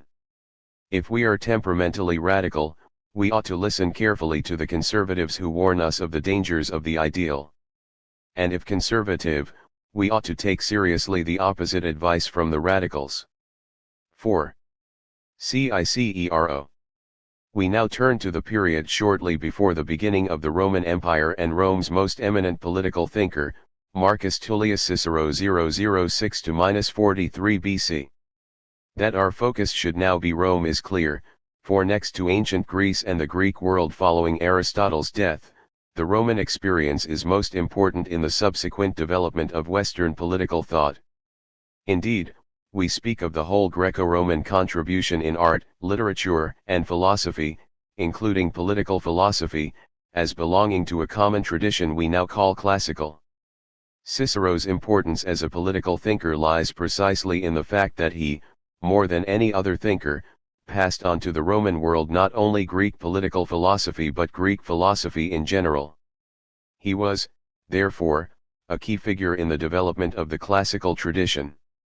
And, just as important, it was largely through Cicero that this tradition was transmitted to the Western world after Rome had ceased to exist as a viable political entity. In order to grasp what Cicero passes on as a political philosopher, as well as to come to terms with the specifics of his political thought, it is necessary first to return to Aristotle. Recall that Aristotle's Politics was written with the Greek polis in mind. The polis as he understood it, however, was disappearing in his own day. In its place the Macedonian Empire arose under Alexander the Great, 356–323 BC. That empire came to encompass most of the known civilized world, and the Greek city-states lost their autonomy and self-sufficiency. They were absorbed by a new political entity that Aristotle had never even considered. The comparatively intimate governments of the city-states were replaced by a distant emperor ruling over a seemingly limitless expanse of peoples who had nothing in common except their new government. The form of government during this period was monarchy, but not the ideal type of monarchy envisioned by Plato or Aristotle. The new monarchs were, on the whole, Oriental potentates asserting absolute power and claiming to rule by divine right, that is, by the will of God. In some cases they actually claimed godlike status. Alexander was eventually deified, a pattern that was repeated for later Roman emperors. And this extreme centralization and bureaucratization of monarchical power and the ideals of divine right characteristic of this period did indeed derive from Oriental sources, for one of the fateful consequences of Alexander's conquests was the incorporation of parts of Asia into the empire with the resultant fusion of Greek and Oriental cultures. These new political realities required a transformation of political theory as well. It was useless to speak any longer of the state, justice, or citizenship in the traditional Aristotelian manner. Aristotle's theories of public life and the importance of political activity, of reasoned action, and of virtue and happiness all presumed the existence of a city-state small enough to be a genuine community, something Alexander's empire clearly was not even after it was broken into smaller units shortly after his death, nor was the later Roman Empire that began to emerge in Cicero's time. The new theories, all Greek in origin, began to develop early on, well before Aristotle's death, and spread beyond the Hellenic world during what we now call the Hellenistic period. The term Hellenic is derived from Hellenes, which is what the Greeks called themselves. It was the Romans who gave them the name Greek. The Hellenic period refers to the time before Alexander the Great's conquests had ended Greek autonomy and intermixed Greek and Oriental cultures. The Hellenistic period refers to the time subsequent, beginning it is agreed from Alexander's death in 323 BC to, with less agreement, about the middle of the 2nd century BC. Some scholars would argue that the Hellenistic age extends well into the era of the Roman Empire. In terms of political philosophy, we could say with rough accuracy that the Hellenistic period stretches from the death of Aristotle in 322 BC to the death of Cicero in 43 BC. In one form or another, the major Hellenistic theories persisted throughout the age of empire to the final disintegration of the Roman Empire in the 5th century AD and, primarily through Cicero, to the medieval and even modern worlds. And while they were not on the whole entirely novel nor in themselves terribly original, for they drew upon the whole range of earlier Greek philosophies from the pre-Socratics and Socrates in particular to Plato and Aristotle, they did modify the ideas of these thinkers to fit the new political realities of empire. Of the various new schools of the Hellenistic period, the three most important were Cynicism, Epicureanism, and most notably Stoicism. In addition, the older schools of Plato and Aristotle continued to exist alongside these new schools, as did even some of the pre-Socratic schools and doctrines. The academic school of Plato lasted into the early medieval period, and largely through the writings of Cicero, so too did Stoicism, the most important of the new schools for the subsequent development of Western political thought. The new schools as well as the old preached a variety of doctrines. This led eventually to the development of skepticism as a distinct school of thought as well. Since each of these schools, the new ones in particular, assert its doctrines dogmatically to the exclusion of others, the skeptics conclude that none of them was true and, finally, that ultimate truth about anything is impossible. The only truth is that there is no knowable truth, a position that ultimately becomes self-contradictory. As one later skeptic stated, he was certain of nothing, not even of the fact that he was certain of nothing too. Paradoxically, it was the Platonic Academy that from about the middle of the 3rd century BC most seriously expounded the skeptic position. Under the leadership of Carneades, 214–129 BC, the new academy, as it came to be known, most fully and powerfully developed skepticism as a serious intellectual position. While Carneades drew upon the Platonic dialogues of the earlier skeptical Socrates who claimed only to know that he did not know. 3. It is nonetheless striking that Plato's claim to universal truths should culminate in skepticism. It was one mark of how intellectually transforming were the new political realities of empire. If skepticism was one logical outcome of the diversity of Hellenistic schools, eclecticism was another. Rather than reject all schools, borrow from each what seems to be true or useful. This was Cicero's method. While considering himself a follower of the Academy, he was in fact the greatest of the Roman eclectics, for he could never accept the extreme skepticism of a Carneades. Cicero took the more moderate position of his teacher Philo, head of what is sometimes called the Fourth Academy, a later, less skeptical, development of the academic school, that if we cannot claim to know absolute truths we have good reason to assert knowledge of probable truths, and these are not to be found in one school of thought only. It was the new schools, however, Stoicism particularly, that most clearly illuminate the new political consciousness of the Hellenistic period and that will have the most bearing on our analysis of Cicero's political thought. And what is important to recognize at the outset is the great similarity that existed among these schools despite their philosophical differences.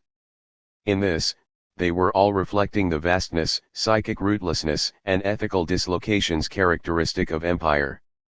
They all, for example, emphasized the importance of the individual rather than the community. Since the community, as Aristotle had understood it, was moribund, it seemed that the individual alone must create the conditions of fulfillment and happiness. And closely linked to this concern with the individual was an emphasis on the subjective dimension of life. The new thinkers stressed the inner life at the expense of the outer.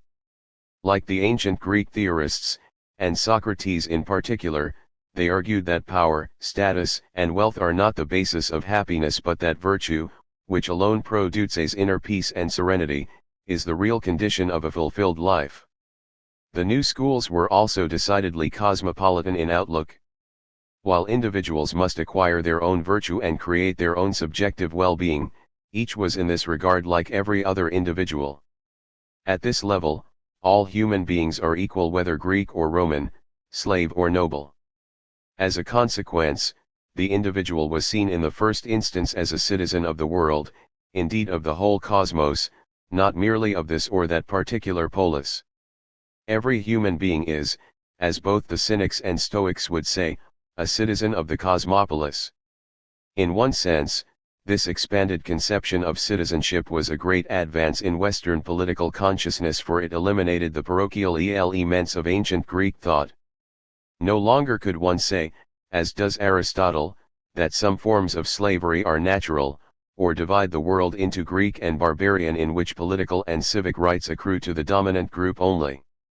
Indeed, from this point on the modem concept of universal equality emerges, not merely Aristotle's proportional equality, which divides human beings on the basis of intellectual or political ability, but the radical equality of all human beings.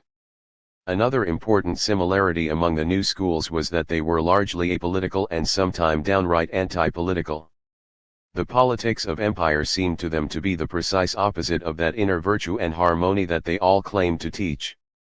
Consequently, with the partial exception of Stoicism, but, as we shall see, a very important exception, they advocated withdrawal from civic life as a necessary precondition for the acquisition of virtue. All of these characteristics can be seen in Cynicism, the first of the Hellenistic schools.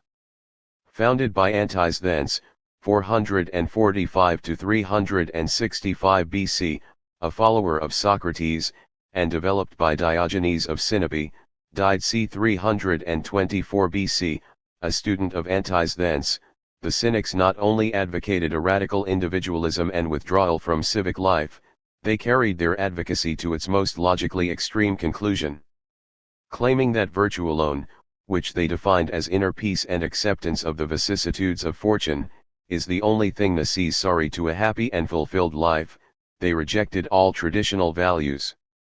To make their point, many of them dress in rags and wandered the streets flaunting social and political authority, which they saw as purely conventional and contrary to the dictates of virtue. It is not without reason that cynic means dog in Greek. The cynics could be quite outrageously uncivilized in making their point, and none was more outrageous in behavior than Diogenes, who lived in a tub to demonstrate his contempt for civilized comforts and, with rapier wit and sarcasm, demonstrated his contempt for civilized opinions. Plato is reputed to have said of Diogenes that he is a Socrates gone mad. The cynics were, as well, thoroughly cosmopolitan in outlook. Human beings are by nature citizens of the world, they argued, and, as such, are all equal. They saw no difference between the slave and the master, that distinction was purely conventional, they insisted, and, in their wandering they mocked this and other deeply rooted traditional values. Indeed, much of their impact occurred through these kinds of actions rather than through any deep philosophical speculation. Cynicism's real intellectual impact, in fact, was its influence on the early development of Stoicism, which ultimately came to supplant it as a more attractive and workable philosophical system. Epicureanism possessed these same general characteristics: individualism and subjectivism, cosmopolitanism, and a profound rejection of politics. Beyond this, its basic premises were quite simple and, in its psychology, probably too simple. Founded by Epicurus, 34 1–270 B.C., it propounded a hedonistic ethics, that is, one that asserts that the virtuous is the pleasurable, a concept of virtue premised upon the fact that human beings are psychologically predisposed to maximize pleasure and minimize pain. Given this predisposition, the Epicureans reasoned, virtue must be the acquisition of pleasure, since any other principle would be contrary to nature, and, conversely, pain must be evil. Note the individualism and cosmopolitanism all are equal in their desire for pleasure inherent in the Epicurean ethics. The problem, a much more difficult one than might first be assumed, is determining what constitutes pleasure and pain in the overall scheme of life. As we have seen in Socrates' critique of sophistic hedonism, if one gives oneself completely over to the more basic pleasures, chronic pain will result. Epicurus and his followers agreed and, as a consequence, advocated not a life of wild abandon but rather one of balance and harmony. Indeed, the object for Epicurus was not so much to acquire pleasure as avoid pain, and thus a virtuous life was to his mind the one least likely to produce pain. For this reason, Epicurus and members of his school were proponents of the simple life and the gentle pleasures. The ideal was moderation in all things, the inculcation of friendship and human affection, and the primacy of philosophy and the intellectual life. 10. And what clearly contradicted this ideal for Epicurus was politics, a most immoderate activity, certainly so in the age of empire and, as such, one likely to produce more pain than pleasure. The acquisition of power, therefore, was not for Epicurus and his school a valid goal, since it produces conflict and anxiety rather than inner peace and serenity. Says Epicurus, we must release ourselves from the prison of affairs and politics. 1. Clearly, such views had to make for an impoverished political theory, but the Epicureans did develop at least the outlines of one. Like the Sophists before them, and in line with the Cynic and skeptic positions as well, the Epicureans insisted that the state and the political community are strictly conventional. They advanced a contract theory of the state not unlike that propounded by Glaucon early in Plato's Republic. The state is seen as nothing more than an agreement to band together for mutual protection. It is not, as Plato asserted, founded upon some universal of justice. Says Epicurus, justice never is anything in itself but is a kind of compact not to hand or be hand. And the reason human beings obey the law, he insists, is not as Plato claimed because injustice is an evil in itself, but only in consequence of the fear which attaches to the apprehension of being unable to escape those appointed to punish such actions. Clearly, were it only for cynicism and Epicureanism, Hellenistic political thought would have contributed little to the subsequent evolution of Roman political theory and, ultimately, to the Western tradition of political discourse. True, their cosmopolitanism was a great advantage in the age of empire. This was particularly so in the Roman Empire, which, with this more universalistic perspective, granted citizenship to many of its conquered peoples, something not typical of ancient empires. But these schools were far too meager in content and negative in their view of the political domain to lay the basis for a thoroughgoing political philosophy.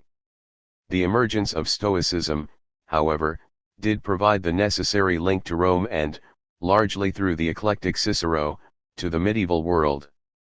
Stoicism was founded by Zeno, 335 to 263 BC. Early Stoicism had its roots in Cynicism and espoused ideas and attitudes not unlike Cynicism, indeed in some ways not unlike Epicureanism despite its clear rejection of that school's ethical philosophy. 14 Unlike these other schools, however, Stoicism was able to create a political theory that reflected the actual conditions of empire and to develop it beyond the meager outlines of the earlier schools. The key tenets in Stoic ethical and political thought are reason and nature. For the Stoics, human beings are rational creatures because nature, of which they are a part, is rational. Reason penetrates the universe as a whole. Hence, when human beings behave on the basis of rational principles, they are simply giving expression to the divine logos, the Greek ten for son, that penetrates all things including human consciousness. We are not, therefore, merely individuals among other individuals but are connected to each other as part of a larger rational order. As such, we are most certainly equal citizens of the cosmopolis as the Cynics and Epicureans maintained, but we are also social and political creatures in the narrower and more concrete sense, for our rational capacities compel us to recognize our sociability and therefore the necessity of living with each other on the basis of common ethical principles. This means, contrary to the Epicureans in particular, that the state is natural. Says Marcus Aurelius, Emperor of Rome, AD 161-180, and one of the greatest of the later Roman Stoics, the rational animal is consequently also a political, social, animal one. 5 Human beings, therefore, can acquire virtue only as citizens of the state and members of society, not in withdrawal from their public duties and obligations to their fellow citizens. These obligations, the Stoics argued, are known by all human beings on the basis of reason alone. They are, therefore, what the Stoics called natural laws, that is, ethical obligations we have to one another that exist by nature, not by convention, and are therefore universally valid. They are known and apply in all societies the world over. We all know, for example, that it is wrong to harm another or to kill without just cause whether or not any existing law or tradition prohibits murder. These natural laws of moral reason, embedded in human consciousness itself and reflecting the larger rational ethical order of nature ought, then, to govern our behavior in all circumstances regardless of the status of our conventional legal rules or ethical values. This concept of natural law was the Stoics' great and enduring contribution to Western political thought. Its influence upon Cicero was profound, as we shall see. Yet this all sounds very similar to the theory of form developed by Plato and Aristotle, for there is the same assertion of universal ethical principles that are known by reason alone. The theory of natural law, however, does not assert the existence of forms as such. It simply states that reason is a natural capacity of human beings and that reason points to certain broad ethical principles. Nor does the theory of natural law presume, as does the theory of form, Plato's theory in particular, that ethical truths can be known only by the educated few. All human beings who have not lost the capacity to reason can know right from wrong, not just the philosophic elite. The similarity, nevertheless, is very real. Thus, the theory of natural law proclaims the same unity of ethics and politics that characterizes the theory of form and the whole of what we call the classical tradition of political thought. This means for the Stoic thinker that the state must be erected upon ethical principles derived from natural law, and that the state has an ethical purpose to play. Consequently, the state must be more than a mere agreement or contract between people not to harm each other as the Epicureans had asserted. Clearly, the theory of natural law meant that state or civil law, what we now call positive law, must be in conformity with the principles of natural law. This was a basic element of Stoic political philosophy and was expressed in its concept of the two cities. All human beings, the Stoics argued, are in the first instance citizens of the world state or cosmopolis and only secondarily citizens of their own particular city or polis. The cosmopolis represented the universal moral principles of natural law. To be a citizen of the cosmopolis meant, simply, to know these principles and to obey them. The polis, or state, was thus legitimate to the extent that its laws did not violate the principles of natural law. Since these were quite broad and general, positive law could vary considerably from state to state, but not to the point of transgressing natural law. A state organized to kill its own citizens, unfortunately not an unknown phenomenon, could never be legitimate in terms of natural law. As for the individual, the sole object of life must be to live in accord with these universal ethical principles. This was the way to virtue that the Stoics defined as living according to nature.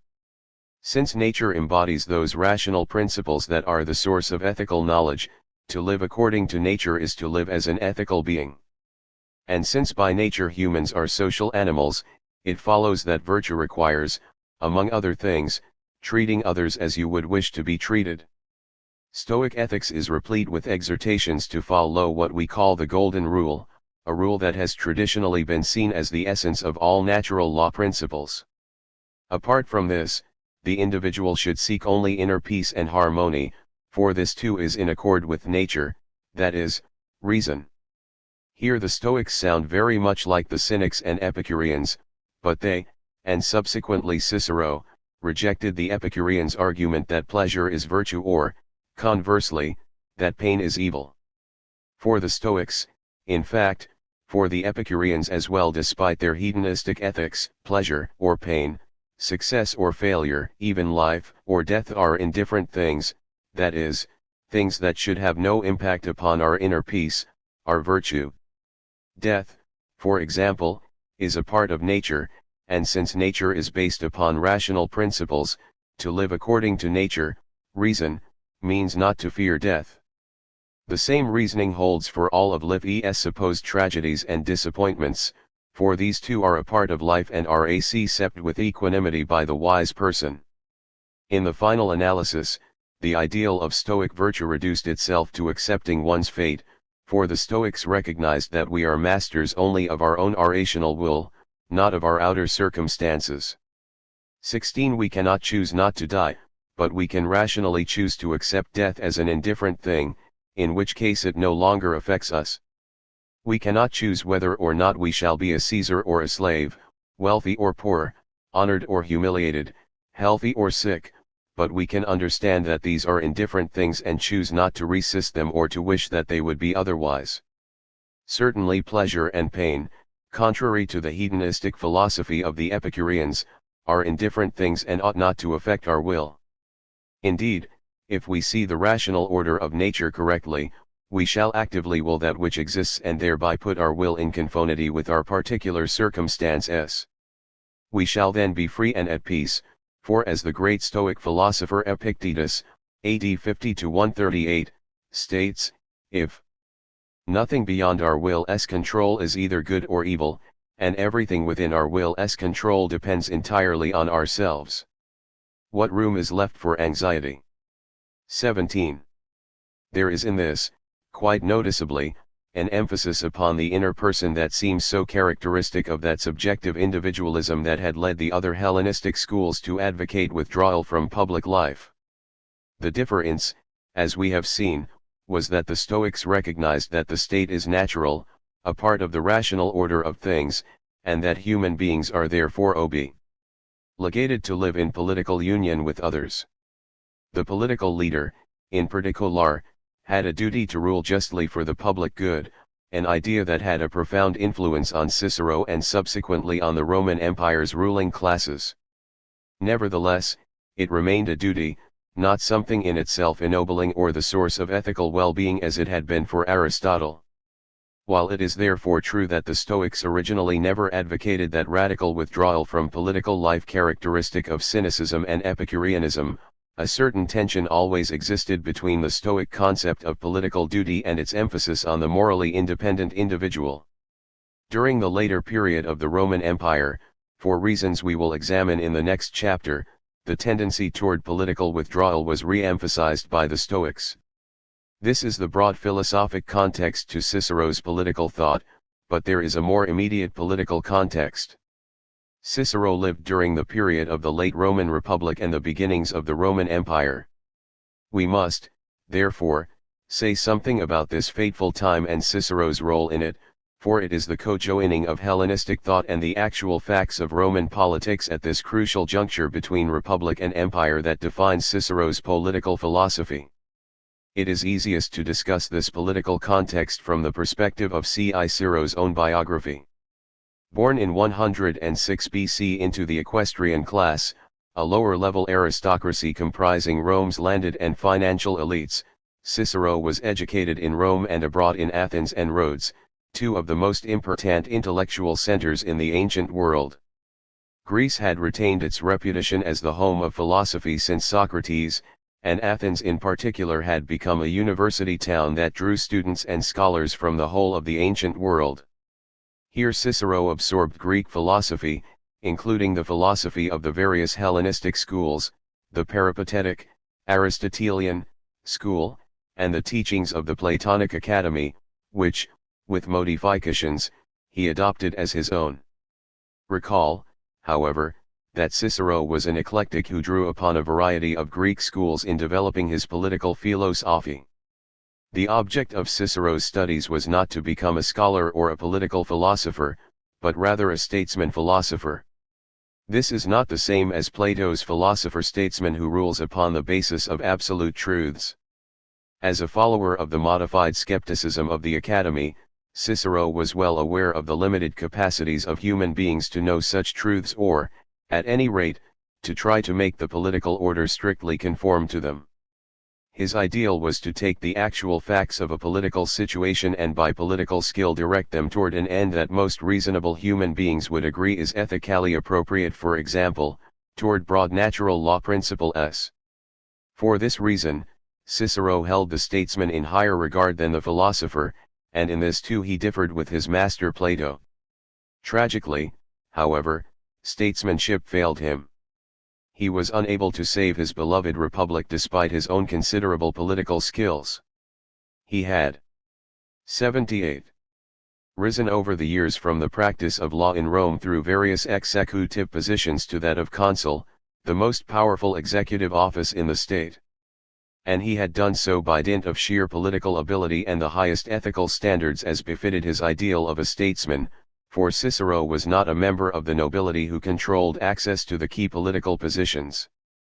Yet by his death in 43 BC, and in retrospect long before then, the republic was gone, to be replaced by an empire premised upon radically different political principles than those advocated by Cicero.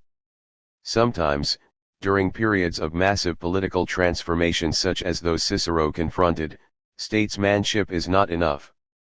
This, as we shall see, was one lesson Cicero never learned and, in some ways, his political philosophy suffers for it.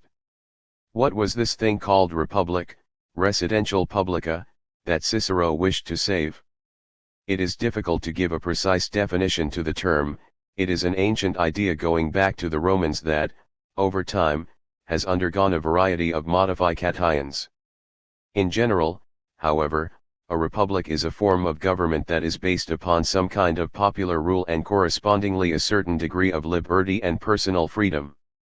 As such, a republic, in its ideal sense, is premised upon the inclusion of all citizens in a common enterprise of searching for the public good. The corresponding English term is commonwealth, as Cicero's greatest work of political philosophy, the Republic, is sometimes translated. Clearly the substance of Cicero's Republic is not to be confused with that of Plato's work of the same name, which rejects absolutely the idea of popular rule, although the title is intended to honor Plato's great work. In this sense, the United States is a republic and was so termed by the Founding Fathers. It would be a mistake, however, to read into the Roman Republic a modem democracy with its panoply of civil rights and liberties. This was neither the fact nor what Cicero desired. An aristocratic republic was his ideal, as it was of the American founders incidentally, for like Cicero they believed neither popular government nor republican liberty could exist apart from a wise and experienced political class of statesmen. That Cicero did fail to save the republic is hardly surprising from our historical perspective. The Roman Republic was a city-state, initially not unlike the Greek polis, and its relative smallness and homogeneity was what made possible its being a commonwealth of relatively free and equal citizens. But by Cicero's day Rome had become a huge empire encompassing all of Italy and beyond. It was simply not possible to rule an empire on the basis of ideal republican principles. How in such an extended and diverse polity without modem mass communications could a commonwealth, or popular government, exist in any meaningful sense? Clearly, as the earlier Hellenistic empires had demonstrated, monarchy was the way to govern an empire, not a republic. This is precisely what happened in one of the most storied periods of Roman history, and this is precisely what Cicero attempted to prevent. Everyone knows the major players but one in this drama: Pompey, Caesar, Mark Antony, and Octavian, the future Augustus and first emperor of Rome. Few know the other, Marcus Tullius Cicero. With the partial exception of Pompey, whom Cicero hoped, wrongly, would support his policies, the other protagonists destroyed the Republic. They were all military men with armies at their command, and Caesar, Cicero's greatest nemesis, was the mightiest of them. Cicero was simply a statesman steeped in Greek philosophy and Roman republican ideals, increasingly isolated and alone, who resisted the inevitable until, in revenge for a series of speeches known as the Philippics, which attacked Mark Antony's character following Caesar's assassination, was himself brutally assassinated. Cicero's death perfectly symbolized the death of the Republic, for Cicero was its greatest defender. Cicero's failed plan was to restore the Republic by creating a concordia ordinum, harmony between classes, based upon a coalition of the Senate, the propertied middle classes, and those throughout the Italian peninsula who supported moderate and stable republican rule. 18. The middle classes were crucial for stability, for reasons that Aristotle made clear in his Politics, and, in this and other ways, Cicero's Republic resembles Aristotle's polity or mixed constitution. What is new here, however, and the crucial political element in Cicero's scheme, is the Senate, the most important political institution of the Republic. The Senate was composed of life-tenured ex-magistrates. The magistrates were the governing officers of the state. Drawn largely from the nobility, their powers were extensive. While in office they ruled as executive leaders, they exercised important controls over various legislative assemblies, and they possessed some judicial authority as well. Most importantly, when they left office their influence in shaping policy continued for a lifetime in the Senate. In this way the magistrates continued to shape and direct the Roman state long after their tenure as official executive agents. While the Senate did not technically initiate legislation, it passed binding decrees only at the request of an acting magistrate. Its actual authority and influence were enormous. It quite literally comprised the whole of the Republic's political class, the most powerful, influential, and experienced leaders in Rome. It is no wonder that Cicero, himself a member of the Senate as an ex-magistrate, consul, saw it as the key to his reforms. Here was to be found not only the requisite source of power but the skill, experience, and education, in short the statesmanship, that Cicero believed necessary to save the Republic. Unfortunately, the Senate failed to play the role Cicero had so valiantly encouraged it to play. The reasons for this are complex, but in essence the narrow class interests of the senators predominated over the interests of preserving the Republic. While class conflict had been a feature of Roman politics from the beginning, the expansion of territory had exacerbated it. As a 80 consequence, necessary reform was subordinated to maintaining the nobility's prerogatives. They resisted, for example, the growing power of the new middle classes, which supported moderate government. New men, novo homo, of this class such as Cicero attained leadership positions with difficulty. In this deadlock of the Senate and the political class, power increasingly began to devolve upon the military and to those such as Caesar who were able to build their political base upon the army. In the end, military leaders would destroy the republic and lay the basis for imperial rule that would culminate in the Principate of Augustus, a monarchical form of government disguised by the outer forms of the republic, a system better suited to ruling the vast empire that Rome had become. 19 Thus began the long reign of Roman emperors. And while Augustus maintained some of the outer appearances of the republic, such as its prestige, the reality became over time the absolute power of the emperors based upon the loyalty of the army. The Senate met but Augustus ruled, and Cicero's writings became proscribed reading. This is the political background to Cicero's political philosophy, and it must be understood in this context. As statesman-philosopher, when Cicero thought about politics philosophically, he did so always with his beloved republic in mind and with the actual realities of Roman politics always before him. But it is equally true, and this is what was ultimately important for the subsequent development of Western political philosophy, that Cicero employed the whole of Greek thought since Plato as the framework for his thinking about Roman politics. This, not any impact he had in his own day, constitutes Cicero's importance as a political thinker. Most of Cicero's major political works were written during enforced lulls in his public activities caused by the increasingly deteriorating political conditions. As a statesman first and foremost, Cicero would have preferred action, but, fortunately for posterity, his temporary retirement from political involvement allowed time to philosophize about politics. And while he produced a great number of writings, many of which touch upon political issues, his major works on political philosophy are two, De Republica, the Republic or the Commonwealth, and De Legibus, the Laws, both of which, unfortunately, are fragmentary. A third work, De Officiis, on duties, a treatise on practical ethics might be added here, but it is only of secondary interest to us although it was a primary source in the Middle Ages. 20.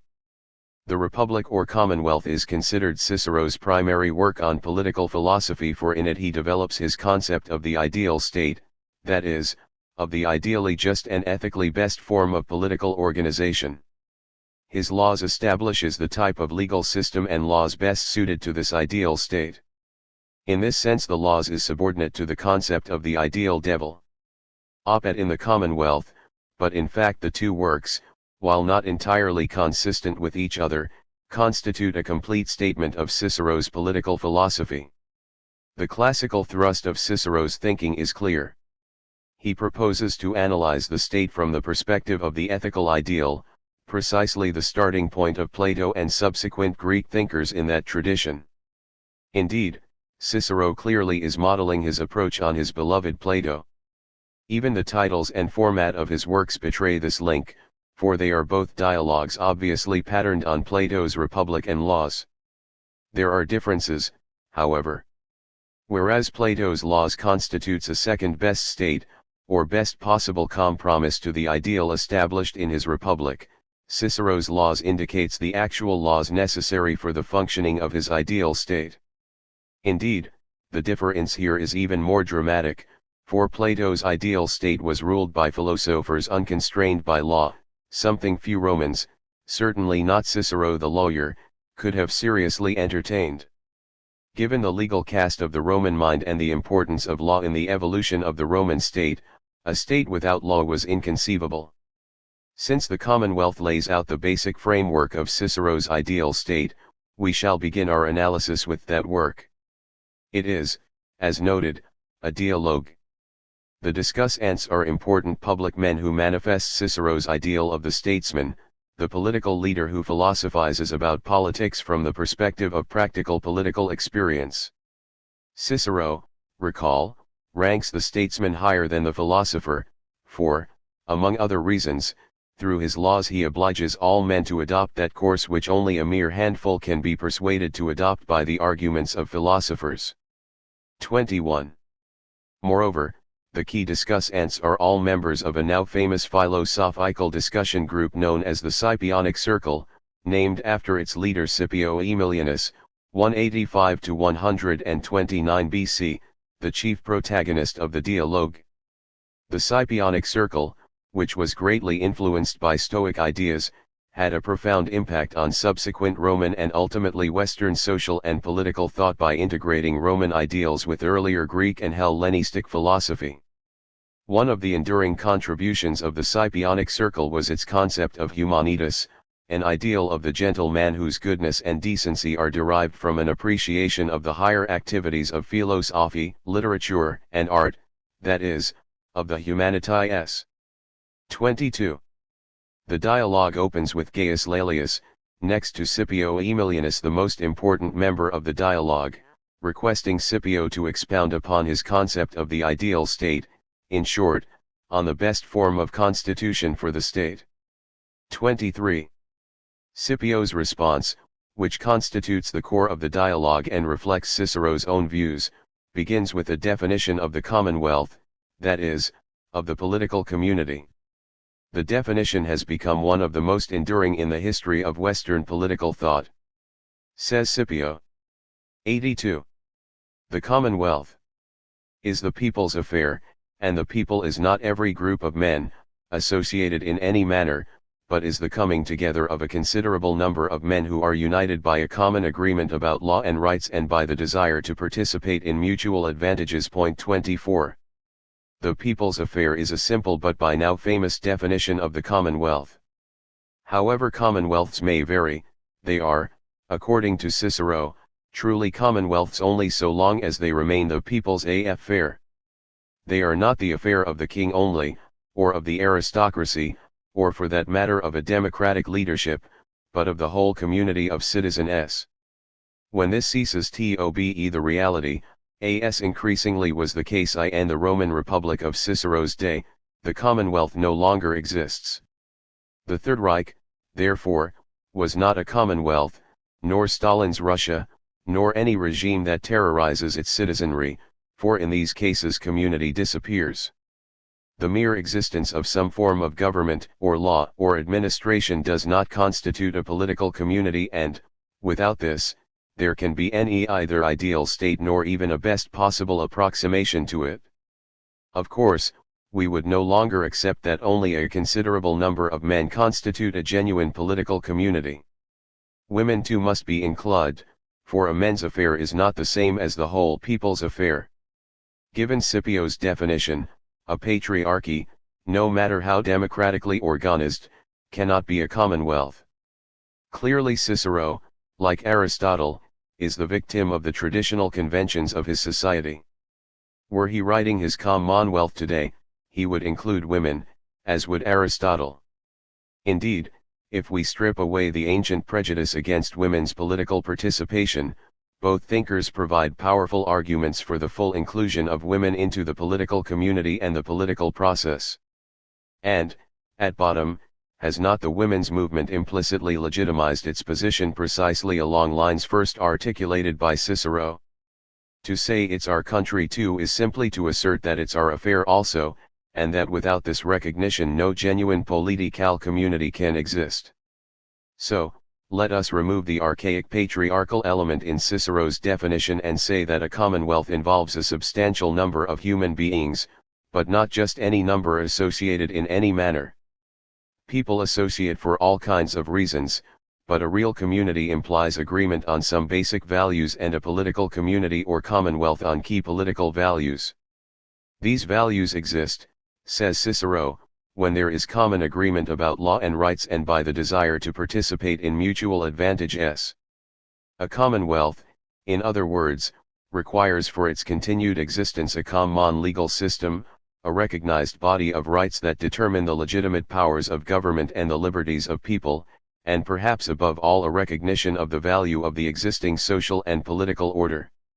Now it would follow that if the political community rests upon commonly accepted values regarding law and rights, then human beings must be by nature political and ethical creatures. Indeed, Cicero is quite explicit on this point and stresses it again and again. The previous quotation defining the Commonwealth, for example, goes on to note that the original cause of this coming together is not so much weakness as a kind of social instinct natural to man. 25. This reasoning, of course, is perfectly consistent with Aristotle's insistence that human beings are by nature political animals. Cicero stresses the social and ethical basis of the Commonwealth, that is, the classical unity of ethics and politics, in contradistinction to the Epicureans and various other Hellenistic thinkers who, you will recall, took a quite different position. Later in the dialogue Cicero has Philus, the third most prominent character in the Commonwealth, take the position of Carneades, the extreme skeptic of the new academy.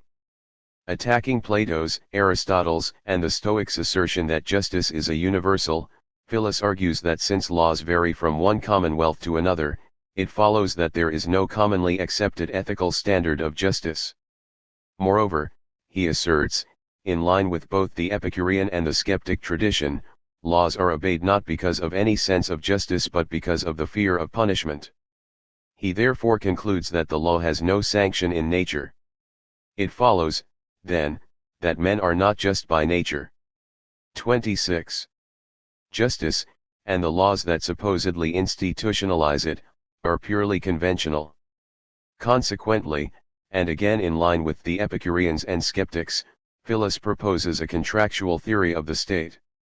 People, he says, contract to form a political society not because of any innate social instinct or ethical capacity as Scipio asserts, but because it is in their self-interest to do so. It is the fear of our own antisocial tendencies and our love of injustice that compels us to unite politically for mutual protection from one another and, in particular, of the weak from the strong. In an argument reminiscent of both Epicurus and the sophist Thrasymachus in Plato's Republic, Philus claims that neither nature nor deliberate choice but weakness is the mother of justice. 27. And he concludes that Scipio's supposed ideal state reflects nothing more than this kind of conventional justice created by a purely utilitarian contract. It is important to recognize, therefore, that when Cicero has Scipio state that the Commonwealth is based upon an agreement regarding law and rights, he does not mean agreement in this contractual sense. It is, rather, an implicit understanding inherent in the very social and ethical nature of humankind. It is there from the beginning as an a priori category of human existence. The political community and its ethical underpinnings, the Commonwealth, are for Cicero natural, not conventional as Philus claims. It is in fact the Stoic concept of natural law that ultimately lies behind Scipio's claim that justice is a universal and that law, society, and the state are natural. It is Laelius, however, who in responding to Philus' first articulates the natural law position. Says Laelius, there is in fact a true law, namely right reason, which is in accordance with nature, applies to all men, and is unchangeable and eternal. 28. And since it is unchangeable and eternal. 84.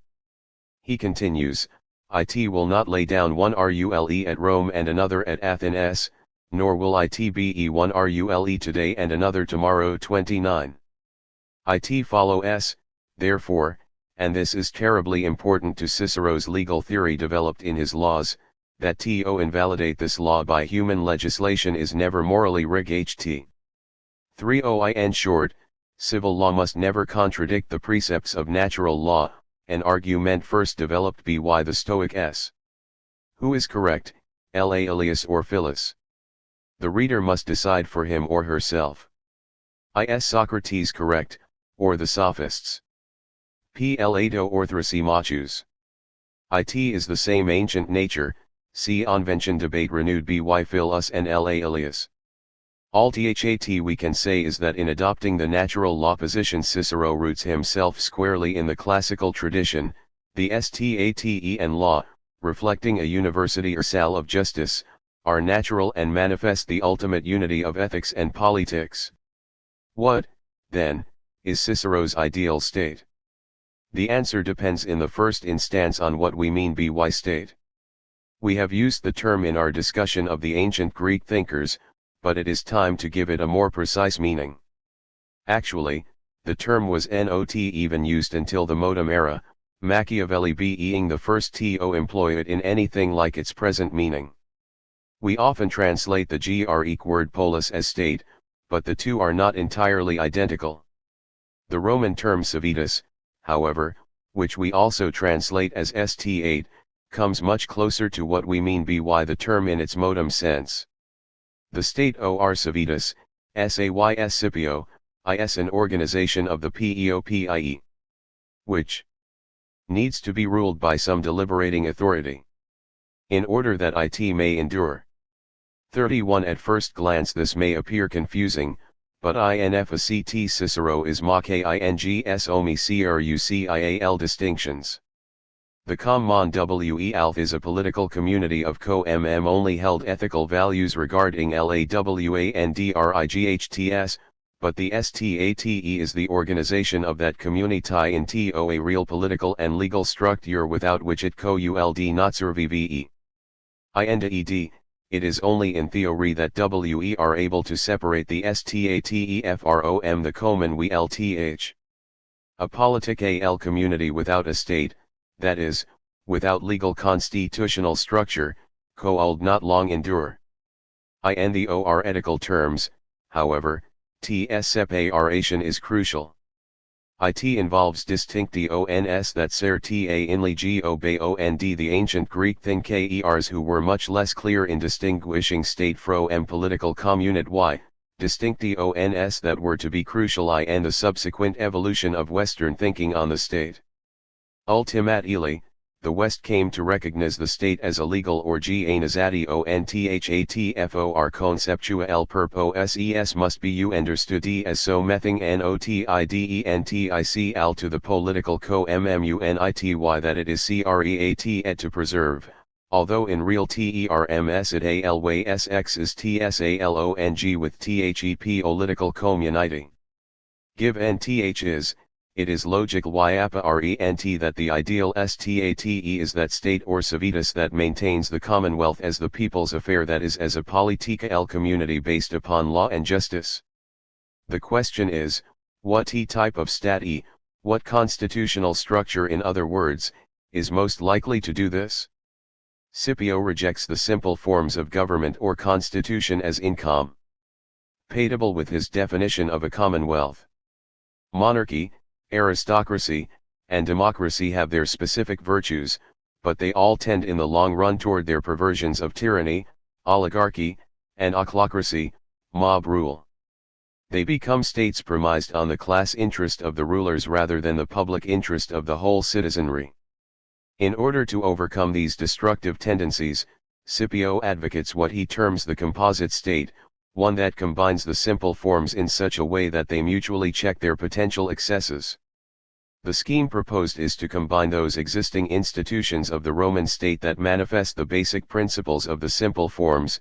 The people's assemblies manifest the democratic principle, the magistrates and senate the aristocratic, and a rector, a kind of philosopher-statesman, the monarchical principle. The rector is actually Cicero's invention and is not mentioned in the laws, in which the consuls, the two most important magistrates, constitute the monarchical principle. What precisely constitutes the monarchical element in Cicero's composite state, therefore, is never made entirely clear, but it is probable that the consuls are his ultimate choice. 32. Such an arrangement, Scipio argues, will ensure both governmental stability and liberty, the essence of a republican constitution. Liberty will be maintained by the democratic processes of the people's assemblies, but the potential of anarchy and mob rule will be mitigated by the wise and prudent leadership of the consuls and other magistrates representing the monarchical and aristocratic principles. And, as Cicero intended, inherent in these political structures would be distinct class interests, since the magistrates would be comprised of the economically dominant and better educated social groups. There is, of course, nothing terribly original in Cicero's conception of the composite state. This idea of balancing political principles and class interests in the constitution of the state is reminiscent of Aristotle's mixed constitution. It was not Aristotle directly, however, but another Greek and member of the Scipionic circle, Polybius, who influenced Cicero's theory of the composite state. A noted historian of Rome, Polybius, c. 200–118 BC, drew upon Greek political thought and applied it to the actual evolution of Roman political institutions. His basic thesis, adopted with modifications by Cicero, was that the greatness of Rome is due to its mixed constitution. 33. Herein lies what is in fact original in Cicero's theory of the composite state. Cicero very much follows the Greek tradition of distinguishing between the ideal and the real in his theory of the state. But, following the lead of Polybius, Cicero proposes to locate his ideal state in the actual evolution of the Roman constitution. The ideal is to be found in the real. But how in fact do we know that the republican constitution of Rome really is the ideal? The answer lies in Cicero's analysis of its evolution from the simpler forms of state that characterized the earlier development of the Roman polity to its final republican form. The Roman state, like the earlier Greek polis, had evolved from monarchy to the inclusion of aristocratic and 86 democratic elements, creating ultimately a republican stem composed of a mixture, if not a genuine balance, of the three simpler types. By looking at the history of the simpler forms, their respective strengths and weaknesses as demonstrated in how they actually worked over time, and by comparing them to their culmination in the composite republican form, the ideal character of the republican stem can be established. Thursday's Says Scipio, picture our commonwealth at the moment of its birth, in the course of its development, and then in the strength and vigor of its maturity, instead of arbitrarily creating an imaginary state, as Socrates does in Plato's Republic 34. We need not go into Scipio's subsequent historical analysis of the Roman polity. Suffice it to say that he finds the earlier and simpler forms of the state inadequate for the reasons we have already discussed, and that the composite republican form, and the strength and vigor of its maturity, to enhance the positive features of the simpler forms of which it is composed while eliminating their excesses. As such, the Roman Republic constitutes the ideally just state, that is, that form of state most capable of preserving the commonwealth as the people's affair. But herein lay the obvious problem with Cicero's method of analysis, a problem of which Cicero is himself well aware. The existing Roman Republic quite clearly was not an ideally just state. It had ceased to be in any meaningful sense a people's affair, a genuine commonwealth, but had increasingly become an arena of class conflict that would culminate in the tyranny of Caesar and ultimately the end of the Republic and the rise of empire, the precise opposite of Cicero's definition of a just state. How, then, could the ideal be located in the real, given that by Cicero's time the actual evolution of the Roman polity was anything but ideal? C.L. Early, either Cicero's method is flawed or something needs to be added to his analysis it could explain the apparent inconsistency. T.S. is precisely what Cicero, through the mouth of Scipio, does. Recall that Scipio had located the ideal republic and the strength and vigor of its maturity, probably around the middle of the 2nd century BC or class conflict had begun to erode what Cicero believed to be a harmonious balance of monarchical, aristocratic, and democratic elements in the constitution of the state. 35 In other words, Cicero's method was valid until the recent time of troubles, and this has Scipio attribute to a decline in the quality of leader ship, particularly in the Senate, the collective body of X, magis tr8s that constitute the aristocratic element in Cicero's ideal republic. It is not th at Rome had failed to produce the idea, L but that the ancient virtues th at an ear liurgenrathion of Leaders had employed in maintaining ng at hadbc omi cor rupted.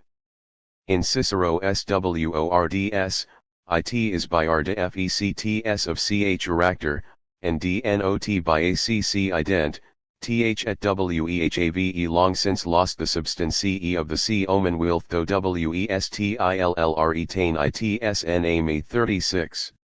Th is emphasis on leader ship is type icl of classil political thought. Recallth at the decline of Plato's ideal state began as a decline in thequality of the philosophic rulers, so it is natural for Cicero to view the decline of his ideal republic in the same terms. The difference, of course, is that Cicero's ruling elite are not philosophers but practical Roman statesmen. The issue for Cicero, then, is what kind of nol ge must these practical politicians possess in order to return the republic to its pristine condition. It is not pure theoretical nol ge of Plato's ideal form of justice, since that is neither Cicero's method of de reminding the ideal nor is it the capacity of practical politicians to acquire. On the other hand, it must be something more than at mere political expediency that had characterized the ruling elite's behavior for some time and that, according to Cicero, had been the primary reason for the decline of the republic. In the most general sense, Cicero emphasizes that the statesman must understand that politics is a dynamic affair. As Scipio notes, there is a cycle of chan ges in the li of states. Greater than 37 the composite stath at hepraces had evolved out of just such a cycle of chan ges. Agn, Cicero's ideal is not derived from pure philosophical speculation, as in Plato, but from an analysis of the actual evolution of the Roman state. Consequently, says Scipio, while it is the task of the philosopher to understand the order in which ths chan ges occur, to foresee impending modifications, and at the same time to pilot the state, to direct its course, and to keep it under control, is the part of a great statesman. 3. 8. There is much in H's reminiscent of Aristotle and his reliance on the wisdom of the ages, as there is of Edmund Burke, the FO under OF modern philosophical conservatism, see chapter 11. Like these thinkers, Cicero is a conservative who wishes to preserve what is best in existing political institutions, to reform them where necessary, and not to impose some philosophical abstraction no matter how logically coherent it may be. Note that even his concept of the philosopher is of one who understands political changi, not Plato's philosophical ruler who turns his back upon this world of changi and appearances. Clearly this changi is not random for Cicero. Politics is not just storm and strategifying nothing. If it were, mere politicians, party hacks, would do. The genuine statesman grasps the ideal that is implicit in the real and uses his political skills to steer the state toward the ideal. And, in the broadest sense, that ideal is the very same that shaped the whole of classical thought from Socrates on justice. So, we may then say, agn in per fect con formity the classical tr addition, that what the statesman needs to know above all else is the nature of justice. But how precisely is he to know this? In part, by observing it as it manifests itself in existing political institutions. This, however, rather begs the question, forhow can we know this without first knowing the principle of jus tice itself? This was Socrates and Plato's whole point, and for th at mat Aristotle s. Their ideal states were premised upon some knowable principle of justice. The answer is twofold. In the first place, while Cicero relies primarily on a concept of the ideally just state drawn from the actual evolution of the Roman Republic, he never entirely gets Plato's philosophically derived ideal state. He seontios to employ it as a kind of benchmark or ultimate reference point in his analyses of the Roman polity. As Scipio states, I shall strive to follow the same principles which Plato perceived, and to illustrate them, not in an unreal and shadowy state, but in our own glorious commonwealth. 39 The statesman, then, is not devoid of an ideal of justice, but he employs it within an existing political context that shapes and modifies as well as illuminates it. In the second place, and more important, the statesman knows the first principles of justice because he knows, or ought to know, natural law. Cicero returns to the Stoics' natural law as a rule of moral reason that establishes the unchangeable principles of justice to which civil law must conform. Thus, says Scipio, in the law of nature the statesman must be perfectly versed, for without this no man can be just. In the civil law he must not be unversed, but in the latter field his knowledge should resemble the pilot's knowledge of astronomy or the doctor's of natural philosophy, which these men adapt to their own uses but never allow to be an obstacle in their profession. 40. Thus, in the final analysis the knowledge the statesman must possess is knowledge of the law. Natural law he must know absolute why, for without this knowledge he cannot direct the commonwealth to its proper end of justice. Civil law he must understand in a different way. Civil law is changed over time by the wise statesman to move the commonwealth in the direction of justice. It was in fact precisely in this way that the Roman polity evolved into its ideal republican form according to Cicero. Hence, the statesman must know civil law as a ship's pilot must know astronomy, as a means to an end, the port for the pilot, justice for the statesman. Note how this view of law encompasses the whole of Cicero's notion of the wise statesman. Natural AW produces those first principles of justice that make the dynamic of politics summit hing more than mere chaos. Civil law is the practical means by which the status man confronts those dynamics and guides the in the direction of justice. Bear in mind that civil law will vary from state to state for flects diff and culture and traditions, and brodna to ral law principle all owfor wide variation in civil law.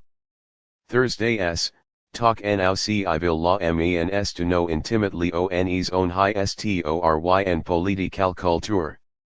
This bringes us to Cicero's eco and majorwork, the laws. For here he proposes to spe sifa those laws that wilgovernthedel commonwealth. Recalth at Cicero's laws. Unli kplados, is not mere elyn xpos ishan of the secondbest possible st8, it is an alias is of the laws necessary to maintain the ideal composite state developed in the commonwealth. Moreover, it must be kept in mind that for Cicero the law is the expression of a whole political philosophy, not merely a set of legal proscriptions. As Atticus, a discussant in the laws emphasizes, Cicero does not believe that the science of law is to be derived from the praetor's edict, but from the deepest mysteries of philosophy. 41. Hence, to analyze the law is to engage in political theorizing. In this sense, Cicero went beyond the Greeks to whom law was important but not nearly as primary and formative as it was for the Romans. Even a cursory reading of the laws makes clear this crucial point. Like the Commonwealth, the laws is a dialogue, in this case between Cicero, Quintus, his brother, and his lifelong friend Atticus. From the beginning, Cicero emphasizes the necessity of knowing natural law as the necessary basis for determining the character of his ideal civil laws. His complaint is that his contemporaries had tended to ignore this universal law and thus treat civil law from a purely pragmatic point of view. 42. Lawyers want to win cases, not contemplate the first principles of law, that is, of justice. Indeed, without the Stoic concept of natural law, Roman law would have remained largely a pragmatic set of rules devoid of philosophical content. Unlike the Greeks, the Romans were a practical people not easily given to theoretical speculation. They would have remained so without Greek philosophy, and by employing Greek theory and the Stoic concept of natural law in particular, Cicero intends to make the study of law a philosophical rather than simply a pragmatic activity. Thus, in conformity with the Stoic view, Cicero defines law not simply in terms of what the magistrates or courts say it is in any particular case but as the highest reason implanted in nature, which commands what ought to be done and forbids the opposite. 43. Law is first and foremost reason, that is, moral reason, and it is natural not merely conventional. But it is a particular kind of moral reason. In Cicero's words, it is right reason applied to command and prohibition. 44. Law commands and prohibits us, the commands and prohibitions of conscience in the case of natural law, the commands and prohibitions of the state in civil law. And what distinguishes the civil law is that commands and prohibitions are backed up by actual coercion or the threat of it. Cicero sums this all up as follows. Law is the distinction between things just and unjust, made in agreement with that primal and most ancient of all things, nature, and in conformity to nature's standard are framed those human laws which inflict punishment upon the wicked but defend and protect the good. 45. This all may seem clear enough, but in fact Cicero devotes a substantial portion of his treatise to restating and reformulating these basic propositions, and not only because he desires to instruct his pragmatic countrymen in the deeper philosophy of law. The reality is that a radically different concept of law and consequently of politics could be derived from the fact that civil law 90. Commands and prohibits by the threat of coercion. It could be argued that the whole basis of law is not moral reason, that is, justice, but coercion alone. Precisely this kind of argument was being made by members of various Hellenistic schools including the extreme skeptics of Cicero's own academic My. And once this argument is accepted, the whole philosophy of politics that Cicero extracts from his concept of law is abolished. If, for example, law is nothing more than an instrument of state coercion, then it and the state must be purely conventional. An natural law would be a mean and GLS concept as would justice, which Cicero equates with natural law principles. Justice itself would be a mere convention, no thing more than a human construct created, as the Epicureans asserted, to serve certain interests. Cicero could not sustain his claim that we are so constituted by nature as to share the sense of justice with one another and to pass it on to all men. 46. The classical unity of ethics and politics that defines his political philosophy would, as a consequence, be hopelessly undermined. Cicero's affirmation of the rational and moral basis of law, then, contains within it a much deeper philosophy of politics. This is what makes Cicero so typically Roman, and what differentiates him from the ancient Greek thinkers. He philosophizes about politics from the perspective of law. We have already seen this in his initial definition of a commonwealth as a peoples in which the cities ens are reunited by a common agreement about law and right. In the laws Cicero further elaborates this view and he states that those who share law must also share justice, and those who share these are to be regarded as members of the same commonwealth. 47.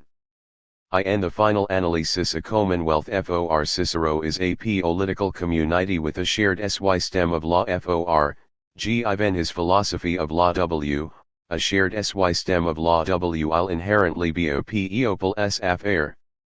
It must be shared, however. A mere set of legal rules existing for the benefit of a particular class would not be just or constitute a commonwealth. Indeed, contrary to the Epicureans, it would not be law w, for an unjust law is in Cicero's view a contradiction in terms. 48 As to the specific laws Cicero recommends for his ideal republic, most old have little relevance for us today. Likpl at o, Cicero proposes to regulate many things we old now relegate to the private domain, but the classical city-state was premised upon the inculcatio of virtue in its cities ens, and this required much greater social control than is characteristic of the modem state. Of particular importance to Cicero but of little to us, for example, are law ws concerning religion. Religion in the Roman republic, as in the Greek polis, was a state religion and as such assumed n or mous politicalim po rtance. In the modem Western state this is nolo ngertrue. We have separated church and state or at a minute imum allow ed for full religious freedom even whr, as in engl and, thr is an established religion. Religion is now constitution alia private affr, although ugh ser tain religion iousis sus, such as prayer in public shuls, may still be politically relevant, particularly in this co-un tri. The laws that will most interest us, and that were most important to Cicero, are those that directly shape the structure of the state, that is, constitutional laws. We know from the Commonwealth that the composite state, a mixed constitution composing a balance of monarchical, aristocratic, and democratic elements is Cicero's ideal. This is the form of state or civitas most likely to maintain the Commonwealth as a people's affair. The constitutional laws Cicero recommends in the laws, then, are those that will best maintain the composite state. Of these, the most important are the laws of the magistrates, which, Cicero emphasizes, are next to the establishment of religion. Surely the most important in the formation of a commonwealth. 49. As the governing agents of the republic and in their various capacities as the monarchical and aristocratic parts of the ideal constitution, the magistrates' authority is to be extensive. Recall that they possessed legislative and judicial authority as well as executive powers. Most important, they constituted that group of statesmen that Cicero insisted was the key to reforming the republic. It is hardly surprising, then, that in his view the whole character of a republic is determined by its arrangements in regard to magistrates. So indeed, for Cicero different types of states are recognized by their constitution of these magistracies. Recall here that Aristotle's classification of constitutions was also based upon its arrangement of the ruling groups within the offices of state. We have seen that for Cicero the law constitutes a whole political philosophy and that the knowledge his ideal statesman must possess is knowledge of the law. This view is maintained in his treatment of the magistrate's role for, according to Cicero, the function of a magistrate is to govern, and to give commands which are just and beneficial and in conformity with the law. As to in his ideal state the magistrate's commands are in accord with the civil laws of the state, which themselves are in conformity with the principles of justice inherent in natural law. In this way the magistrate is subject to the very law he is expected to enforce, in Cicero's words as the laws govern the magistrate, so the magistrate governs the people. 3 In the final analysis, then, we may say that Cicero's ideal state is one premised upon a unity of law and magistracy for, as he concludes, it can truly be said that the magistrate is a speaking law, and the law a silent magistrate. 4. In the ideal state it is ultimately the law that governs, for to say that the magistrate governs as a speaking law is to assert the rulership of law. This constitutes the ideal of the rule of law, hence justice. This all presumes, of course, that the magistracy understands it is speaking law, that it is subordinate to law while speaking it, and that the function of law is to preserve the commonwealth. In Cicero's day this increasingly was forgotten by the political elite. This brings us back to Cicero's constitutional theory, For it is the arrangement of magistrates in the constitution of the composite state that, ideally at least, is to ensure that the magistrates rule only in the name of law. Clearly, if only one magistrate or one small group held power exclusively, that would not constitute a composite state. Such concentration of power would create a simple form of constitution that, as with all simple forms according to Cicero, has the tendency to degenerate into tyranny and the destruction of the commonwealth as a shared system of law. A balance between types of magistrates shall have the opposite effect, and this, not unlike Aristotle's me xed constitution, is the whole point of Cicero's composite state. We need not review all the various magistrates that Cicero discusses.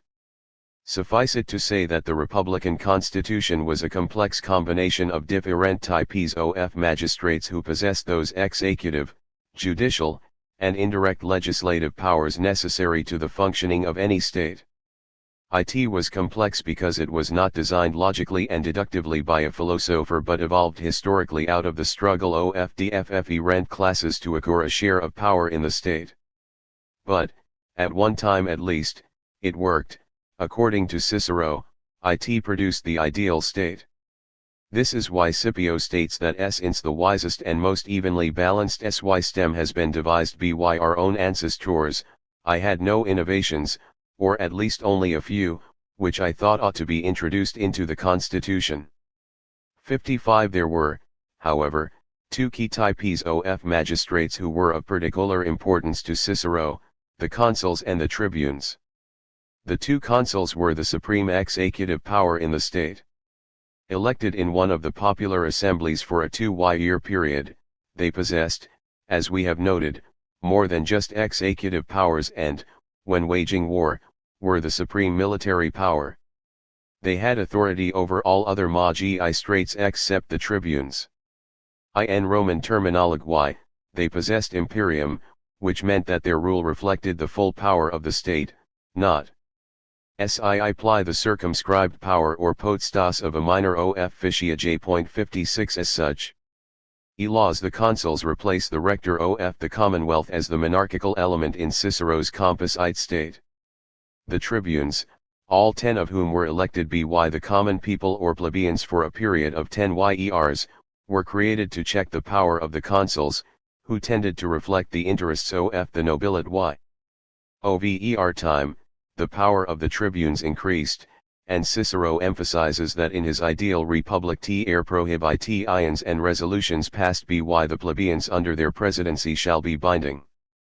57 As such, the tribunes have a certain connection to the democratic element of Cicero's composite state, for they are elected by the common people and preside over their assemblies. As members of the Senate, of course, they formed a crucial part of the aristocratic component of the Constitution. The consuls and tribunes, in effect, were the constitutional reflection of distinct and potent violent class differences between the nobility and the common people. Like Aristotle, Cicero proposes a political solution to class conflict that ideally would abolish violence and produce ruleof law. The problem was that the tribuneship increasingly had been the vehicle by which ambitious men increased their power at the expense of those republican ideals Cicero wished to preserve. Given this, the question is, why does Cicero not advocate its abolition? This question is put forcibly to Cicero by Quintus, who views the creation of the tribuneship as a great misfortune, for it brought about the decline in the influence of the aristocracy and the growth of the power of the multitude. 58. Cicero's response should by now be easily surmised. Consider the wisdom of our ancestors in this matter. 59. They created the tribuneship for a reason, and it is our task to understand their reason, not simply to reject it because we now see difficulties with the institution. If that were our method, says Cicero, we would have to abolish the consulate as well, which also had been corrupted. 60 Indeed, given the overweening power of the nobility and the rebellion it produced, the creation of the tribuneship, says Cicero, was the only salvation of the state. 61. For Cicero, it is the preservation of liberty that constitutes the real importance of the tribuneship. Without it, the liberty of the people would be non-existent, for the power of the consuls and the noble classes whose interests they reflected would destroy the people's freedom. It was, in fact, precisely their desire for liberty that had caused the people to create the tribuneship in the first place. And without liberty there could be no republic, for a republic is characterized by the existence of liberty. For this reason, Cicero concludes, it is clear that either the monarchy ought never to have been abolished, or else that real liberty, not a pretense of it, had to be given to the common people. 62. Recall that monarchy had been the form of government that the ancient Roman city-state initially possessed. The Senate constitutes the aristocratic element of Cicero's composite state. As such, it acts as a check not only upon the magistrates currently holding office but upon the people as a whole. It thus ensures that both the monarchical and democratic parts of the constitution do not degenerate into their respective perversions of either one-man despotism or mob rule. It is, in this sense, the fulcrum of the whole republican system. More than this, as a body of life-tenured ex-magistrates, the Senate constitutes the political class of republican Rome, those with real political knowledge and experience. It was that assembly of statesmen upon which Cicero placed all his hopes for a concordia ordinum and upon which his theory of the ideal state rested. Those specific legal powers that Cicero recommends for his ideal Senate conform more or less to existing practice, but its real power resides in its moral authority, which ideally becomes actual political authority. Thus, Cicero proposes a law that states that the Senate's decrees shall be binding. 63. This means, ideally, that all the other orders defend its decrees. 64. And this they will do, Cicero argues, because the Senate will be recognized as the rule of wisdom. The acting magistrates and most importantly the people, therefore, will willingly obey it. 65. The people in particular will be led to obey since their magistrates, the tribunes, are also members of the Senate. In this way, says Cicero, supreme power is granted to the people and actual author. 94 Classical and medium-L political theory. Ity to the Senate 66. Put ing actual author ity in the Senate is, and the final ana ly cis, the real basis of Cicero's ideal co-mpo state, fors he co-ncludes, it makes pos sib le the maintenancio f that balanced and harmo nios co-nsti2don which I have described ed 67. It makes po sib le, in short, the co-mpo state. The problem, of course, was that the existing Senate's decrees were increasing lyignor for the Senate was not perceived as a so or cof political wisdom but as a center of self interested caba ls and cls oriented politics. Atticus point ly notes its misdeeds, but Cicero again stresses that he is speaking of an ideal future Senate.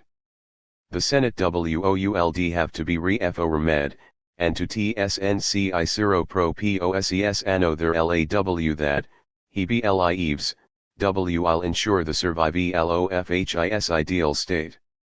That law states that the Senate hall be free from dishonour, and shall be a model for the rest of the citizens. 68 allot her laws are subordinate to this, for with out and uncorrupted Senate they will be meaning less. It is no twi though ut res on, therefore, that Cicero co-ncludes. If we secure this, we shall have secured everything. For just as the whole state is habitually corrupted by the evil desires and vices of its prominent men, so is it improved and reformed by self-restraint on their part. 69. Here Cicero's ana ly cis folo ws the classical pl at onic model of the just state, which is premised upon the character of the ruling cls.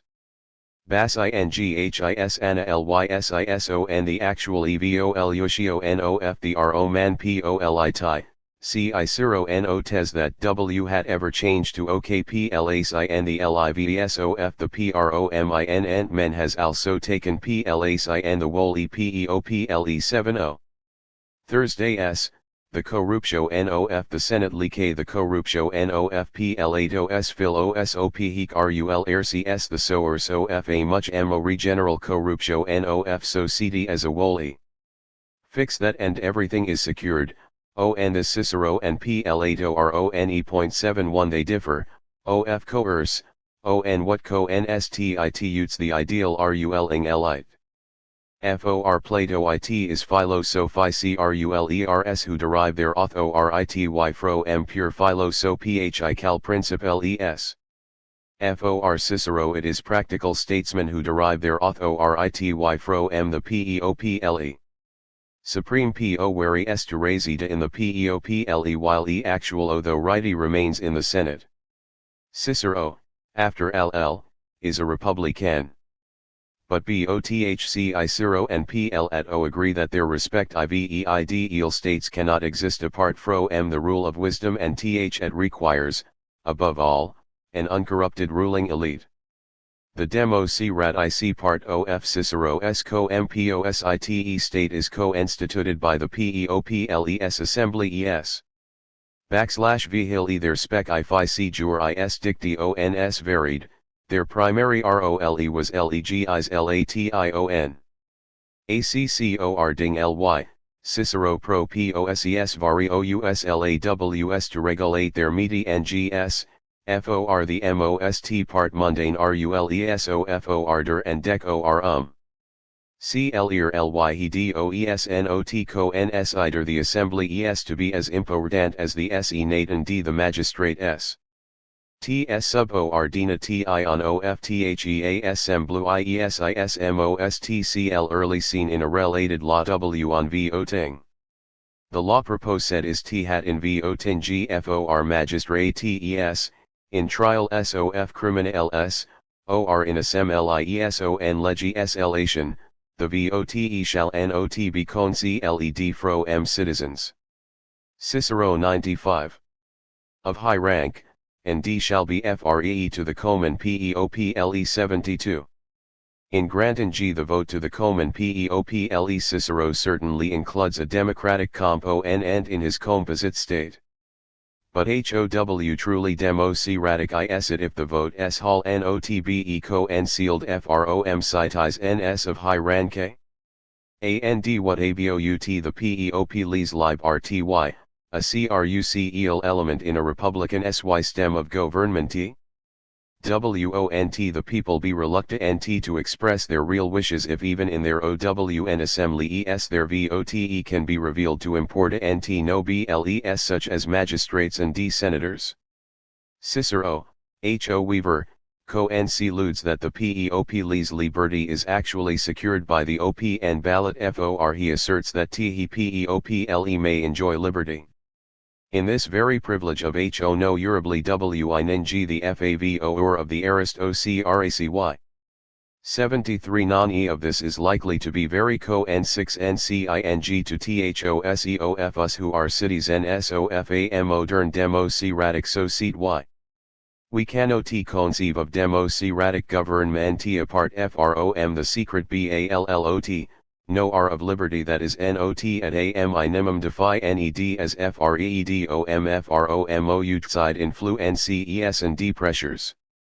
In fairness to Cicero, Ho Weaver, OPN declaration had existed in the past and was, in fact not uncommon in classical democracies. Moreover, Cicero is not advocating a pure democracy where the people rule, but a republic or composite state in which checks are to be placed upon the democratic part of the institution as much as, in fact morethan, on the aristocratic and monarchical parts. Even with the secret ballot, all modern co-institutional democracies limit the power of the people. The founders of the American polit for example, reject ed pure demo c racy for a Republican sy stem that set very definite limits on popular rule, and d this they did precisely to preserve liberty. Yet, having ng said all this, there remain so mythin gtro ubblesome about Cicero's law. Even within the co-text of his own time and d place, it is difficult no t to conclude that the log oes2 of ar, that the opn ball ot gives the sina to real class to o much power, that the peop lees liberty will not be secure. 74 Cicero himself seems to recognize this when he has Scipio conclude that the law in fact on li grants the appearance nce of liberty. 75 But the appearance of it is not the same as the reality, and D. Scipio had been Adama nt in his debate with Key nt as on the tribune ship that a genu in e republic requires real liberty, not merely the pretense of it. Such, then, is Cicero's political philosophy. There is certainly more that we see old discuss, her types of laws regarding magistrates and officials important to the ideal republican d the coerts. This old notably enhance ouru understand in g of his political thought, however, and unf fortunately the sections in the laws on the coerts and d the specific legal wares of the various magistrates are lost. It is worth no ting, ho Weaver, that the concluding part of the laws available to us once again affirms the importance of natural law. The whole of Cicero's theory of the ideal republic, both in the Commonwealth and the laws, is derived ultimately from this great Stoic concept. What criticisms might we make of Cicero's political thought? We have already suggested that his law on voting calls into question the viability of the democratic and libertarian elements of his ideal state. Moreover, the powers of the magistrates, and dthrogh them the noble classes, are even more ex. 96. Tensive than we have indicated. We might conclude, then, that Cicero does not provide a valid theory of the ideal state since his republic is not a real commonwealth or peoples affr inclusive of all classes, not a true composite state or civitas based on a genuine balance of political principles. Most scholars have adopted this view. We should temper this criticism, however, for surely Cicero's law on voting could be modified without jeopardizing the whole of his theory of the ideal state, and there are more real checks upon the admitted power of the nobility in his ideal state than is sometimes conceded. Recall again his defense of the tribuneship as a protector of the people's liberty. Cicero's intent certainly is not to deprive the people of their liberty even if he is ambiguous about the extent and exercise of it. 76 Cicero's not always satisfactory treatment of liberty and popular rule is, at any rate, derived from a more fundamental problem inherent in his whole theory of political reform. He advocates returning to the principles of the earlier republic, which means, above all, a reconstituted Senate comprised of able and uncorrupted statesmen most of whom would be from either the noble classes or, like Cicero, aristocratic in their sentiments. If Cicero is at times ambiguous on the actual extent of the people's power and of their liberty, it is in large part because of his anxiety to preserve the autonomy of the Senate and shield it from popular pressures.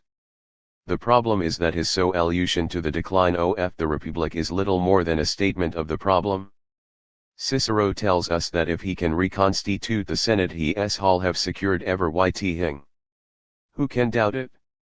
A Senate composed of politically experienced statesmen imbued with the principles of natural law would of course preserve the Republic in its ideal form. But how is this to be accomplished? Cicero says little in his laws or the Commonwealth beyond recommending special training and education for the senatorial class, and even this begs the issue for it presumes a class willing to be educated. 77 Mere assertion of the goal desired is not a solution to the problem, it is simply a recognition of it. The objection might be raised, of course, that Cicero is in the classical tradition of constructing a theoretically ideal state whose value E is not determined by its concrete political usefulness. There is something to this, and if our critique UE were of Plato it would be entirely accurate. Plato, recall, had derived his political theory from philosophical concepts beyond the world of appearances. For this reason, the Platonic ideal state remains unsullied regardless of existing political co-and so that peo of justice caldi always withdraw and found the ideal omen will thwith in underscore themselves when real politics became too messy. But Cicero is not Plato. To be sure, he is influenced by Plato's analysis of the ideal state and he does in part employ Plato's pure philosophical method where appropriate. But his primary method, derived from Polybius and more in league with the Aristotelian tradition, sees the ideal of justice emerging out of what Plato had devalued as the shadowy cave world of AP. Parenthesis.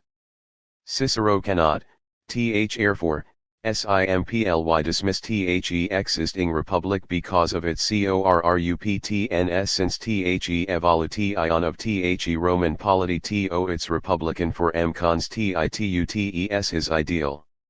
Nor can he with draw in the name of some high gher ideal as would Plato or his own contemporary Cynics and Epicureans. Cicero is as much committed to an acti public life by his method as he is to a political philosophy whose ideals must be valida ted in actual political practice. In the final analysis, the root problem with Cicero's political the or y, the one from which all hers derive, is it never comes to terms with the real cause of the decline of the republic. As we have seen, Rome had already become a huge empire it could no longer govern itself on purely republican principles anymore and the Alexandrian empire could model itself on the Greek polis. As with the earlier Hellenistic empires, Rome would become in effect a monarchy ruled by emperors with increasingly centralized and absolute powers. This was inevitable, for with out modum mass communicati so large an empire with such a diversity of peoples and culti residential could not hope to create even at relative intimacy and thos minimum of shared political values necessary to a republic. Despite ths a fact s, so obvious to y, Cicero remains in rol to early republic, more broadly to at model of the small classical city statet at goesback to early Greeks and that he believes remains valid for the Roman polity of his y. 78 It was not. Cicero fails to face what his method of determining the ideal should have made him face. If the ideal is int real, actul evolution of Rome to an empire should have caused Cicero at least to modify his republican ideal to fit the new political realities. Perhaps ths would have been futile, but at least his political philosophy would have posited an ideal more in accord with reality and less with nostalgia for a dead past. As is, Cicero's failure to confront the facts of empire lies behind most of her criticisms directed at his political philosophy. The corrupt ion of the sina tet at so domina ted his incongi, for example, was not so much the cause of the republic's decline as the result of it. Yet Cicero believes that he can reconstitute the republic by somehow reforming the sina te as a body of wise and public spirit ed stat eastman. This may have been a valid approach in a small city st, but it was woefully inadequate when applied to a large empire under the ions of radical change. In Th's sense, his political philosophy fails in the same way, and for the same reason, as his practical at temptitocreate a concordia ordinum. Both were premised upon a republican city state model no longer applicable to the reality of empire. Only in H's sense, however, can we say it fails. Like Aristotle, Cicero sums up the experience of the small city state at the very point it had ceased to exist as a viable form of polity. And, like Aristotle, Cicero's political philosophy proved inadequate to the new reality. For the la ter development of Western political thought, however, none of Th's was impertinent, for his political philosophy had a great impact upon subsequent republican and democratic theories of government from the Renaissance on. 79 Had Cicero been more imperial in his thinking, less of this republican tradition would have been available to posterity. More than this, as an eclectic thinker Cicero transmits much of the entire classical tradition of ethical and political thought from Socrates on, including that of the major Hellenistic philosophies. The impact on the West of such concepts as natural law, the Commonwealth, and republicanism is due in no small measure to Cicero. There is, it must be admitted, a negative side to his eclecticism. While it makes him an excellent transmitter of many classical ideas and ideals, it does not enhance him as an original thinker. Eclectic thinkers are rarely original. Certainly Cicero is not equivalent to a Plato or an Aristotle, as he would be the first to admit. He employs them but he does not transcend them. Yet, having said this, it cannot be claimed that Cicero is simply mindless in his eclecticism. He relies on others, Plato, Aristotle, Polybius, the Stoics, but he integrates their philosophies in often imaginative ways. His view that the ideal state is to be located in the actual evolution of the Roman constitution is based upon the ideas of others such as Polybius, but it constitutes a not entirely unoriginal application of those ideas. 80 Whatever our final assessment of Cicero as a political thinker, there is no gainsaying his subsequent influence as a transmitter of classical ethical and political thought. There is equally no question that events soon rendered his political philosophy irrelevant in immediate terms. When Augustus established the Principate, the already dead Republic was formally laid to rest, although the forms of the Republic and Cicero's beloved Senate were retained for appearance's sake. With Augustus began a long line of emperors and imperial rule. New forms of political thought, or rather modified forms, would emerge that would be more compatible with the reality of empire than the republicanism of Cicero. But these new ways of political thinking would themselves be challenged and ultimately supplanted by a revolutionary religious faith unlike anything that Cicero or other classical thinkers could have imagined. Christ was born in the reign of Augustus, his followers would revolutionize the politics of the later empire, shape the political structure of medieval Europe, and alter radically the way we think about politics down to our own times. This is the subject of the next chapter. St. Augustine. If the Greeks are known for philosophy, the Romans are known for law, and in the centuries following Cicero's death, Roman law went through its greatest period of development. It became a great civilizing agent, not only in Rome, but subsequently in the whole of the Western world. Fortunately in the 6th century AD, Justinian, emperor of the Eastern Empire, the Roman Empire had long before been split into Eastern and Western branches, codified this law into what became known as the Justinian Code, the Corpus Iuris Civilis, which was recovered in the West in the 12th century. There it continued to be developed as a civilizing force and the source of medieval political thinking. Justinian's codification was fortunate because in the 5th century AD the Western Empire, whose capital was Rome, collapsed under barbarian invasions. The greatness that was Rome ceased to be, forever, except in the imagination of later generations.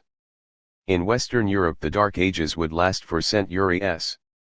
The Eastern Empire, however, whose capital was Constantinople, continued to flourish and become the repository of classical learning. Much later in Western Europe this learning, including not only Roman law but, in the 13th century, classical Greek philosophy including political philosophy, would be recovered from the East. If Roman law continued to flourish in the early centuries of empire, the same could not be said for political philosophy. As the empire expanded and the emperors became increasingly autocratic, the tendency toward political withdrawal, so characteristic of the early Hellenistic philosophies of the Alexandrian period, reasserted itself. The empire was simply too vast and the state too remote and arbitrary to allow for the development of creative political thinking. LAW could develop slowly, piecemeal, and in the end leave a repository of embedded political philosophies such as the Stoic theory of natural law. Political philosophy, such as Plato's or Aristotle's or even Cicero's, must be produced wholly, and this requires an entirely different political situation, one of at least minimal openness to political ideas. We find in the political thought of the Roman Empire, therefore, little that was truly political. While the ancient Socratic search for virtue continued on the part of the surviving Hellenistic schools, it was a virtue largely devoid of political content. The domain of politics had become radically devalued, even for the Stoics who had made at least some attempt to create a political philosophy. And in ths there was a real paradox, for Stoicism had become the dominant philosophy of the Roman ruling classes. The political class, such as it was, increasingly rejected politics as a source of moral virtue and human fulfillment. This paradox can be seen perhaps most consistently in the Stoic philosopher Seneca, 4b.ca.d65, who had the misfortune to be advisor to the emperor and madman Nero und Nero had him executed. In Seneca we find the psychic with drawal from politics in its most dramatic form. He is extremely pessimistic about politics and advocates a life of contemplation and inner virtue that seems at times almost otherworldly. Such views were not unique to Seneca, however. The Meditations of Marcus Aurelius, a noble Stoic and emperor of Rome from AD 161–180, is suffused said with a melancholy world weariness. Imagine the most powerful man in the world writing these lines. Leaves are thy children, and leaves, too, are they who cry out as if they were worthy of credit. And leaves, in like manner, are those who shall receive and transmit a man's fame to after times. For all such things as these are produced in the season of spring. Then the wind casts them down, then the forest produces other leaves in their places. But a brief existence is common to all things, and yet thou avoidest and pursuest all things as if they would be eternal. A little time, and thou shalt close thy eyes, and him who has attended thee to thy grave another soon will lament. 1. The self same with drawaltothe point of otherworldliness can be no tedin oth philo sop hies of the Raman empire, most notably Neoplatonism. Founded by Plotinus, AD 205–270, Neoplatonism extended theplatonik dua lismbtwen the intelligible world of form and the sensory world of apparence. Plotinus assert ion th as thr are two worlds, the intelligible and the sense world. It is bet ter for the soul to alive in the telligible world, 2 is taken tot he point of religious mysticism. Thus, the sense world of politics pales to insignificance. Plato had at least urged the philosopher to re-enter the cave world of the senses and reform the state.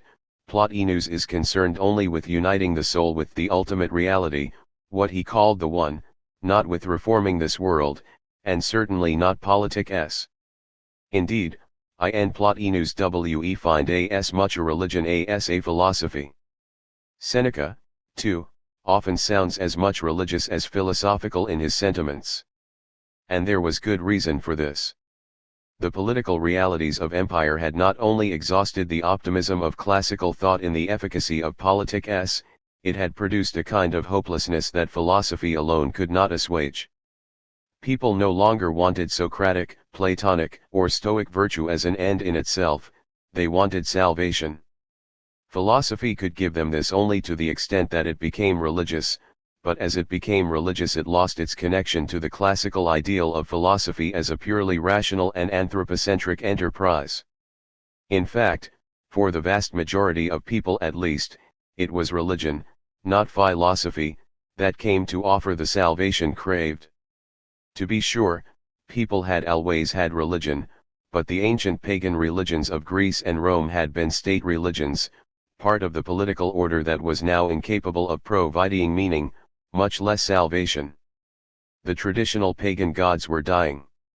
The new religions, imported from the Hellenized East, yet another fateful consequence of Alexander's conquests, were outside the political order. There were any number of such religious sects, all promising salvation of one sort or another, but the one that came to dominate and, ultimately, to transform the whole of the Western world and Western consciousness was Christianity. Christianity was not simply a new element in the ancient world that, like earlier philosophical schools of thought, could easily be absorbed into the classical tradition because, most obviously to the Roman elite at the time, it was not a state religion. Indeed, it was positively hostile to the state. It demanded from its adherents that their primary obligation be to God and the teachings of the Church, not the state. Such a conflict of church and state would have been unthinkable in the classical world because the two were never separate. At a deeper level, however, the Christian doctrine itself, at least in its pure primitive form, was incompatible with classical thought and ideals. The belief that God had entered history and dwelt among human beings marked a radical rupture with all that had gone before. It required a complete rethinking of the meaning and purpose of existence. Certainly political philosophy ceased to be important any longer, much less so than it had been for the later Roman Stoics and even the Neoplatonists. The belief in the imminent second coming of Christ made philosophizing about this world senseless. This, coupled with the persecution of the Church by the state, made Christianity hostile to the whole political order and thus unsuitable for the development of theories about such a worldly activity as politics. All this changed in AD 381, however, when, through an extraordinary 106 series of events, Emperor Theodosius I made Christianity the officially recognized religion of the Roman Empire, an event that would forever alter the course of Western history. By this time the Second Coming appeared much less imminent, and the state's adoption of Christianity made politics once again important. It appeared that the Church would be around for a long time and that the appropriate relationship between Church and state would have to be established. Christians would have to become political philosophers. We shall see in this and the next chapter how Christianity slowly developed at its own unique political philosophy. Given its inherent otherworldly perspective, this was no easy task. Suffice it to say for now that classical thought, which was initially rejected, was finally grafted onto the body of Christian doctrine. Beginning with Platonic, Stoic, and Neoplatonic ideas, all of which with modification could be given a Christian content, and culminating in the 13th century with the recovery of Aristotle's works, Christianity evolved a distinct theory of politics. Saint Augustine, while at best ambivalent about politics, and largely rejecting the ability of classical philosophy to understand and shape it, begins this process. This is not to suggest that Saint Augustine was the first Christian to write about politics, but he was the first genuinely important Christian political theorist. Even then, he was an unwilling theorist. He was too close to the otherworldly attitudes of early Christianity to take politics completely seriously.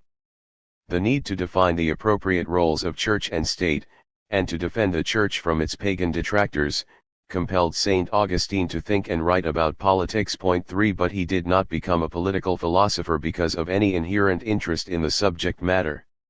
St. Augustine's life, AD 354 to 430, spanned the period of Rome's decline. In his own lifetime he saw Rome sacked by the barbarians, and in the process the whole of Western civilization threatened. Clearly, the old pagan political order was crumbling, but the new Christian order had yet to emerge. People who live in such chaotic and uncertain times as these are profoundly affected by them.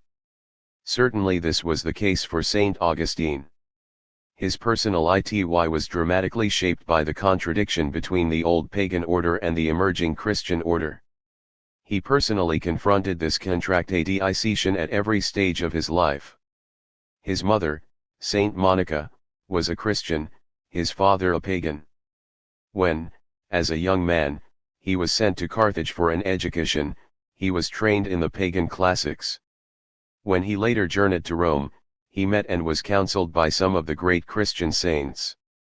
And before his conversion to Christianity at the age of 32, after which he renounced the pleasures of this world, he spent much of his life in pagan excess. Not surprisingly, Saint Augustine came to embody the contradictions of the times. For some years before his conversion, moreover, Saint Augustine belonged to a religious sect called the Manichaeans that further shaped his personality around these contradictions. The Manichaeans taught that the universe is divided into the contradictory yet autonomous and co-equal principles of good and evil.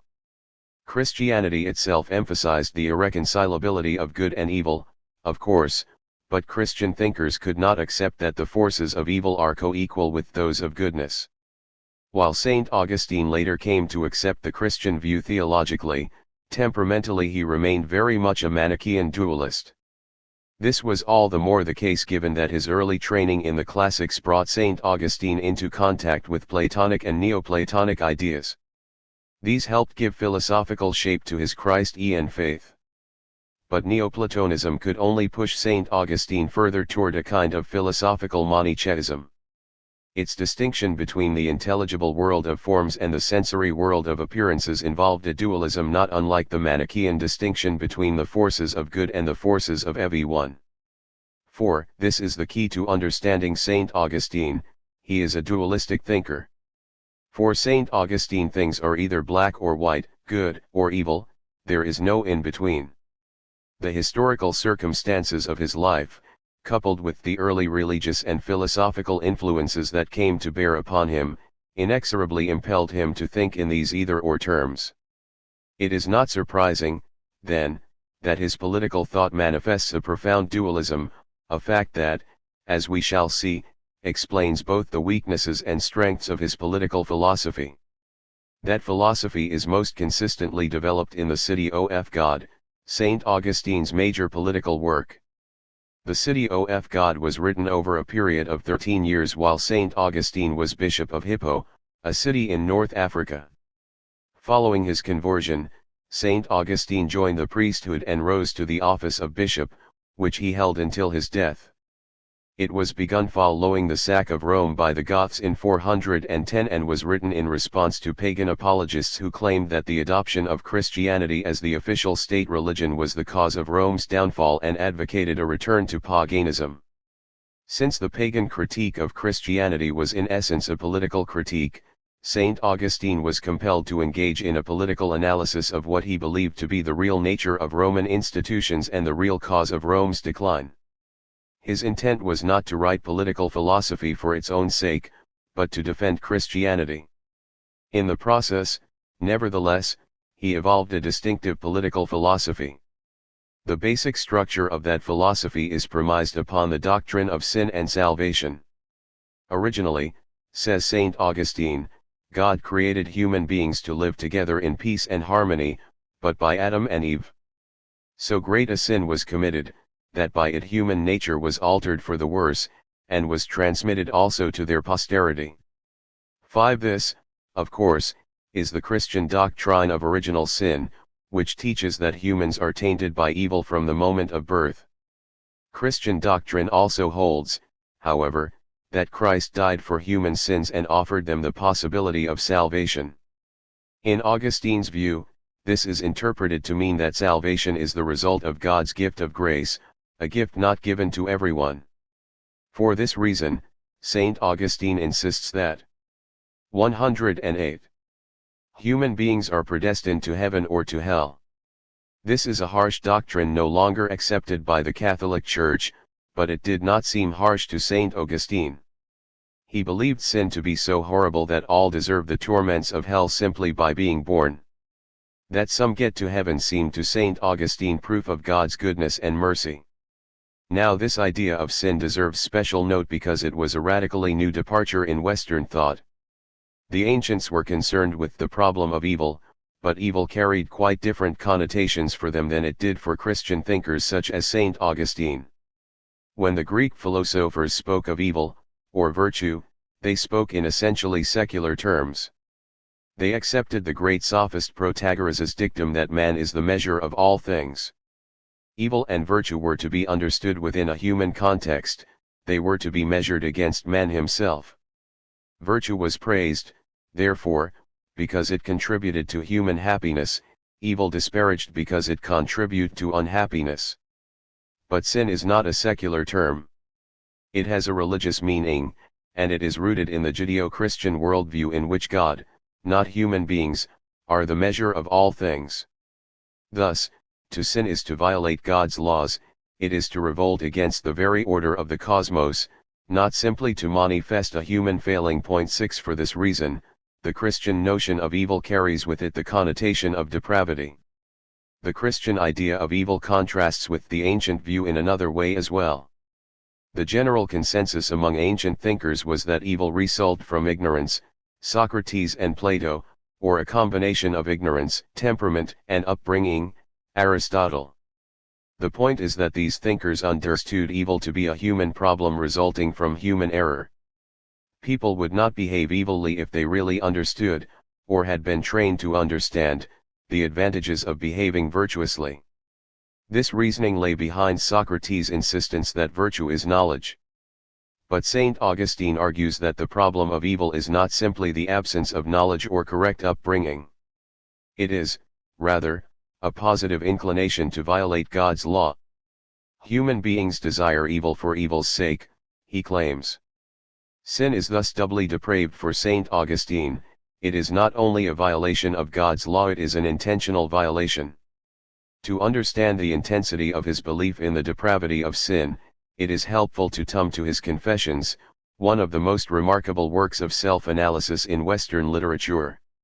In this great spiritual odyssey, St. Augustine is intent on showing that he too is a sinner, that the indictment he throws at humanity applies equally to himself. He wants us to understand that only by the grace of God can we overcome our depravity, and he uses himself as the prime example of how degraded an evil life without God can be. Poor S1. Augustine, good man that he was, lacerates himself for the most trivial of faults. But they were not to his mind trivial because they were all violations of God's law. Certainly the most famous example in the Confessions of this tendency to see the darkest evil in what most would take to be mere peccadillos is St. Augustine's agonized admission that as a small boy he stole some pears from a neighbor's tree. This he did, he informs us, not because he wanted the pears, but because I loved my own perdition and my own faults, not the things for which I committed wrong, but wrong itself. The evil in me was foul, but I loved it. St. Augustine concludes this confession by noting that even Catiline did not love crime for crime's sake. G. Catiline was an infamous Roman governor of Cicero's time. If most would find it difficult in this day and age to view such childhood pranks as a manifestation of evil, they would find it impossible to believe in the moral depravity of the newborn. Not St. Augustine. Who can recall to me the sins I committed as a baby, for in your sight no man is free from sin, not even a child who had lived only one day on earth. What sins, then, did I commit when I was a baby? Was it a sin to cry when I wanted to feed at the breast? I am too old now to feed on mother's milk, but if I were to cry for the kind of food suited to my age, others would rightly laugh me to scorn and remonstrate with me. So then too I deserved a scolding for what I did. 9. Saint Augustine concludes this analysis by noting that if babies are innocent, it is not for lack of will to do harm, but for lack of strength. 10. One cannot imagine a more radical view of human evil than this. And while the reader may think that Saint Augustine was a narrow puritanical sort who refused to see the good side of humanity, he was from all we know a kind and gentle person, and in his Confessions he writes a good deal about God's goodness and the power of love. But we stress his concept of sin because sinful man constitutes his psychological model or theory of human nature, a theory that has a direct bearing upon his political philosophy. Clearly, if humans are by nature evil, they will need to be controlled by coercive political institutions. If they were good then, conceivably, government might not be necessary at all. Saint Augustine's psychology leaves him no choice but to advocate some form of coercive governmental control. It is apparent that Saint Augustine's political theory will make sense to the extent that his psychology is an accurate reflection of the way people really are. Unfortunately, it is not an easy matter to determine the validity of basic psychological assumptions. Thinkers disagree about human nature, which largely explains the variety of political theories. One has simply to judge for her or himself whether or not Saint Augustine's psychology is correct. Before making any judgment, however, we should put his psychology in its most acceptable light. Saint Augustine's psychology is much more plausible to the modern reader if it is translated into secular terms. We can eliminate its religious element, for instance, we can drop his concept of evil, his notion of original sin, and so on, and still retain his basic psychological insight. What we have then, 110, is simply a psychology that asserts an innate biological predisposition in human beings to maximize their own self-interest regardless of the interests or needs of others.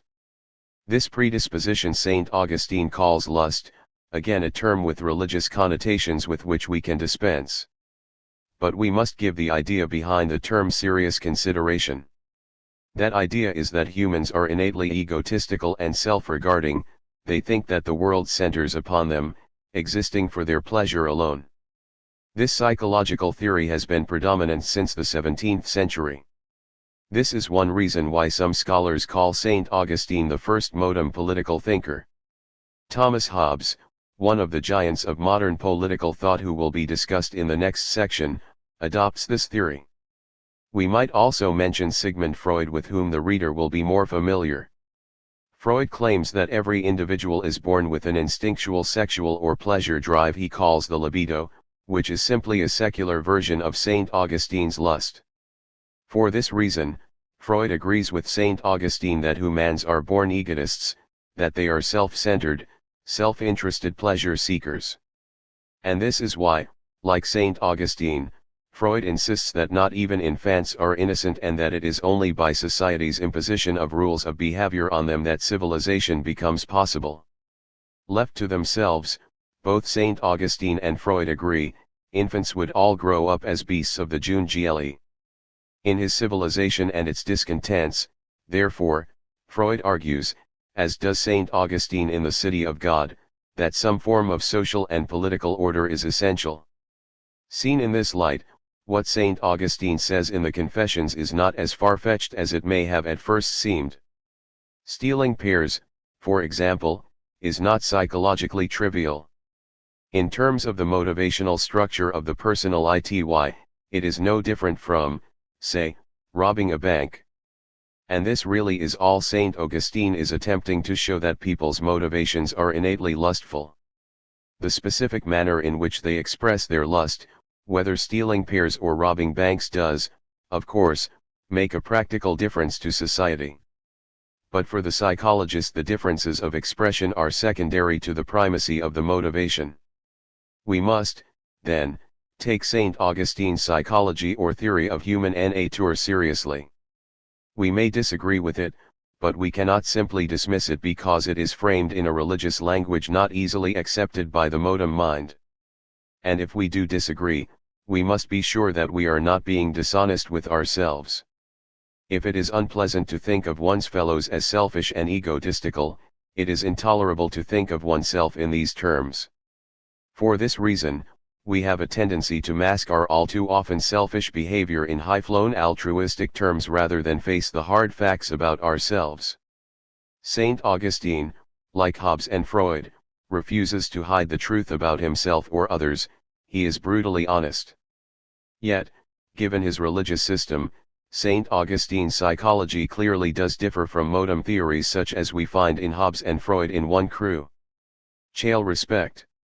While he believes all human beings are born innately lustful or self-regarding, he also believes that some few are saved by the grace of God.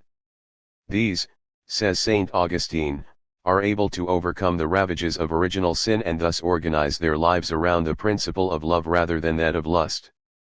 Love, which is manifested first of all as love of God and then as love of one's fellow human beings, is the opposite of lust, says Saint Augustine, because love is by definition other-regarding.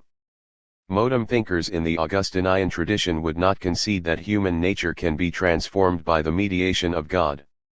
They are all secular rather than religious theorists. Yet, even here, Saint Augustine is not so far removed from modem assumptions, for he never suggests that some people are other than inherently self-interested and self-seeking. Even those who have been saved, and they are few indeed, may at any time fall from grace.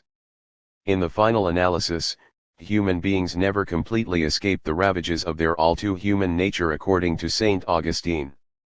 Man, the sinner, remains his psychological model. Now it is this pessimistic view of humanity, coupled with his notion that some are saved, that makes the development of a political theory so perplexingly difficult. This difficulty is immediately apparent when Saint Augustine shifts from psychological to political and sociological analysis. The following quotation from the City A/God illustrates the problem. Two cities have been formed. By two loves, the earthly by love of self, even to contempt of God, the heavenly by love of God, even to contempt of self. In the one, the princes and the nations it subdues are ruled by the love of ruling, in the other, the princes and the subjects serve one another in love, the latter obeying, while the former take thought for all. 2. This statement describes Saint Augustine's political sociology, which is simply the logical extension of his psychology. The two cities, not to be confused with the two cities of Stoicism, although Saint Augustine may have been influenced by that concept, is Saint Augustine's metaphor for his two human types viewed at the social and political level. They are not real cities, they are socio-political concepts. The earthly city comprises all those whose souls are organized upon the principle of lust. The heavenly city, or the city of God, is inhabited by those few who have been saved by God's grace and whose souls, therefore, revolve around the love of God rather than around the love of self. 12. The political problem for Saint Augustine is twofold. The more serious problem is that the citizens of the earthly city are antisocial individualists. How then is any kind of social and political organization possible? How can the state exist? Saint Augustine's brutally honest assessment of human beings seems to leave little for the political theorist to work with. The subsidiary problem is that the citizens of the heavenly city who, by the grace of God, 112, have been made social beings, love is by definition social, must find some way to coexist with the citizens of the earthly city. But how? Let us first see how Saint Augustine proposes to solve the problem of the saints, since his solution also resolves the larger problem of socializing the sinners. The most obvious solution Saint Augustine rejects outright. He tells us that God alone knows who belongs to which city. It is impossible, therefore, to physically separate the two types of humanity. The good people cannot go off by themselves to found the ideal republic envisioned by Plato. Saints and sinners will have to live together somehow. Saint Augustine thus eschews any kind of utopianism. He believes the human condition is such that people of all types must find mechanisms for living together. This anti-utopianism is one mark of Saint Augustine's realistic assessment of the nature of politics, and of his importance as a political theorist. It is an easy matter to argue that the solution to political problems lies in separating the good people from the bad. Religious thinkers and political utopians have thus argued from time immemorial. They have advocated separating Christians from Muslims, political ideologues of one kind from those of another, true believers from the multitude of erring humanity. Behind many of the communitarian movements of the 19th and 20th centuries has been this belief that separation is the answer to getting at least some people to live together in harmony and community. But separatism is not a solution, as sophisticated political analysts such as St. Augustine recognize. Communitarian settlements historically have failed because they have been organized around political principles most people cannot accept. Eventually the saints die off, or leave, and few if any come to replace them. Besides, these saintly settlements can exist only within a larger political system that will protect them. Unless the state or its equivalent were there to control the sinners, they would destroy the cities of the saints in their drive to acquire more worldly goods. Had St. Augustine advocated separatism, therefore, we would dismiss him as unworthy of serious study. He is, in part, an important political thinker because he refuses such easy solutions. But what, then, is his solution? How is he to unite the saints and sinners, to reconcile the earthly with the heavenly city? It is apparent that he must find some commonly held value that all people can unite around regardless of the state of their souls or of their ideologies and political beliefs. St. Augustine claims that peace is just such a value. Without peace, neither the lover of God nor the lover of self can organize his or her life appropriately to the ends sought. The saint requires peace to worship God, the sinner to enjoy worldly pleasures. Social disorder and chaos are desired by no one. The desire for peace, therefore, is a relative good, for it is the basis for a politica reconciliation between the two cities. As such, it is the necessary precondition for civilized life and the existence of the state, according to St. Augustine. Note that this analysis also solves the deeper problem of getting the mass of the sinful to live harmoniously with each other. The egotists, the self-centered, and the self-interested require peace among themselves in order to pursue their drive for worldly goods. If each and every person pursued his or her own individual interest without any political constraints, society would break down into chaos and civil war and the state would disintegrate, a condition in which no one could enjoy the goods of this world. This, St. Augustine argues, is why even the members of the earthly city desire peace among themselves and why, therefore, they will support the state. St. Augustine's theory of the state ingeniously overcomes the dilemma inherent in his psychology and sociology. He turns the problem into the solution, for if self-interest is the source of social disorder, it is also the source of that desire for peace that makes the state possible. Point 13. But it is a theory that contrasts sharply with those of Plato and Aristotle. In St. Augustine's political theory most people at any rate, band together to form the state because it is in their self-interest, not because of any mutual respect and affection. His theory, in short, conceives the state as an artificial institution created to serve certain limited, and ultimately selfish, purposes. Although he is not always consistent in this matter, St. Augustine does not believe, as did the classical thinkers, that the state is a natural institution that is an organic part of people's lives. For indeed, if all people were citizens of the heavenly city, the state would not be necessary. The contrast here with classical theories of the state is dramatic. We know, for example, that Socrates, and later Plato and Aristotle, argued against the view held by Augustine in their dispute with the sophists. So too did Cicero. The classical thinkers could not conceive of people existing apart from society and polity. Social and political institutions were seen as natural, as an organic part of human existence. Moreover, the classical thinkers, again contrary to the sophists, assumed the state to be above all else a moral community organized to promote moral goodness. Clearly, St. Augustine has a radically different perspective. If, as he maintains, the state is conventional, it is a community in name only, since community refers to a natural form of human organization. A community is not merely an artificial set of arrangements between people. And it certainly cannot be a moral community. To say, as St. Augustine does, that humans create the state out of their own self-interest means that the state can exist only so long as it appeals to people's sinful needs rather than to any capacity for virtue that he denies most possess in any case. The other key elements of St. Augustine's political philosophy also contradict classical views, for they are simply logical extensions of his theory of the state. For example, St. Augustine believes law also to be conventional, to be nothing more than artificial rules people create to serve the limited purpose of maintaining social order.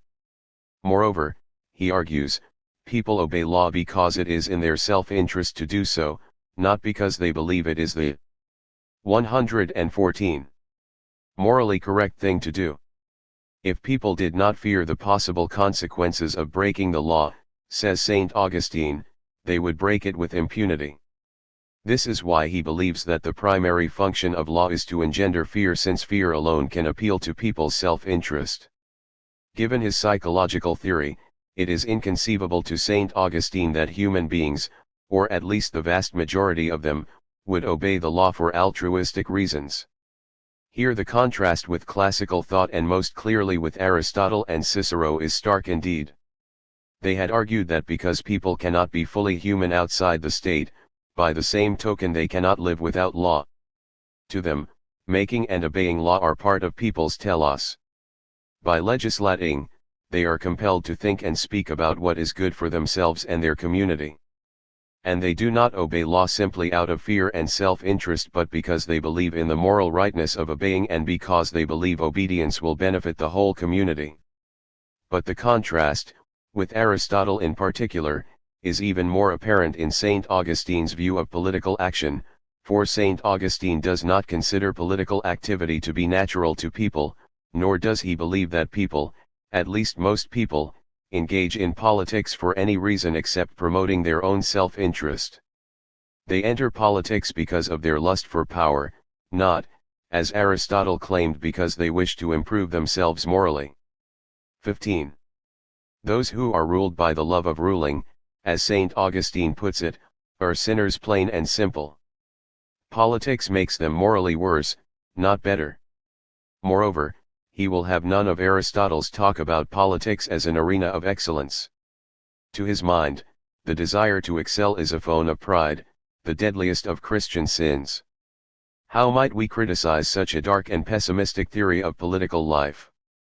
It is clear from the foregoing discussion that our criticisms of St. Augustine are best made within the context of his rejection of classical thought. But it must be kept very clear precisely what it is that St. Augustine rejects.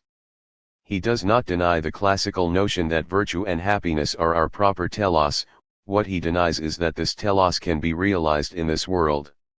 He believes that it can be attained only in heaven, and that the rewards of nobility and immortality that Aristotle claims attach to a virtuous life come from God, not human beings. St. Augustine makes heaven rather than the polis the source of human values and the real end to which people ought to direct their lives. In other words, St. Augustine displaces the classical vision more than he rejects it. 16. He wishes to direct people's ethical strivings away from this world and toward the next. But the problem with St. Augustine's political theory lies precisely in this displacement, because it separates ethics and politics into two distinct and irreconcilable categories. Ethics now has to do with otherworldly values, politics with the values of this world. There is no way in which the two can be reconciled, they contradict each other. The inevitable result is that the importance of political theory is radically denigrated. Why waste time on a subject that does not, as the classical thinkers had thought, contribute to people's fulfillment and moral well-being? For this reason, St. Augustine's political theory lacks that comprehensiveness that was part of the greatness of classical thought. We note, for example, that in radically divorcing the ethical domain from the political, St. Augustine is left with little to say about the specifics of political organization. If the state is nothing more than a necessary evil, it does not really matter what form it takes. Tyranny, oligarchy, democracy, they are all the same in the sense that they are all variations on a worldly institution based upon worldly values. Given that the ethical realm is detached from the political, that worldly and otherworldly values are utterly incompatible, it is impossible to improve humans individually or collectively by altering the form of the constitution. 17. We do not find in St. Augustine, therefore, a detailed discussion of the best forms of the state. There is no attempt to reconcile the best constitution with the best possible, because there is no best or final good in this world for St. Augustine. This is why in the City of God he says, and this would have astounded classical thinkers such as Aristotle and Cicero, as far as this life of mortals is concerned, which is spent and ended in a few days, what does it matter under whose government a dying man lives? 18. This same lack of comprehensiveness affects the rest of St. Augustine's political theory, and for the same reason. For example, while he recognizes the necessity of lawmaking and of political activity, he denies any real ethical content to them. He thereby diminishes the status that once accrued to citizenship, to making and obeying laws. By portraying political participation as lust for power and glory, St. Augustine debases an activity that had the greatest significance for the major classical thinkers. He does not deny that the Christian has civic duties, of course, but he does not glorify citizenship as Aristotle had done. Beyond insisting that people must obey political authorities regardless of the quality of their rule, he says little. Indeed, St. Augustine's view of authority is thoroughly paternalistic and authoritarian. He does agree that the subject must not obey if commanded to commit a sinful act, but if as a matter of conscience disobedience is required, it must be a purely passive disobedience, says St. Augustine. Ultimately, St. Augustine possesses this view of authority because he believes that all authority, including that of the state, is derived from God, not, as in modern political thinking, from the people. Such a view constitutes what is called the theocratic theory of the state. Since the authority of the state, and of those who rule it, is derived from God, it is an absolute authority limited only by God-given ethical rules such as natural law or divine revelation. It is the ruler alone, however, who determines whether or not these precepts will be honored. As a consequence, the theocratic ruler's powers are quite absolute, the citizen's non-existent. Indeed, in theocratic theory the citizen is properly speaking not really a citizen at all, either in the modem 116 sense of being the repository of certain rights or in the classical sense of being an active participant in the political community, but is merely a passive subject. It is important to emphasize that St. Augustine's theocratic theory applies to all states regardless of whether the rulers are Christian or atheist, good or evil, benevolent or tyrannical. St. Augustine is not suggesting that the theory is valid only for Christian states ruled by true defenders of the faith, likely a rare occurrence in any case given his pessimistic view of politics. To be sure, this was his ideal, partly realized in the Roman state of his day and very incompletely realized in the Holy Roman Empire of the later medieval period, but it was not a requirement. Even tyrants derived their authority from God, and it was therefore as absolute and legitimate as the authority of the ideal Christian ruler. The good Christian, therefore, must submit even to the yoke of a tyrant, refusing to obey only immoral commands and suffering the consequences of that disobedience, never attacking the state or the right of the ruler to rule. St. Augustine's theocratic theory does not contradict his view that the state is the consequence of human sinfulness and a convention created for pragmatic political reasons to preserve peace. It simply asserts that once created the state's authority ultimately is legitimate because it is sanctioned by God. As a consequence, whatever the actual political reasons for the state's formation or the quality of its rulership, however sordid these typically may be, its authority remains God-given. St. Augustine's theocratic views became accepted Christian doctrine throughout most of the medieval period. In the later Middle Ages, modifications began to occur as conflict between church, empire, and various secular authorities over respective roles of church and state increased. Toward the end of the medieval period, St. Thomas Aquinas softened St. Augustine's extreme theocratic perspective, as we shall see in the next chapter.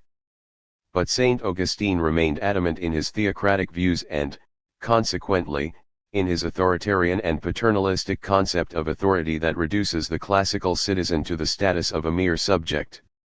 Clearly, St. Augustine's theocratic views will not appeal to the civil libertarian or to anyone who thinks that people ought to change the government if it does not rule properly, or overthrow the state if it is dictatorial. But those who think along these lines take politics quite differently than St. Augustine. They assume that politics is directly connected to people's moral well-being and that this world is really important. But St. Augustine does not, and that is the point. He wants people to direct their attention to God and away from the life of the Citi. The form of government, and how the leaders rule, is utterly irrelevant to those who seek salvation. They must be obedient, but beyond this they must not go.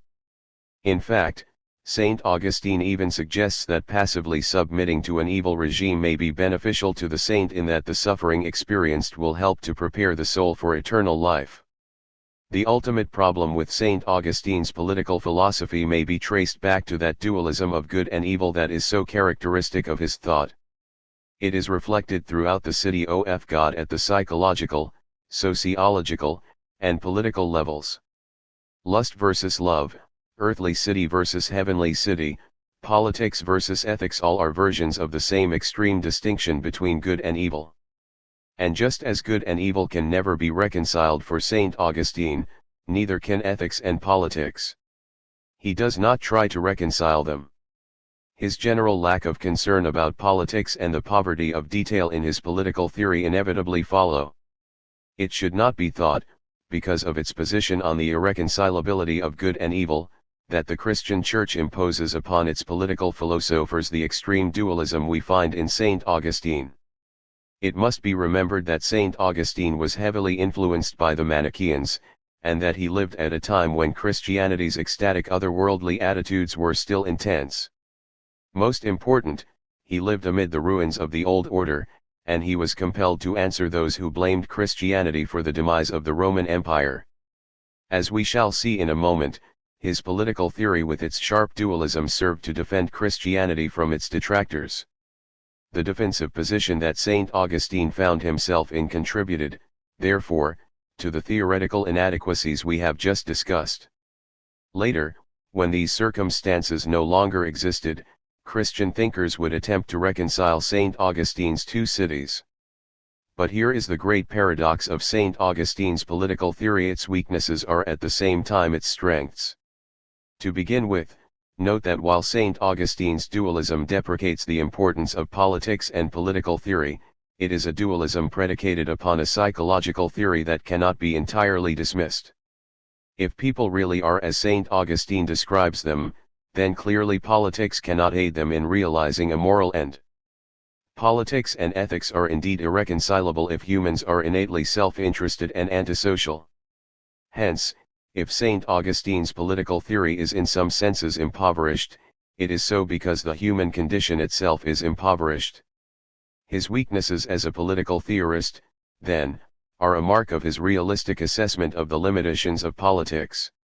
It is also a mark of his realism, moreover, that he does not take these limitations to mean that human beings can do nothing to improve their collective lives. He avoids both cynicism and utopianism. Rather, he takes what is worst in humanity, where the ancients took what is best, and shows how it can be used for a political good. Recall that St. Augustine turns the problem of human nature into a political solution. He realizes that the values of the earthly city can be turned against it for socially useful purposes. Sin can be used to control the consequences of sin. This idea, stripped of its religious connotations, like his psychology, prefigures much modern thought. Where the state and indeed civilization itself would appear a hopeless ideal given people's antisocial tendencies, St. Augustine shows that these very 118. Size can be employed to create social and political order. This is precisely the logic behind his theory of law. 19 Saint Augustine shows that where law inculcates fear, people's natural self-interest will impel them to obey despite their inclinations to disobey. By the same token, Saint Augustine shows how the love of power can be turned to socially beneficial purposes. If people did not desire power, the state could not exist, nor, therefore, could law. The lust for power ensures that the offices of state will be filled and that laws will be legislated. Saint Augustine's dualism contributes to his political theory in another important way. In drawing a sharp distinction between ethics and politics, he is able to strip away the front of respectability that hides the often brutal and vicious facts of political life.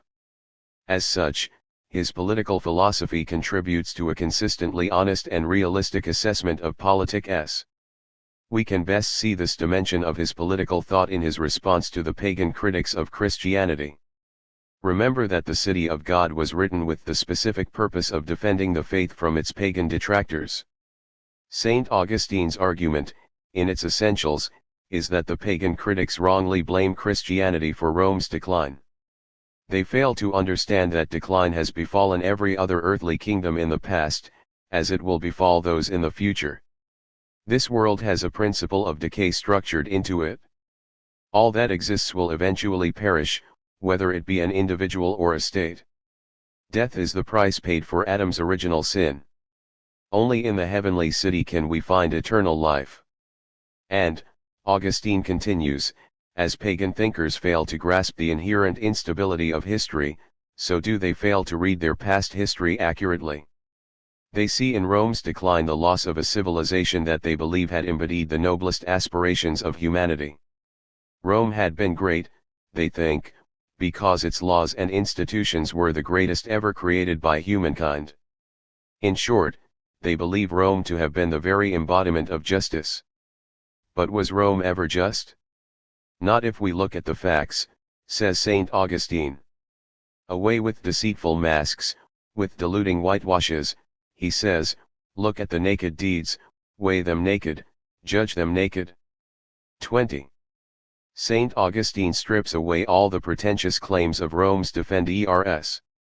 He shows, in case after case, how Rome has abused its power, how it has fought unjust wars, subdued its provinces by force, and employed violence against innocent people.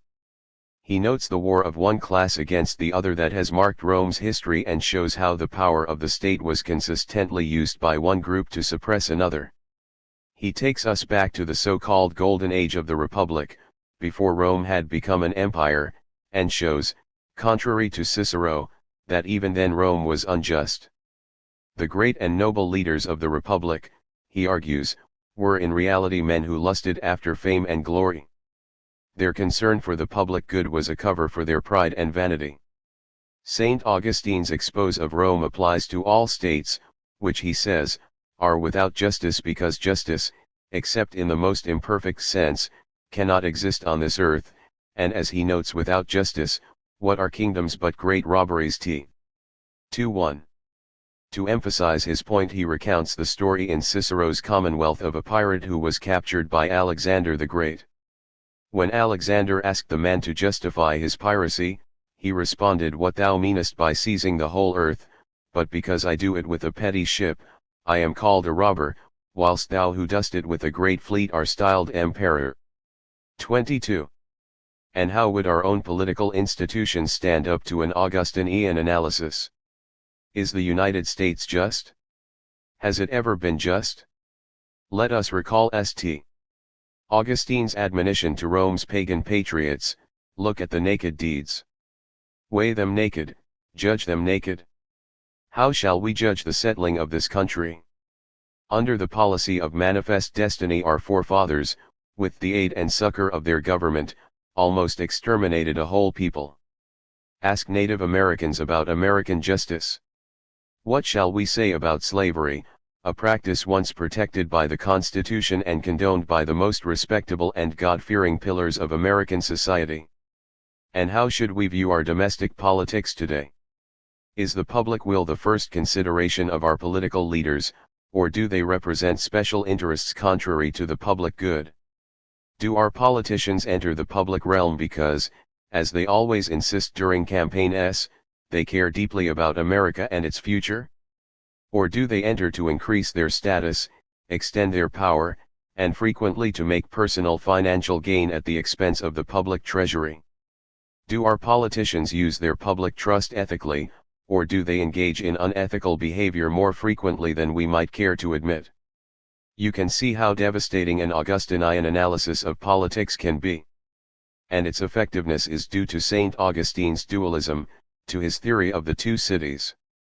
By displacing the classical vision, by making virtue an otherworldly value, St. Augustine is free, so to speak, to look for the worst in this world. His theory of politics tells him that political justice is impossible, that politics is an arena of corruption, that self-interest is the driving force behind political activity. It is therefore to injustice, corruption, and self-interest that he looks. St. Augustine's method of analysis has come to be known as the theory of realpolitik. It is a theory that eschews all sentimentality. It comprehends politics as nothing more than a struggle for power, domestically and internationally. It denies the unity of ethics and politics and the idea that the state is a moral community. St. Augustine does not suggest that politics should be this way, of course, he simply says that it is this way. Realpolitik is a fact, not a goal. And terrible as this fact may be, St. Augustine at least holds out the promise of 120. Moral fulfillment and human happiness in a world to come for members of the heavenly city for those who refuse citizenship in the kingdoms of this world. It would be a serious mistake to think that St. Augustine's political theory has become outmoded. Great ideas transcend historical time and become part of the wisdom of the ages. We no longer care about the specific historical circumstances that impelled St. Augustine to write The City of God. Paganism, the decline of Rome, the politics of the Church in the 5th century, these are all issues that no longer concern us. But what does remain important for us is the general theory of politics that St. Augustine developed in response to these issues. In focusing on the hidden underside of humanity and its politics, St. Augustine bequeathed to us a dark and timeless vision. Those who have read The City of God can never again look at their own political institutions, their own leaders, or themselves without judging naked that which they would rather not see. St. Thomasaquinas. Saint Thomas Aquinas is generally recognized as the greatest thinker Catholicism ever produced. His philosophy is still influential in the Catholic Church. That Saint Thomas attained such stature is not only a tribute to the quality of his mind but is also a measure of how successfully his philosophy met the needs of the Church in the late medieval period. Saint Thomas, 1225–1274, was born into a noble family, dedicated himself to a religious life at an extremely young age, and eventually entered the Dominican order. He received his advanced education at the University of Naples and, later, at the University of Paris where he studied theology. At Paris he became the student of Albert the Great, one of the greatest scholars of Aristotle in the Western world. Albert molded St. Thomas's whole intellectual life and thereby changed the course of medieval philosophy. For St. Thomas did no less than carry out a revolution in medieval thought. He integrated Aristotle's philosophy into the corpus of Christian faith. But St. Thomas's grand synthesis of classical and Christian thought did not occur in a vacuum. Changes had occurred in medieval society that made the synthesis possible. The Church, to begin with, had changed radically since St. Augustine's time. It had become the central political and administrative institution of medieval society, and the spiritual, intellectual, and cultural center of the Western world. Yet, at the same time, new institutions were emerging that challenged the Church's supremacy. One of these new institutions was the university, which played such a crucial role in St. Thomas's intellectual development. Others, such as independent towns, craftsmen's guilds, and various other associations were also beginning to grow and to assert their autonomy. And the most important institution of all, the modem nation-state, which would eventually destroy the Church's political supremacy, was just beginning to emerge in outline form. A kind of medieval populism, therefore, began to appear in the 13th century, and demands for self-governance and political participation began to be heard. People began to believe, although still quite inchoately, that government should in some sense originate with them. Thus, the theocratic top-down model of government that had been accepted by the Church since St. Augustine was beginning to be challenged by a more democratic conception of government. But perhaps the most important change, certainly in terms of political theory, was the recovery of Aristotle in the 13th century. This came by way of the Arab East, which, following the collapse of the Roman Empire, had become the repository of classical culture and learning. Throughout the early Middle Ages, up until the time of this recovery, what was known of Aristotle and of much classical thought was available only second-hand in works by other thinkers such as Cicero and St. Augustine. With the revival of Aristotelian studies, based now on first-hand knowledge of his works, there occurred a rebirth of Western consciousness that transformed medieval thought and laid the foundations of the modern world as we know it. And herein lies a paradox, for while Aristotle provided Christian thinkers with an intellectual system capable of dealing with the new social realities, his entirely secular philosophy would eventually be used to attack the spiritual supremacy of the Church. The leaders of the Church initially sensed the potential danger of Aristotelianism, and for a time they resisted its influence. 2. But so powerful were Aristotle's ideas, and so well suited to the emerging populism of the late medieval world, there was no holding them back. Aristotle's thought fit well with this new populism because it legitimized the entire realm of politics as something natural to human beings and necessary to their complete development. Aristotle's defense of the small city-state and of citizenship was a ringing affirmation of the importance of the community and of self-governance. For these reasons, the adoption by St. Thomas of Aristotle's political science put the Church in step with the new social realities. To be sure, even before Aristotle was recovered, changing social and political realities were compelling some modification of the more extreme Augustinian theocratic views. In the 12th century, John of Salisbury, the most important political thinker of his time, contemplated in his Politarities the possibility, under only the most extreme of circumstances, of tyrannicide. A major problem with the Christian theocratic model, as we noted in the last chapter, was that it allowed no way to constrain the ruler who violated divine and natural law. John's admission that extreme action must sometimes be allowed was one mark of a changing political consciousness.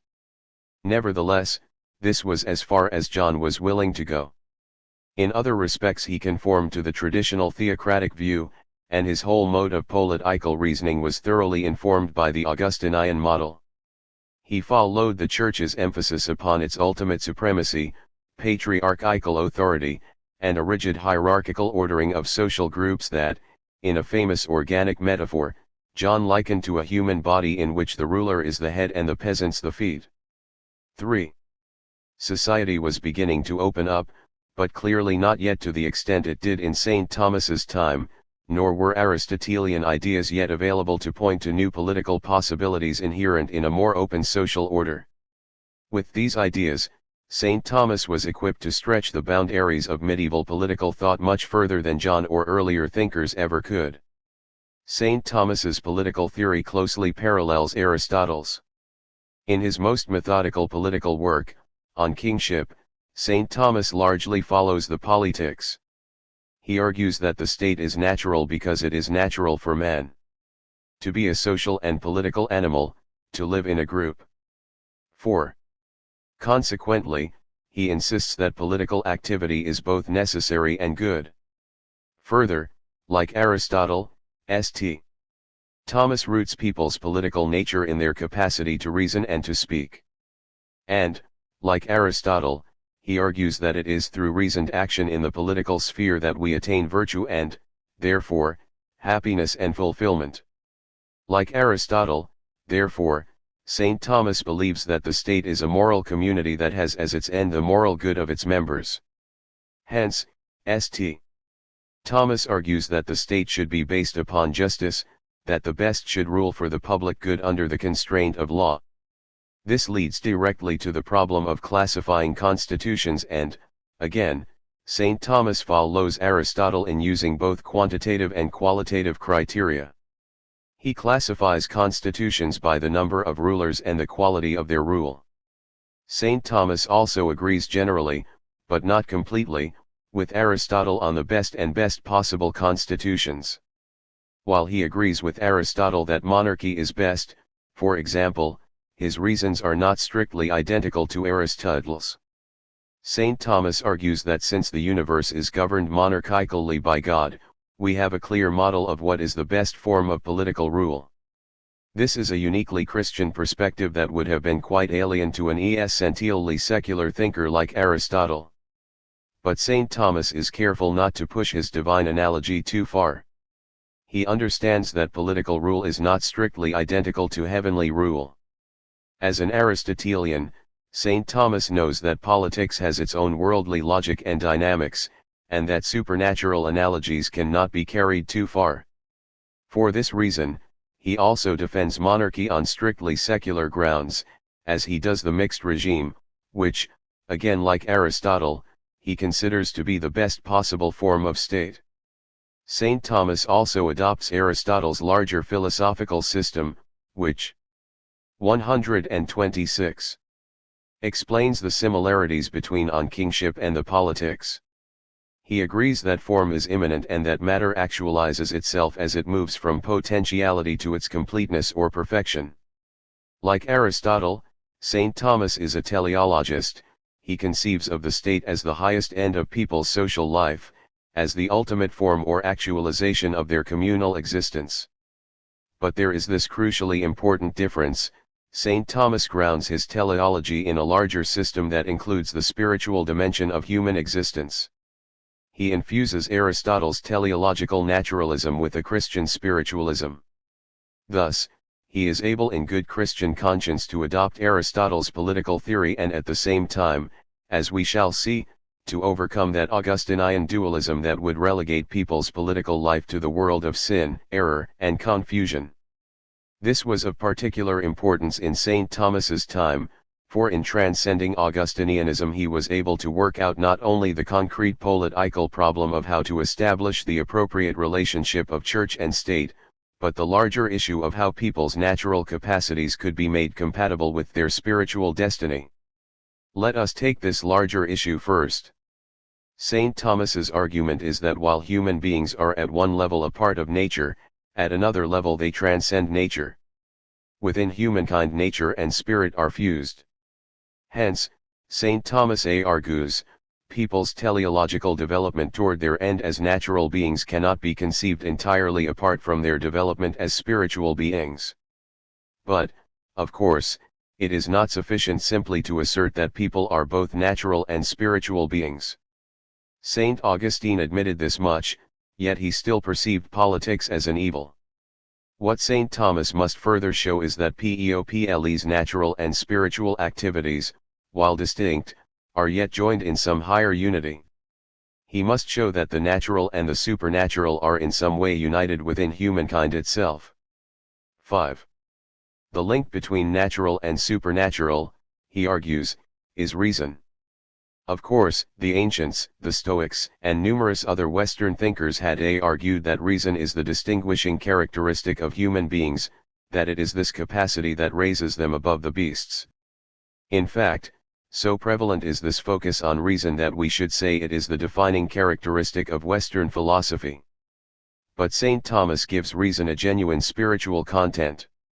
He argues that reason raises humankind not only above the biological realm, as Aristotle had asserted, but above nature itself. According to St. Thomas, reason unites human beings directly with God. His argument for this thesis is contained in his theory of law, particularly in his theory of natural law, as developed in his greatest work, Summa Theologica. The Summa establishes the existence of 4 levels of law, each distinct, yet each bound to the others in an underlying unity. This unifying agent is reason, for the defining characteristic of law for St. Thomas, as it had been for Aristotle, is that it is a rule based upon reason. What differentiates one form of law from another is simply the level of reason involved. The highest and most comprehensive law, says St. Thomas, is eternal law, which is the divine reason operative in the universe as a whole. It is the natural and ethical order of things established by God. Next in order of importance is divine law. This is really a special category of eternal law, it is the revealed word of God in Scripture. But it is the next level natural law that is of decisive importance in understanding St. Thomas's expanded vision of human reason. The final, and lowest level of law, human or civil law, we will discuss shortly. The idea of natural law, recall, goes back to the Stoics. St. Thomas is considered the greatest natural law theorist since the Stoics, and refers to moral law that is discovered by means of reason alone. It presumes that people have the capacity to use reason to arrive at certain ethical conclusions that ought to be binding upon them, whether codified in law or not. We do not need a criminal code to know that murder is wrong and to behave accordingly, for example. What makes St. Thomas's theory of natural law unique, however, is that it establishes a link between the natural and the supernatural, between nature and spirit. Since right and wrong are determined by God's eternal law, it is therefore evident, says St. Thomas, that the natural law is nothing else than the rational creature's participation of the eternal law. 6. People's moral raison, natural law, in short, is an extension of a spiritual principle that transcends nature. Thus, when people follow the dictates of reason in their social and political relationships with others, their behavior involves both a natural and a spiritual dimension. The political implications of St. Thomas's connecting nature and spirit in this way are far-reaching. It allows him to argue not only that human law, what the Stoics called the law of the city, is legitimate to the extent that it accords with the dictates of moral reason, but that to this same extent human law may be seen as a reflection of the ultimate justice of God's eternal law. Civil law is thus attributed an even greater importance in spiritual terms than it had previously enjoyed. Most important, this link between nature and spirit made politics, from a Christian perspective, an important and worthy endeavor. For in St. Thomas's analysis, politics is something more than simply an activity natural to human beings as Aristotle had thought, it is something that is not entirely unrelated to people's spiritual welfare. This is why St. Thomas can argue that not only is politics compatible with human spirituality, but that it is conducive to it. 7 Being a good citizen now becomes part of being a good Christian. With this reasoning in mind, politics once again became an important activity, important in a way it had not been since classical times. So too, of course, did political theory. Certainly St. Augustine's question, "What does it matter under whose government a dying man lives?" would no longer be raised. It is apparent that the real difference here between St. Thomas and St. Augustine lies in the realm of psychology.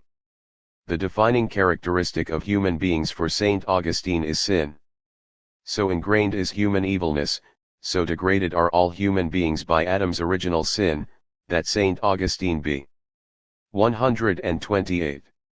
Liev's reason is powerless to raise people out of their natural condition. Indeed, he believes that human nature is so corrupt that people will use their reason for evil purposes. St. Thomas cannot agree. He believes reason, not sin, to be the defining characteristic of humankind. To be sure, St. Thomas does not deny people's sinfulness. He is, after all, a Christian. But he does not believe that the capac ity for evil is the full story of human nature. 8 People may sin, but they may choose not to, and reason aids them in directing their lives toward virtue and goodness. After all, St. Thomas might say, God has implanted reason in humankind, to reject its efficacy is to doubt the power of God's divine reason within us. The practical effect of this expanded vision of reason was enormous. By linking reason to a larger spiritual dimension, that is, by uniting nature and spirit, St. Thomas was able, with a good Christian conscience, to apply Aristotle's political theory to the conditions of late medieval life. In this way, he found a means to defend the existence of the state and those subordinate associations that were beginning to demand autonomy. But while St. Thomas demonstrated the existence of an ultimate harmony between the natural and the supernatural, he nevertheless maintained that the supernatural dimension of human existence is higher than the natural, that spirit is superior to nature. While reason transforms natural activities such as politics into something higher or more important than Aristotle had supposed, reason in and of itself cannot attain the highest level of spiritual existence, says St. Thomas. Reason allows people to participate in the divine wisdom, it does not make them co-equal with God. Thus, St. Thomas was also able to defend the ultimate superiority of the Church, the sine qua non at that time for any political theory that expected a chance of being heard. The Church, after all, was a supernatural good, the repository of the faith and the spiritual center of medieval life. St. Thomas insists that on ultimate questions of moral and spiritual import the Church should be supreme. But at the same time, he argues, the state has its own legitimate realm of activity with which the Church need not interfere. The sacred and the secular each has its appropriate sphere, and each is sanctioned by the divine intelligence. 9 St. Thomas applied this same logic to all of people's natural and spiritual activities, claiming that each had its proper and legitimate sphere. He shows, for example, that while faith is superior to reason, nevertheless reason is a legitimate and necessary corollary to faith. This was an important advance in medieval thought, for it must be remembered that much in the Christian tradition was hostile to reason. After all, the original sin had been to eat of the tree of knowledge, before which humanity had been innately good and innocent. This is why St. Augustine, who was the shaping influence on medieval thought until St. Thomas, distrusted reason. He argued that the emphasis upon reason led some prideful thinkers to suppose they could know as much as God. This Augustinian attitude persisted throughout the medieval period and led to much debate over the respective roles of theology, faith, and philosophy, reason.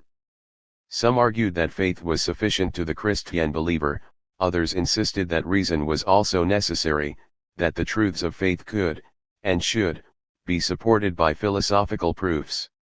St. Thomas demonstrates that while faith is superior to reason, theology is superior to philosophy, each is an autonomous good ultimately linked with the other in a higher unity. Those who believed in the power of reason to explain all matters of faith were in error, but so too were those who utterly denigrated reason. Those who held up either of these judgments failed to see both the necessary distinction between faith and reason, and their ultimate harmony and unity. 10 But this failure was simply one part of a larger misunderstanding in which the appropriate relationship between the natural and the supernatural was misperceived. In the broadest terms, St. Thomas once and for all liberated medieval thought from St. Augustine's metaphor of the two cities, not simply in terms of the dualism between church and state, but in terms of that larger dichotomy between people's spiritual and natural capacities. Politic s. Philosophy, science. The earthly city and all its activities were incorporated by St. Thomas into a larger Christian framework. The Christian needed no longer to reject this world in order to be saved, nor did the political thinker need to look to heaven for a political philosophy. It was only necessary to give formal recognition to the principle that spiritual values are higher than political values. Once this was done, the theorist was free to analyze politics from a secular point of view. This is why St. Thomas's defense of monarchy, while it involves a non-secular analogy, God rules monarchically, employs a strictly secular argument at the same time. We might say, therefore, that just as Aristotle freed political thought from Platonism, St. Thomas freed it from the constraints of Augustinianism. In uniting St. Augustine's two cities, St. Thomas performed the same task for the medieval political theorist that Aristotle had done for the classical thinker when he united Plato's intelligible world of form with the sensory world of appearances. He made politics an important subject matter and freed the theorist from the spell of the ideal sufficiently to allow a comprehensive analysis of the real world of politics. The advantages of St. Thomas's political theory were clear. It fit the conditions of late medieval life and opened new possibilities for the political thinker. But herein also lay a problem. St. Thomas's political theory is, as we have seen, an extension of philosophical principles that go beyond politics. Thomism is a combination of Christian spiritualism with Aristotelian naturalism. More than this, it is a synthesis of Christianity with the major trends of classical thought since Socrates. It is, as such, a grand and harmonious union of nature and spirit, sacred and secular, ethical and political. But the synthesis is essentially artificial. There was nothing to prevent the theorist from 130. Eliminating the Christian element and returning to a purely secular Aristotelianism once the power of the Church began to be challenged. Only so long as the state was constrained by the Church, only so long as the Church was perceived as a viable and necessary part of the medieval political order, would a political theory that united the sacred and the secular make sense. Thursday's, the assault upon St. Thomas's philosophical system began almost as soon as it had triumphed over other modes of medieval thought. At first, political thinkers attacked the Church's political supremacy by interpreting Aristotle from a strictly secular point of view. They justified the supremacy of the state as the highest political community to which people may belong, and attacked the Church as an interference in the natural order of things. But later the attacks became even more radical. Eventually Aristotelianism itself was rejected for reasons we will discuss in the next chapter. When this happened, the key theoretical assumption of ancient and medieval thought, that ethics and politics constitute an organic unity, no longer held. Classical and medieval political theory, a tradition of discourse. St. Thomas's synthesis of classical and Christian thought indicates that throughout this section we have been discussing political philosophies that share in a common tradition of discourse. It was precisely because the major political theories of the classical and medieval periods shared certain assumptions in common that St. Thomas could combine them in one grand scion. The essential element in that tradition of discourse is the presumed unity of ethics and politics. This presumption constitutes the defining characteristic of political thought from Socrates to St. Thomas and explains why all of the major classical and medieval political thinkers assumed politics to be an activity aimed at creating the conditions for an ethical and, therefore, a happy and fulfilled life. It was because of this underlying assumption, moreover, that they all believed political science to be the study of how people can best approximate within their collective lives the conditions of moral fulfillment. Political science was conceived, above all else, as a moral science.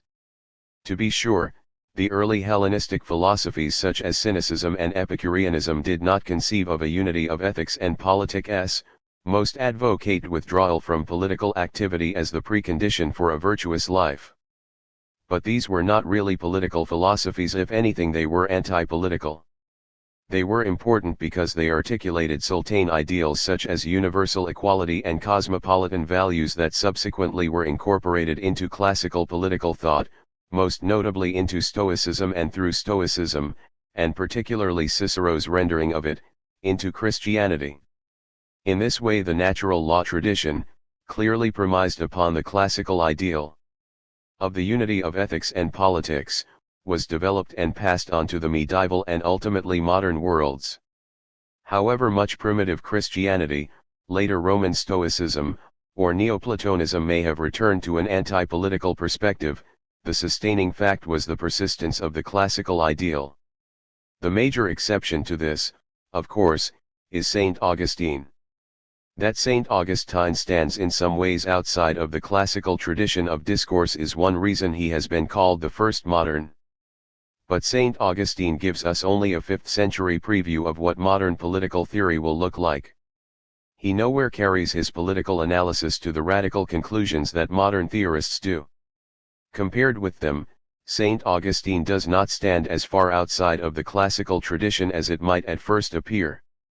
For example, although he largely denies that politics has a genuine ethical dimension, he does not caution that the ultimate purpose of life is ethical or moral well-being in that sense of inner goodness of which Socrates first spoke.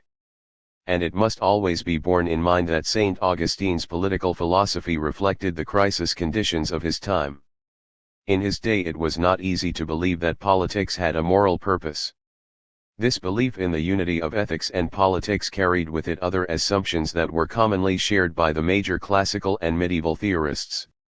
The most important of these was the idea that reason is the defining characteristic of human beings, and that reason points to certain knowable ethical truths that humans ought to embody within themselves and within their societies and polities.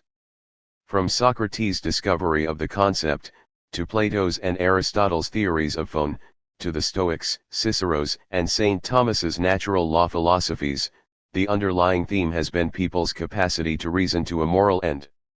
All these theorists have been talking about the same thing from different perspectives. Socrates' ethical concept and St. Thomas's natural law are both theories of moral reason that differ only in detail, not in substance. This idea that human beings possess moral reason carried with it other commonly held ideas, most importantly a psychology that asserted humankind's innate sociability.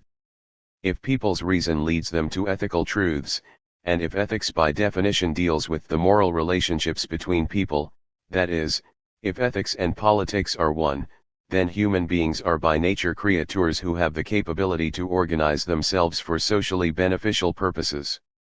Moreover, quite apart from this link between moral reason and sociability, until the modern period it was inconceivable to most thinkers that human beings could be understood apart from their social order.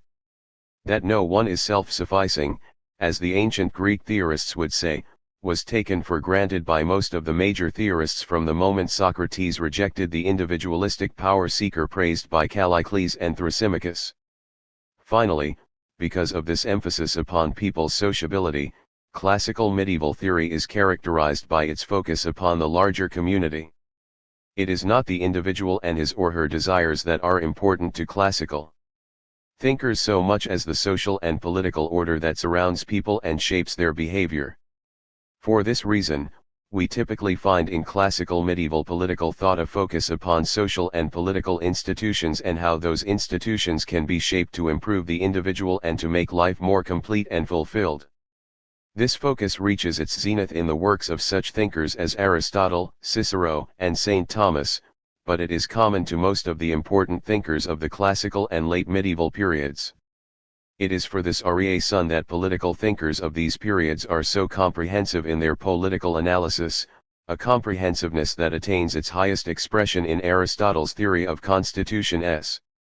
Of course, not all of these characteristics are shared equally by all thinkers in the classical medieval tradition of discourse. But with some notable exceptions, St. Augustine in particular, they are shared to a surprising degree and had become accepted wisdom by the end of the medieval period. The emergence of modern political thought marked no less than a full-scale assault upon this whole tradition of discourse. That assault, as we have said, opened with an attack upon St. Thomas's synthesis of the sacred and the secular. Modern thinkers first dechristianized Aristotle and then attacked Aristotle himself. The result was the emergence of radically secular political theories that, in their own way, created a dualism between sacred and secular every bit as extreme as St. Augustine's but in reverse. The heavenly city paled into insignificance, and for many modern thinkers disappeared altogether.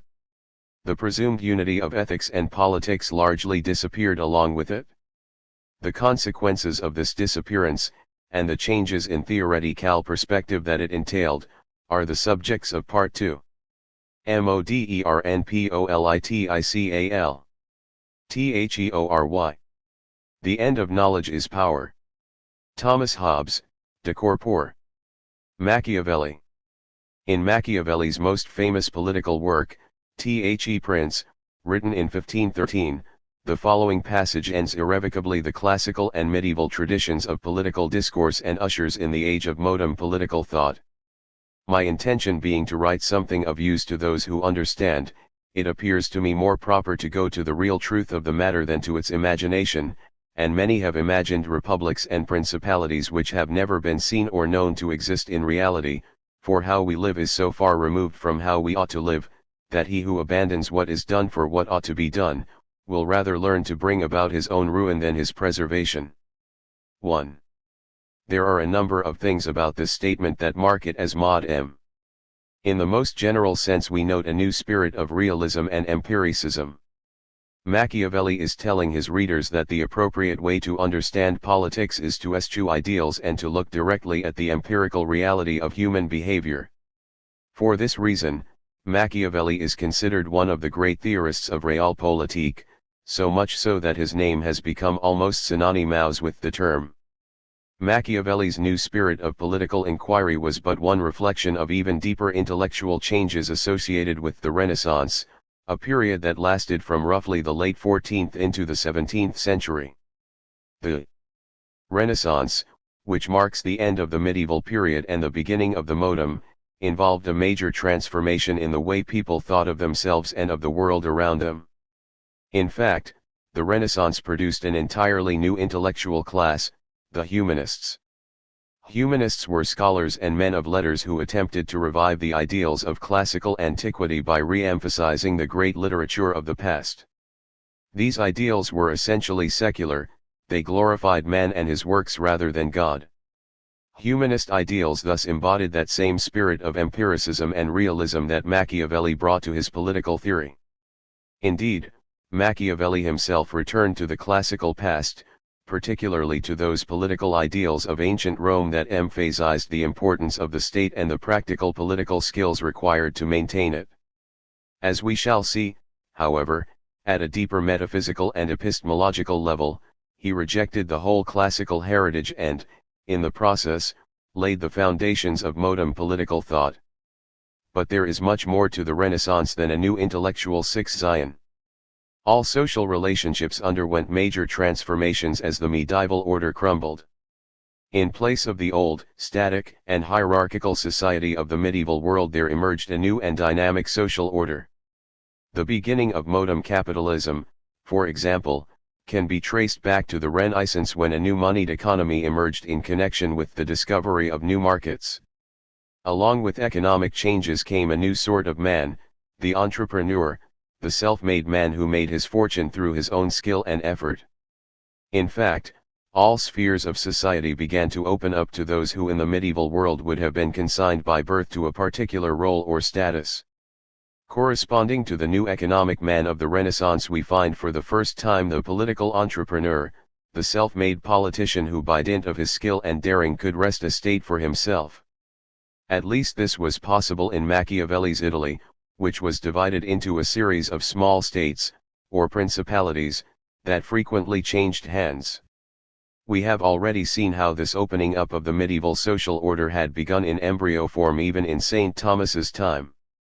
This process involved the checking of the power of the Church by other emerging political units. By Machiavelli's time, the process, which culminated in the Reformation and the defeat of the Catholic Church as the key political unit in Europe, had greatly intensified. The defeat of the Church was but one reflection of the final decline of feudalism, a system of political organization that dominated Europe from about the 9th century AD up to the Renaissance. The feudal system was characterized by the existence of a host of different political communities, towns, principalities, baronies, and other small feudatory states, each claiming the right to rule its subjects. Exactly which community had ultimate authority, and exactly where the territory of one community ended and the other began, was no easy matter to determine.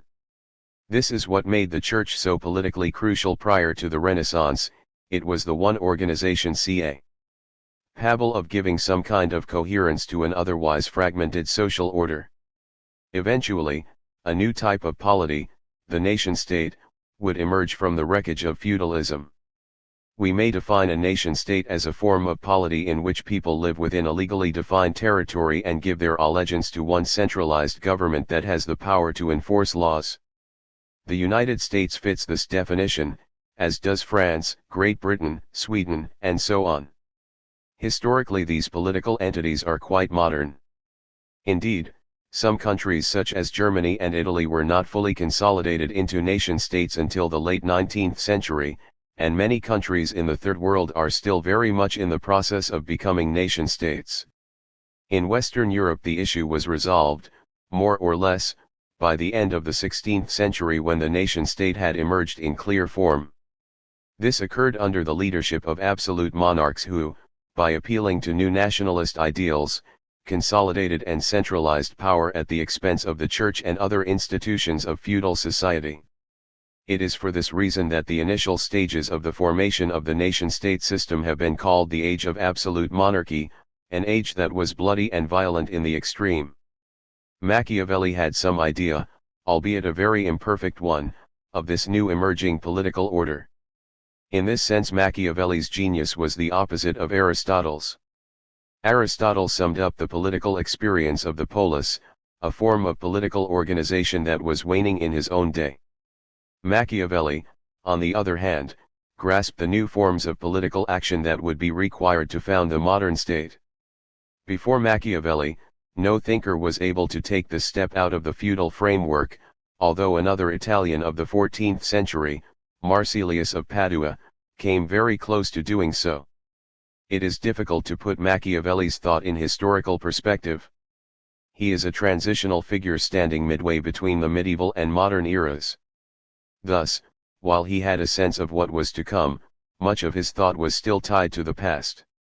He speaks of the state in an almost modern way yet possesses little idea of how it will be organized. Point 2 He recognizes that absolute monarchy will be required to unify the state into a coherent national entity, but he has little appreciation for the other factors that will be necessary for unification. And while he had a national vision, he desperately desired the unification of Italy, which was then divided into various small city-states. He was not yet fully a modern nationalist. 3 Although he has traditionally been considered the first thinker to give expression to what we would now recognize as nationalistic ideals. Despite these qualifications, we must nevertheless emphasize Machiavelli's essential originality. If he did not fully comprehend the emerging nation-state, or give unqualified expression to nationalist ideals, he went further in this regard than any of his contemporaries. And he most certainly grasped that the old order was crumbling and that new modes of political thought and action would be required to transform the chaotic, corrupt, and increasingly violent political order of Renaissance Italy into a stable and unified polity. It is important to keep in mind this less attractive side of the Renaissance, for it is this side that interested Machiavelli as a political thinker. The social and political chaos of the times compelled him to approach his study of politics with a new spirit of empiricism and realism. Machiavelli's claim that how we live is far removed from how we ought to live was never more true than during the Renaissance, so he was forced to look at politics without illusions and without the moribund ideals of the medieval world. This lack of illusion was especially strong in Machiavelli because he was personally caught up in the conflicts and passions of the times. Born in 1469 in Florence, one of the 5 major Italian city-states, he became in 1498 a high-ranking official in the Republican, or Democratic, government that had been formed 4 years earlier following the invasion by France. Prior to that time, Florence had been ruled by the tyrannical Medici family. In 1512 the Vatican, then a key city-state, drove the French from Italy and returned the Medicis to power in Florence. With the Republic ended, Machiavelli was not only expelled from his political post, he was accused of treason and tortured on the rack. Except for one brief period shortly before his death in 1527, he spent the rest of his days in exile from all political activity. It was during the first year of exile that Machiavelli wrote The Prince.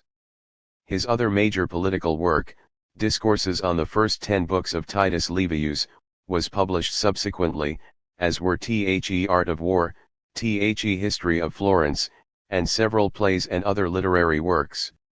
Almost all of his writings, his literary works included, have a political tone to them, for Machiavelli saw all human relationships as pervaded by politics. He was the most political of men in the most political of times, and had he had the choice he would have preferred being in politics to philosophizing about it. But fate, or fortune as Machiavelli called it, determined that he would make his name as a political theorist rather than as a politician. The Prince, because it is generally recognized as the first clearly modern work in Western political philosophy, and because it throws into bold relief the essential character of Machiavelli's political thought, is a good place to begin analysis of his political theory. We shall discuss it in conjunction with The Discourses, which serves as a corrective balance to some of the positions Machiavelli adopts in The Prince, most notably to the advocacy of monarchy. The Discourses, which expresses Machiavelli's real political ideal, calls for the creation of a republican, or democratic, a state of liberty, yet it is not a state of license. The state of nature has a law of nature to govern it, which obliges every one, and reason, which is that law, teaches all mankind, who will but consult it, that being all equal and independent, no one ought to harm another in his life, health, liberty, or possessions. 7. In other words, the state of nature is a state of peace because human beings are rational creatures capable of discovering moral truths and obeying them. In line with an ancient tradition, Locke calls this rational capacity natural law. Thus, even though in a state of nature there are no positive laws to constrain people, they know they have an obligation not to hurt or destroy another's life, health, liberty, or possessions. Natural law, in short, means that human beings are social creatures capable of rising above sheer self-interest. For this reason, in an obvious rejoinder to Hobbes, Locke insists that there is a plain difference between the state of nature and the state of war, which however some men have confounded, are as far distant, as a state of peace, goodwill, mutual assistance and preservation, and a state of enmity, malice, violence, and mutual destruction are one from another. 9. The state of nature, says Locke, is simply a condition in which there exists no common authority, that is, no government. A state of war, on the other hand, exists wherever there is force without right upon a man's person. Hobbes's mistake, according to Locke, was to assume that want of a common authority would inevitably lead to illegitimate force upon a man's person. He failed to understand that in the state of nature people are constrained to obey natural law. It does not follow, therefore, that the absence of government necessarily means a war of everyone against everyone. But the more serious mistake, Locke argues, is Hobbes's assumption that a state of war is necessarily eliminated with the creation of government. He fails to see that government itself is perfectly capable of exercising force without right. In fact, Locke suggests, a state of war is more likely to occur within political society in which the concentrated power of government is easily abused than in the state of nature in which power is dispersed among many individuals. Consequently, Locke argues, the object in contracting out of the state of nature is not to institute absolute government at any cost, as Hobbes maintains, but to create a common authority that is incapable of 200. Abusing its powers. It is with this logic in mind that Locke proposes a radically different view of the act of contracting than that of Hobbes, and an entirely different reading of the terms of the contract. Although Locke is not entirely clear about the nature of the contractual act, it is evident from a careful reading of the second treatise that, for analytical purposes at least, it occurs in two stages. The first stage is the social contract that forms society, the second stage is the political contract that creates a common authority. The social contract, Locke argues, requires the unanimous consent of every party to the contract. The political contract to form a government requires only a majority decision, and the subsequent accessions of government are legitimate, says Locke, so long as they are based upon the will of the majority. The reason the social contract must be made by unanimous consent is, upon a moment's thought, fairly obvious. No society could exist unless there were universal recognition of its necessity. The political contract, on the other hand, does not require unanimous consent because it is not so fundamentally important. For this reason, Locke does not consider the political contract to be strictly speaking a contract at all, but rather a fiduciary agreement. Fiduciary means to hold in trust. Government is instituted only as a trustee of society, according to Locke, and can therefore act only upon what the majority of that society desires. Of course, Locke admits that unanimity would be the ideal, but in real life it is seldom attained. Practicality, not philosophical principle, dictates the principle of majority rule for Locke. It should be added that Locke probably conceives the two contracts as occurring simultaneously. It is for analytical purposes that he separates the social contract from the establishment of a common authority.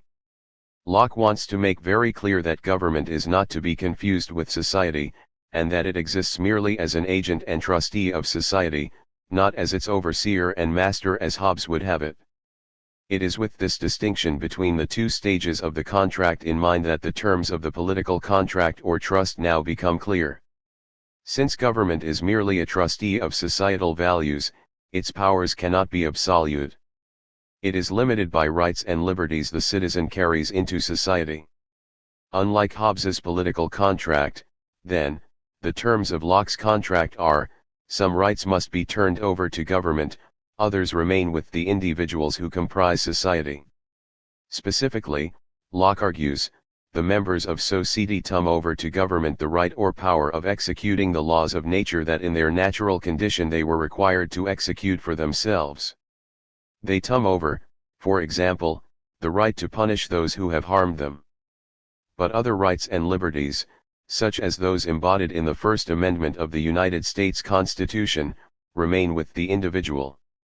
There are a number of important political principles that flow from Locke's two-stage theory of the contract, principles that have by now become an integral part of liberal political thought. Among the most important of these is that government must be limited since the relationship between itself and the citizen is reciprocal. While the citizen is obligated to obey legitimate laws, government is obligated to respect the rights of the citizens. This is contrary to Hobbes's theory that there is but one contractual act that government is not a party to and that therefore creates no reciprocity between sovereign and subject that would limit governmental power. Moreover, implicit in Locke's two-stage theory of the contract is a radically new conception of sovereignty. Whereas Hobbes's sovereign is identical to government, since in Hobbes's mind the state could not survive if government did not have final and ultimate authority, Locke roots sovereignty within society.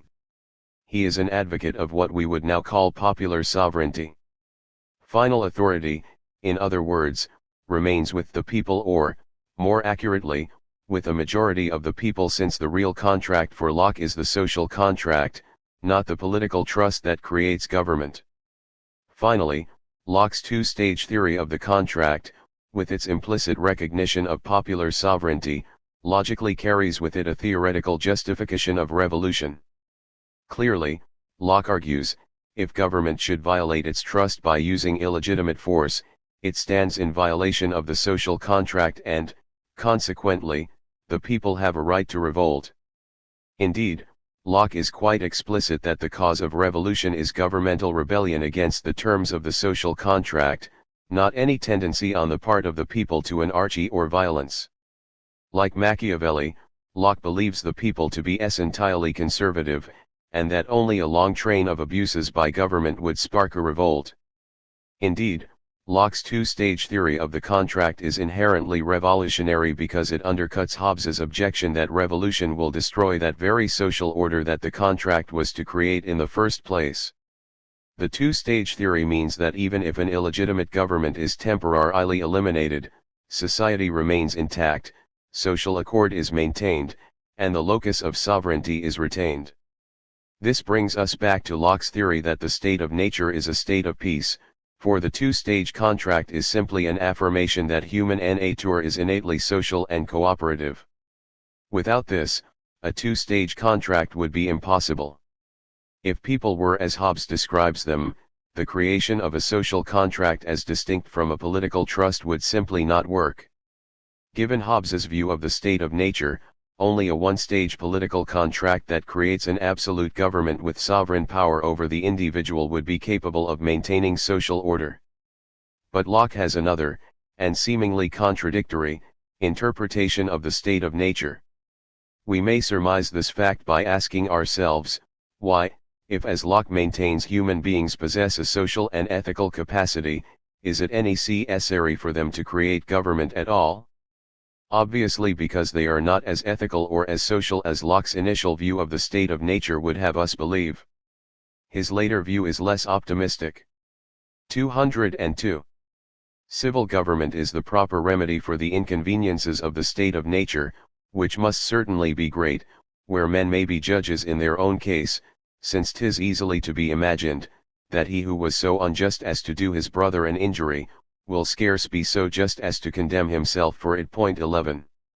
According to this view, human beings are not so peaceful in their natural condition as Locke would initially have had us believe, since they clearly do have a capacity to use illegitimate force against one another.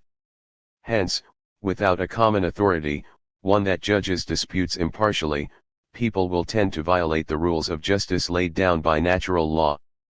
Does this mean, then, that human beings are as Hobbes describes them and that the state of nature is indeed a state of war? Or does Locke mean to suggest that only some people fit the Hobbesian description and that government must be instituted to protect the majority of decent people from the violence of an antisocial minority? Locke is not entirely clear about what he does mean to say. Lockean scholars have been unable to agree among themselves how best to interpret him. Yet, there are unquestionably Hobbesian elements in Locke's second interpretation of the state of nature, although to what extent he agrees with Hobbes is not certain. But in chapter 5 of the second treatise, Locke provides certain clues that give us some sense of his connection to Hobbes. This is the chapter on property, the most famous in the second treatise, and it is in his analysis of property that Locke most clearly reveals his real view of human nature and, in the process, throws new light on the terms of the contract. Locke's starting point in his analysis is a familiar one. Human beings are rational creatures, he argues, and reason tells us that men, being once born, have a right to their preservation, and consequently to meat and drink, and such other things as nature affords for their subsistence. 12. Our rational people, in other words, must concede that every human being has a right to life, and therefore to those things necessary to preserve life. This right to life, and those things necessary to preserve it, Locke calls property. The right to life, he argues, means that every man has a property in his own person. This nobody has any right to but himself. 13. In other words, every person owns himself, an idea Locke borrowed from the Lefellers. And, logically, the right to property in person means that all human beings have a right to property in those goods and possessions acquired through labor that are necessary to preserve their person. Thus, Locke argues, we must conclude of any man that the labor of his body, and the work of his hands, are properly his. Whatsoever then he removes out of the state that nature hath provided, and left it in, he hath mixed his labor with, and joined to it something that is his own, and thereby makes it his property. It being by him removed from the common state nature placed it in, hath by this labor something annexed to it, that excludes the common right of other men. For this labor being the unquestionable property of the laborer, no man but he can have a right to what that is once joined to, at least where there is enough, and as good left in common for others. 14. To this point, Locke's argument seems straightforward enough. Since human beings have property in their persons and hence a right to life, it follows that they have property in those possessions that they have legitimately labored to obtain. In other words, property, in both person and possessions, is a right that belongs to every human being as human being. It is a right all people possess whether they be in a state of nature or in political society. Thus it follows, says Locke, that the great and chief end of men's uniting into commonwealths, and putting themselves under government is the preservation of their property. 15. Consequently, government has no other end but the preservation of property. 16. Which means, says Locke, the preservation of people's lives, liberties, and estates. 17. Liberty is a property right for Locke because to have property in one's person implies the right to think, speak, and act freely. It is now apparent why Locke believes government must be constitutionally limited and based upon majority rule. This is the only way to ensure that government does not violate people's property rights, their lives, liberties, and possessions. And since it is precisely to protect these rights that people contract out of the state of nature, any theory such as Hobbes's or Filmer's that justifies governmental absolutism is, in Locke's view, simply illogical. Rational human beings would not logically consent to any form of government that would threaten their basic property rights.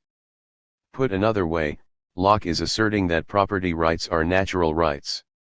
Although the concept of natural right goes back to the ancients, Locke is its greatest modem exponent. 1/8. A natural right is precisely what it says, it is natural rather than conventional. Consequently, it can neither be created nor taken away by government. In the language of contract theory, natural rights are those that belong to human beings even in the state of nature. Hence, they cannot contract them away, as Hobbes maintains. It is apparent that natural right has much in common with natural law. Both are known by moral reason, and both are prior to government and civil law. The difference is that natural laws are constraints, natural rights are liberties. They are opposite sides of the same coin. Consequently, for every natural right there will be a corresponding natural law. If, for example, I have a natural right to life and liberty, I must logically recognize a natural law to respect the lives and liberties of others.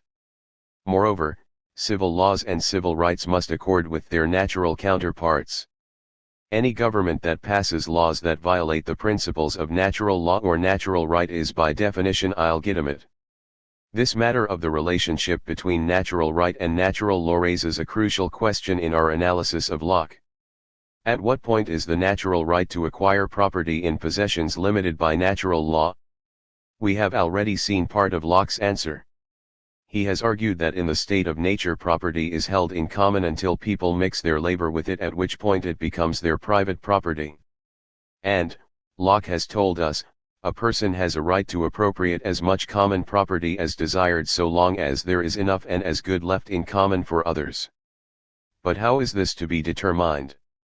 Locke's basic rule of thumb is that enough and as good has been left so long as what has been appropriated does not spoil. To use Locke's own example, if a person were to gather 100 bushels of apples and half of them spoiled before they could be eaten, then, he took more than his share, and robbed others 19. He overstepped the bounds of natural law by violating other people's natural rights. Clearly, Locke believes that natural law severely limits the amount of private property an individual may appropriate. Just as clearly, Locke had to find some way around this limitation. Bear in mind that his political theory is a justification of the modem nation-state that emerged along with and was dependent upon a new moneyed economy that vastly increased competition for more and more private property. For this reason, Locke's theory of property not only justifies appropriating more from the common than is necessary for survival but, in light of the availability of new money, condones the unlimited acquisition of property. 20 Locke's argument is as follows: in the state of nature people come to give their tacit consent to the use of money or currency of some kind if only shells or pebbles. By tacit consent, Locke means the informal agreement to something through its use. 21 Since money does not spoil, once people have consented to its use it becomes possible to acquire more than one can person ally use by selling the products of one's labor for a non-spoiling commodity. Indeed, Locke argues, one can acquire an unlimited amount of money, hence property, without violating the precepts of natural law. Of course, once money is introduced, common property will be rapidly replaced by private property since money gives people the right to take as much as they desire for private use. The apple tree held in common, for example, will now become part of a privately owned orchard from which trespassers will be excluded. But Locke insists that this exclusion of others will not cause them to be denied the necessities, since privately owned property is capable of producing much more for everybody than property held in common. This is so, he argues, because the owner of private property has an interest in improving it in order to acquire more money. The owner of the apple orchard, for example, will wish to increase the yield of apples because it will increase the size of his estate. Money, in a word, is a spur to productivity, and increased productivity will ensure that more of the goods of this world are available to people even though property held in common disappears. The objection might be made, however, that the right of unlimited accumulation will mean that some will acquire more property than others and thereby destroy humanity's natural equality by producing social classes. Locke concedes as much, although he never explicitly mentions social class in the second treatise. But, he argues, this is as it should be, for God gave the world to men in common, but it cannot be supposed he meant it should always remain common and uncultivated. He gave it to the use of the industrious and rational, and labor was to be his title to it, not to the fancy or covetousness of the quarrelsome and contentious. Point 22.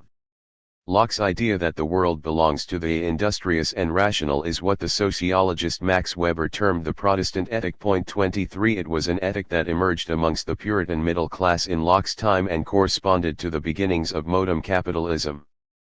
The essence of the ethic was that those who use their heads and work hard deserve more than those who do not, and that it is entirely up to the individual alone to succeed or fail economically. What we now call the American work ethic is simply a modern version of these ideas. This is simply one example of how profoundly Locke has influenced our most basic attitudes and beliefs. While Locke does not deny that his theory of property is a justification of social division, he has in mind a modern class system that is open, in theory at least, rather than the closed and rigid class system of the feudal period. Under such a system he assumes implicitly the existence of what the 19th century liberals called equality of opportunity, that is, all people have the same opportunity to shape their economic fate. Thus, regardless of the inequality of property in their possessions, people retain their natural equality of property in person and have thereby an equal right to determine their own class position. If the poor wish to be rich, they need only exercise their natural right to acquire more than they now have, Locke argues. They need only determine to be industrious and rational. What had begun as a strictly political critique of Filmer and Hobbes has gone considerably beyond the bounds of political theory narrowly conceived. Locke's theory of property rights is, in fact, as much social and economic as it is political.